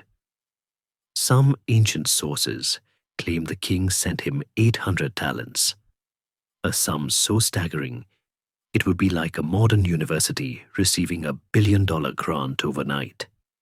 While modern scholars doubt the exact figure, the scale of the operation suggests a river of gold flowing from the conqueror to the teacher. Alexander was conquering the world with the sword. He was paying Aristotle to conquer it with the pen. The daily routine of the Lyceum was divided with the precision of a clock. In the mornings, Aristotle held the achromatic lectures. These were for the inner circle, the advanced students, the men like Theophrastus and Eudemus, who were ready to wrestle with the hardest problems of logic, physics, and metaphysics. Imagine them walking briskly through the colonnade, the morning sun slanting in, Aristotle leading the pack like a greyhound. He would speak rapidly, his lisp forgotten in the flow of ideas, dismantling the nature of time or substance. He would stop suddenly to point at a spider web in the corner of the ceiling, using it to illustrate a point about geometry in nature, then resume the pace. These were intimate, grueling sessions where the mind was stretched until it snapped or strengthened. In the evenings, the gates were thrown open for the exoteric lectures. These were for the public, for the curious citizens of Athens who wanted to hear the famous philosopher speak on rhetoric or politics, or how to live a good life. Aristotle was a master showman in these hours. He knew that the public didn't want trisyllogisms. They wanted to know how to win arguments in the assembly, or how to find happiness in a chaotic world. He taught them that happiness was not a gift from the gods, but an activity of the soul in accordance with virtue. He taught them that a man could be happy even if he wasn't lucky, though a little bit of luck, good looks, some money, friends, certainly helped. It was a practical, generous philosophy, devoid of the terrifying absolutism of Plato. He didn't tell them they were prisoners in a cave. He told them they were citizens in a world that could be understood. The physical space of the Lyceum began to fill up with the debris of this massive intellectual project. Maps were drawn and pinned to the walls, maps that were constantly being updated as reports came back from Alexander's army in the east. The world is bigger than we thought, Aristotle might have murmured to Theophrastus, tracing the line of the Indus River with a finger. And stranger, they had shelves of scrolls, the first systematic library in Europe, organized not by poetic whim, but by subject matter. There were jars of preserved specimens. There were diagrams of the heavens. It was a factory of truth. Unlike the academy, which searched for the one unity, the lyceums celebrated the many. They studied botany, zoology, ethics, politics, poetics, rhetoric, physics, metaphysics. Aristotle was inventing separate disciplines as he went along, cutting the great pie of knowledge into the slices we still use today. There was a camaraderie here that was less cult-like than the academy, more professional. The students were researchers, colleagues in training. There is a gentle humor in the accounts of their dining habits. Aristotle, ever the organizer, created a set of rules for the symposium, appointing a ruler of the table, who would rotate every 10 days to ensure order. One can imagine the sheer nerdiness of a dinner party where the ruler enforces a ban on discussing business, only for the conversation to inevitably drift toward the classification of the fish they were eating. Is the flounder a Salacian or a teleost? Someone would ask, and the wine would be forgotten as the knives came out, not for fighting, but for dissection. But beneath the bustle and the brilliance, there was a quiet, persistent shadow. Aristotle was working against time. He knew that the peace of Athens was a fragile illusion, held together only by the fear of Alexander. He knew that he was a guest in a house that hated his landlord. He walked the peripatos with the energy of a man who knows the winter is coming. He wrote furiously.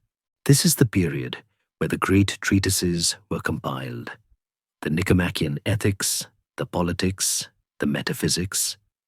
They are not polished dialogues like Plato's. They are lecture notes. They are dense, dry, repetitive, and brilliant. They read like the frantic scribblings of a man trying to write down the entire contents of the human mind before the library burns down. He was building a sanctuary for the facts. He was asserting that the world of the senses was not a lie.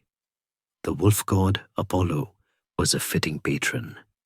The wolf is a hunter, an animal of the earth, sharp-sensed and pragmatic. Aristotle was teaching his students to hunt for the truth in the underbrush, to track it through the mud of reality. He looked at the academy on the other side of the city, with its closed doors and its silent geometry, and he felt no envy. They had the heavens. He had the earth. And as he watched the sun set over the Lyceum, illuminating the sweating bodies of the wrestlers and the piles of scrolls on his desk, Aristotle must have felt that he had finally won the argument. Plato pointed up. Aristotle pointed down, and down here, amidst the dust and the noise and the wolf god's shrine, life was teeming, difficult, and undeniably, wonderfully real. The ambition of the Lyceum was not merely to teach, it was to capture the universe in a net of words. In the quiet, dusty rooms rented near the gymnasium, a revolution was taking place that was far more radical than any coup in the city of Athens. Aristotle was inventing the very structure of human thought. Before him, knowledge was a tangled forest, a mix of poetry, myth, history, and observation, all growing together in a wild, unpruned mess. A philosopher might speak of the stars, the soul, and the price of fish in the same breath, weaving them into a single, mystical tapestry. Plato had done this beautifully, creating dialogues where geometry melted into theology. But Aristotle looked at the forest and saw that the trees were different. He saw that you could not use the same tools to study a poem that you used to study a planet. You needed different blades for different woods. So, he did something that seems obvious to us now, but was an act of intellectual violence at the time. He drew lines. He invented the department. He divided the world into domains. He pointed to the study of nature and called it physics. He pointed to the study of reasoning and called it logic, or the organon, the tool. He pointed to the study of human behavior and called it ethics. He pointed to the study of the state and called it politics. And for the things that were beyond nature, the questions of being and God, he had a set of scrolls that his editors would later place after the physics, giving us the accidental but perfect name, metaphysics.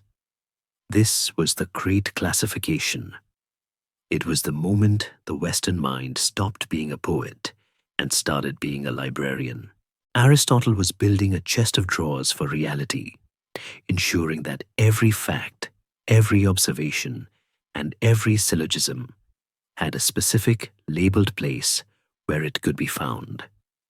The output of this period is staggering. The ancient bibliographies list over 150 titles attributed to Aristotle. We have only a fraction of them today, perhaps 1/5, and what we have are likely not the polished works he intended for the public. The exoteric works, the beautiful dialogues he wrote in his youth that Cicero described as a river of gold, are lost to the rot of time. What remains are the esoteric works, the lecture notes, the dense, unpolished cheat sheets he used for his morning walks in the colonnade. Reading them is like reading the raw code of a master programmer. They are terse, repetitive, full of jargon, and utterly brilliant. They are the sound of a mind thinking in real time. In the Poetics, he turned his dissecting eye to art. Plato had banished the poets from his ideal city, fearing their lies. Aristotle invited them into the laboratory. He laid the tragedy of Oedipus Rex on the table and dissected it like a frog. He asked, "How does this work? What makes us cry?" He identified the parts, the hamartia, the fatal error, not flaw, the peripeteia, the reversal of fortune, the catharsis, the purging of emotion. He stripped the magic away to reveal the mechanism. Art, he argued, was not a dangerous lie. It was a necessary therapy. It was a way for the soul to vomit up its pity and fear in a controlled environment, leaving it cleansed and healthy. It was a biological defense of the theater. In the politics, he turned his gaze to the city. While Plato had dreamed of a utopia that existed nowhere, Aristotle collected the data of the everywhere.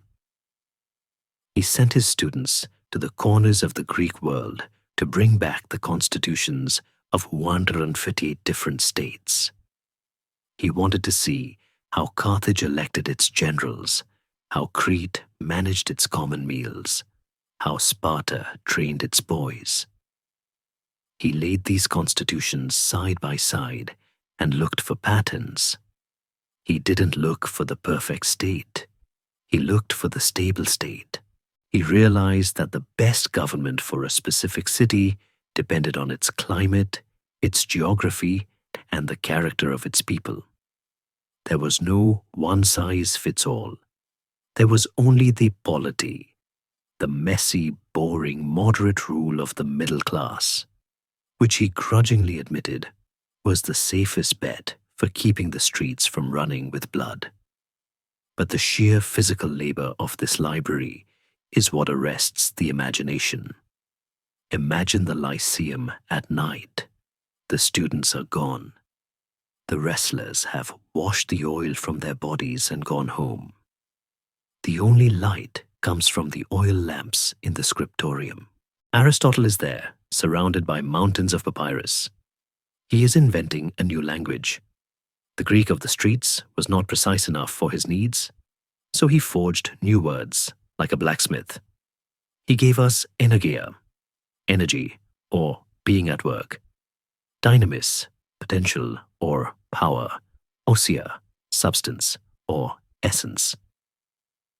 He was creating the vocabulary of science. He was forcing language to bend into rigid, distinct shapes that could hold the weight of definitions. There is a loneliness in this cataloging. It is the loneliness of the man who realizes that the world is infinite, but his time is not. He was racing against his own mortality. He wrote about sleep, about dreams, about memory, about the movement of animals, about the colors of the rainbow, about the nature of friendship. He was trying to build a duplicate of the universe inside the walls of the Lyceum, a paper model that would explain the real one. He was the cartographer of everything. And like all map makers, he knew that the map is not the territory, but it is the only way we can navigate the territory without getting lost.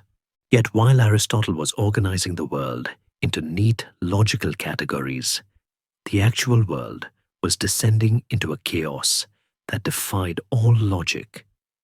Far to the east, the subject of his greatest experiment, Alexander, was unraveling. The reports that came back to the Lyceum were no longer tales of glorious victories. They were tales of madness. Alexander had burned Persepolis in a drunken rage.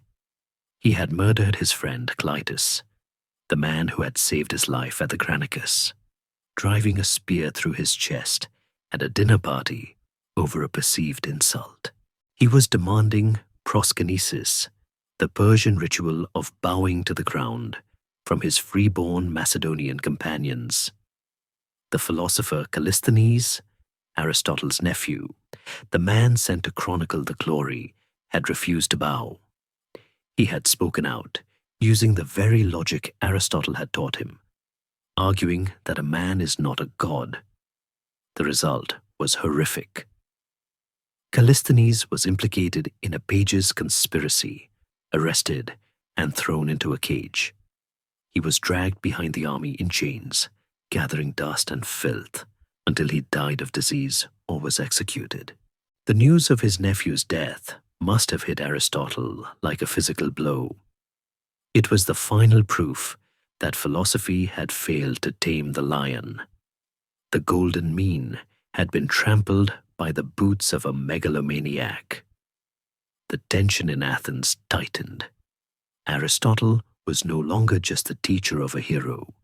He was the teacher of a tyrant. The anti-Macedonian faction in the city watched the Lyceum with growing hatred. They saw the maps on the wall not as science, but as the blueprints of their oppressor.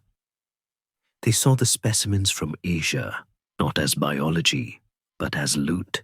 Aristotle continued to teach, continued to walk the colonnade, but the rhythm of his steps must have felt heavier. He was building a library on the edge of a volcano. He was writing about the eternal nature of the species, while the specific men around him were dying violent, pointless deaths. The contrast was absolute. In the scrolls, the world was orderly. A leads to B. The acorn leads to the oak. The potential leads to the actual. But in the world, A led to madness. The acorn led to a forest fire. The potential led to a cage. Aristotle held these two realities in his mind, the perfect order of his system and the bloody chaos of his student. He did not stop writing. In fact, he wrote harder. It was an act of defiance. If the world insisted on being insane, he would insist on describing it sanely.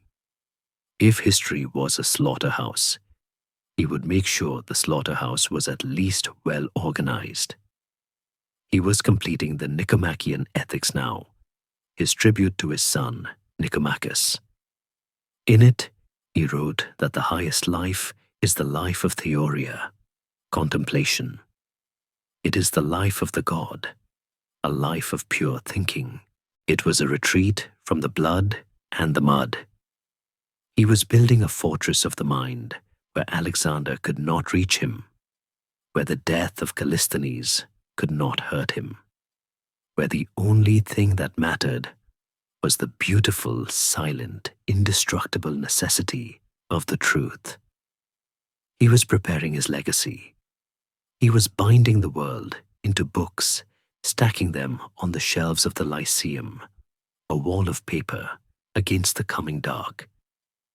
He didn't know that the dark would not come from the east, but from the very city he was trying to enlighten. The library was finished. The world was mapped. But the map maker had forgotten to leave himself an exit. The end of the world began with a rumor. In the summer of 323 BC, a whisper traveled across the desert, carried by exhausted couriers and terrified merchants, until it reached the port of Piraeus and snaked its way up the long walls to Athens. The whisper was impossible, a blasphemy against the nature of things. Alexander is dead. At first, the Athenians refused to believe it. The orator Demades famously scoffed, "If Alexander were dead, the whole world would smell the corpse." It was a gruesome testament to the sheer scale of the man. He had become so large that he seemed immune to the petty biological failure of dying. But the smell eventually arrived. The confirmation came from Babylon. The god-king, the student of Mietza, the breaker of nations, had succumbed to a fever in a palace far from the sea, leaving his empire to the strongest. He was 32 years old. When the truth settled, the silence in Athens broke. It shattered into a roar of jubilation that was terrifying in its ferocity. The lid was off the pot. The fear that had kept the Greek cities in check for 13 years evaporated, replaced by a violent, vengeful nationalism. Statues of Macedonian sympathizers were toppled. The Philippizing politicians went into hiding, and eyes turned, as they inevitably would, to the Lyceum. To the mob, Aristotle was not the quiet scientist classifying seashells. He was the collaborator. He was the man who had groomed the monster. He was the Macedonian spy who had walked among them, taking their money and corrupting their knowledge. The library, once a sanctuary of facts, was now seen as a fortress of enemy intelligence. The legal machinery of Athens, dormant under the Macedonian hegemony, woke up with a snap. The charge brought against Aristotle was not being a friend of Alexander, for that was not technically a crime. It was impiety. It was the same deadly, vague accusation that had killed Socrates 76 years earlier. The pretext was the hymn Aristotle had written years ago for his friend Hermias, the tyrant of Ateneus. His accusers, a hierophant of the Eleusinian mysteries named Eurymedon and a demagogue named Demophilus, claimed that by writing a paean for a mortal man, Aristotle had blasphemed the gods. It was a ludicrous charge, a thin legal veil draped over a naked political assassination. But in the heat of the Athenian summer, with the mob baying for blood, the law did not matter. The mood mattered, and the mood was murderous. Aristotle stood in the colonnade of the Lyceum, listening to the reports brought by breathless students. He looked at the faces of his friends, Theophrastus, Eudemus, and saw the panic rising. He was 61 years old. His stomach had begun to trouble him deeply in recent months, a persistent pain that signaled the failing of his own body. He looked at the school he had built. He looked at the maps, the specimens, the scrolls that held the memory of the world. He had a choice. He could stay. He could stand trial. He could use his formidable rhetoric to dismantle the arguments of Eurymedon, to shame the Athenians with logic, to turn the courtroom into a final lecture hall. He could become a martyr. He could repeat the gesture of Socrates, drinking the hemlock to prove the purity of his soul. But Aristotle was not Socrates. Socrates had believed that his city was his parent, that he owed it his life, even when it was wrong. Aristotle had no such romantic attachment to the soil of Attica. He was a scientist. He looked at the data. The data said that Athens was in a state of irrational frenzy. The data said that dead philosophers cannot write books, and so, with a cool, pragmatic dignity that infuriated his enemies and puzzled his admirers, he decided to fold the hand. He uttered the sentence that has echoed down the corridors of history, a line that is both a scathing indictment of mob rule and a tender protection of his own legacy. I will not let the Athenians sin twice against philosophy. He was referring, of course, to the death of Socrates. It was a brilliant exit line. By framing his flight as an act of mercy toward Athens, saving them from the guilt of killing another wise man, he retained the moral high ground. He wasn't running away. He was sparing them. The departure was swift and unsentimental. There were no long farewell speeches to the city. He handed the keys of the Lyceum to Theophrastus. It was the perfect succession. Theophrastus was a man of the earth, a botanist, a gentle soul who was well liked even by the Athenians. Under him, the school would survive. Under Aristotle, it would burn. Aristotle packed only what was essential. He left the library. He left the specimens. He left the physical body of his work behind, trusting that the ideas were strong enough to survive without him. He walked out of the Lyceum, past the statue of Apollo, the wolf god, and did not look back. He made his way to the harbor, likely under the cover of darkness, to avoid the stones of the crowd. He boarded a ship bound for the island of Euboea, to the city of Chalcis. It was his mother's ancestral home. He was retreating to the womb. The journey across the narrow strip of water was a crossing of the river Styx for his public life. As the ship cut through the dark waves, leaving the fires of rebellious Athens behind, Aristotle must have felt the immense weight of the cycle closing. He had come to Athens as a boy of 17, full of hope. He was leaving it as an old man, chased out by the same demons that had haunted his master. Plato had been right about the cave, he realized. The prisoners did not want to be free. They wanted to kill anyone who tried to turn them around. Chalcis was quiet. It was a city of merchants and sailors, indifferent to the high drama of philosophy. Aristotle settled into his mother's estate, a house that smelled of the sea and the damp salt air of the Euripus Strait. The Euripus was a natural wonder, a narrow channel where the tide changed direction violently and unpredictably, sometimes 7 times a day. It was a chaotic, swirling flux of water that defied the simple calendars of the tides. It was the perfect final view for the man who had tried to categorize the changing world. He would sit on the terrace, wrapped in wool against the chill, watching the water rush one way, then stop, then rush the other way. It was a reminder that nature is always in motion, always becoming, never resting in the perfect stillness of being. His health deteriorated rapidly. The stomach ailment, likely a cancer or a severe ulcer, worsened. He was in pain, but his mind remained the razor it had always been. He dictated letters to Antipater, the Macedonian regent, advocating for the safety of the Lyceum. He wrote his will. It is a document of profound humanity, a stark contrast to the rigid, cold laws of Plato's final years. Aristotle remembered everyone. He provided for his daughter, Pythias. He provided for her Pilis, the woman who had cared for him after his wife's death, asking that she be given a home and treated with honor in recognition of her steady affection toward me.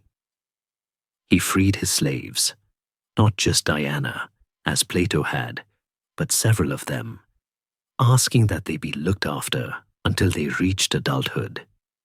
He asked that the bones of his wife, Pythias, be disinterred and buried with him, as she had requested. It was the will of a man who had loved the particular individual humans in his life, not just humanity as an abstract concept.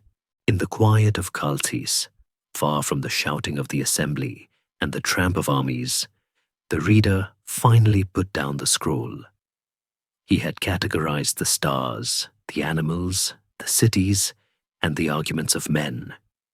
He had built a fortress of logic that would stand for 2,000 years. He had walked with Plato in the sun and with Alexander in the shadow. He had seen the best and the worst of the human animal. And as the pain in his gut sharpened, signaling the end of the biology he had studied so lovingly, he looked out at the Euripus. The water was turning again. The tide was reversing. The flux was eternal. He closed his eyes, not to see the forms, but to rest. The classification was complete. The specimen was ready to be returned to the earth. The death of Aristotle in 322 BC was not the end of a conversation. It was the moment the conversation escaped the room and entered the bloodstream of the world. He died quietly in Chalcis, staring at the shifting tides of the Euripus, his body failing, but his categories intact. He was 62 years old, just 1 year older than the century itself. In a final poetic symmetry that history rarely affords, the teacher outlived the student by only 12 months. Alexander had burned himself out in Babylon, consuming the world like a fire. Aristotle flickered out in Euboea, having organized the ashes. The era of the giants was over. The stage was empty, and in the silence that followed, the true struggle for the soul of the West began. Not a war between armies, but a war between books. For centuries, it seemed that Plato had won. His dialogues, beautiful, polished, literary masterpieces, were copied and cherished by the Romans, the Neoplatonists, and the early Christians. They loved the upward look. They loved the idea that this world was a shadow, and the real world was elsewhere. Plato became the philosopher of the soul, the darling of the mystics. Saint Augustine would later say that Plato was the pagan who came closest to Christ. His dream of the city of God survived because dreams are lighter than facts. They float easily over the wreckage of empires. Aristotle's fate was far more precarious and far stranger. His polished public works, the River of Gold, were lost, crumbled into dust, or burned in the fires of forgetting. All that remained were the dense, difficult lecture notes from the Lyceum, the esoteric texts, and even these nearly vanished. There is a famous Indiana Jones-esque story told by the geographer Strabo. Aristotle's library was bequeathed to his student Neleus, who took the scrolls to the city of Skepsis. There, fearing that the book-hungry kings of Pergamon would seize them, Neleus's heirs buried the manuscripts in a cellar. For 200 years, the foundational texts of logic, biology, and ethics lay in the damp earth, eaten by moths, rotting in the dark. The master of those who know was food for worms. It wasn't until the 1st century BC that they were dug up, damaged, and confused, and brought back to Rome to be edited by Andronicus of Rhodes. It is a chilling thought. The entire scientific method, the structure of logic, the classification of nature, it all hung by a thread, preserved in a moldy box in a Turkish basement. If that cellar had flooded, if those moths had been hungrier, the mind of the West would have been a different organ. But they survived, and when they re-emerged, they hit the world with the force of a revelation. While Plato offered a ladder to heaven, Aristotle offered a map of earth. The divergence that began under the olive trees became the defining tension of the next 2,000 years. In the Middle Ages, the pendulum swung.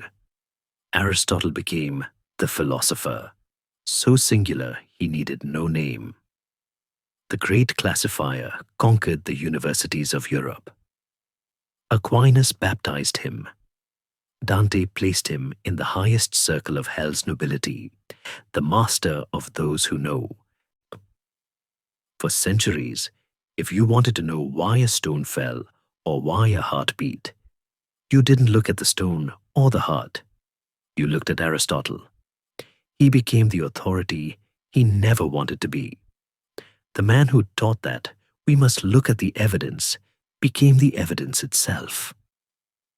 It took the scientific revolution, Galileo, Newton, Bacon, to finally break his spell, to use his own method of observation to disprove his specific conclusions. They had to kill the father to save the family business of science. And what of the two men, stripped of their legacies? What remains of the wrestler and the reader? They remain as the two poles of the human experience. We are all born either Platonists or Aristotelians, though we may shift allegiances as we age. We have our Platonic moments, when we fall in love and feel that the beloved is perfect, when we listen to music and feel a geometry that transcends the physical, when we scream at the news because we have a burning, invisible standard of justice in our heads that the world is failing to meet. That is the ghost of the academy, whispering that the real is something we remember, not something we see. And we have our Aristotelian moments, when we fix a leaking pipe, when we organize a spreadsheet, when we nurse a sick child and monitor the fever, when we accept a political compromise because it works, not because it's holy. That is the ghost of the Lyceum, whispering that the real is right here, in the tools, in the body, in the messy, functional glory of the now. The tragedy of their story is not that they diverged. It is that they needed each other to be whole, and history forced them apart. Plato without Aristotle is a religion without a body, beautiful, soaring, but often cruel to the flesh. Aristotle without Plato is a laboratory without a window, efficient, productive, but often blind to the light that illuminates the work. The philosopher king was a failure, but the scientist tyrant of the modern age has shown us that data without a moral soul is just as dangerous.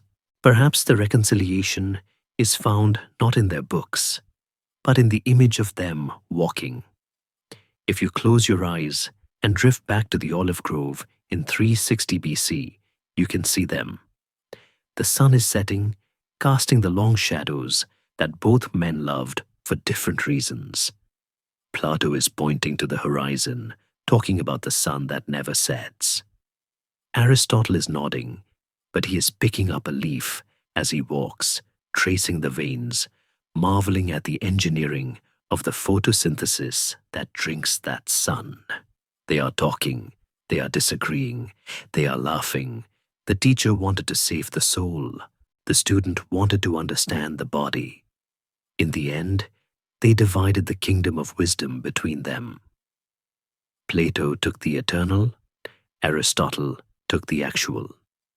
And somewhere in the space between the finger pointing up and the hand spread flat, in the tension between the dream of what should be and the reality of what is, lies the entirety of our lives. The library of the Lyceum is gone.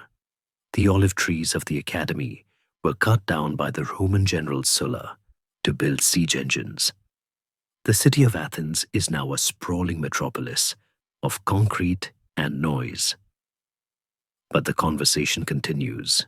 Every time we ask why, we are walking with them. Every time we dream of a better world, we are sitting with Plato. Every time we examine the world we are walking with Aristotle. The story does not end. It just changes narrators. The twilight has fallen on the grove, but the lamp is still burning in the study. The scroll is rolled up. The argument is paused. The history of the mind is just a long, quiet walk between two friends who loved the truth more than they loved each other, and who loved each other enough to let the truth divide them. The sun has finally dipped below the horizon of the Aegean. The vibrant blues of the sea have softened into a deep, restful indigo, and the sharp, bright lines of the marble columns have blurred into the gentle embrace of the night. The olive grove is silent now. The wrestlers have gone home to their rest. The debaters have put down their arguments.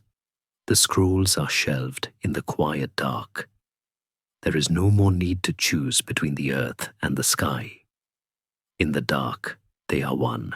Let your mind wander away from the dusty roads of Athens, away from the noise of the assembly, away from the questions that have no easy answers.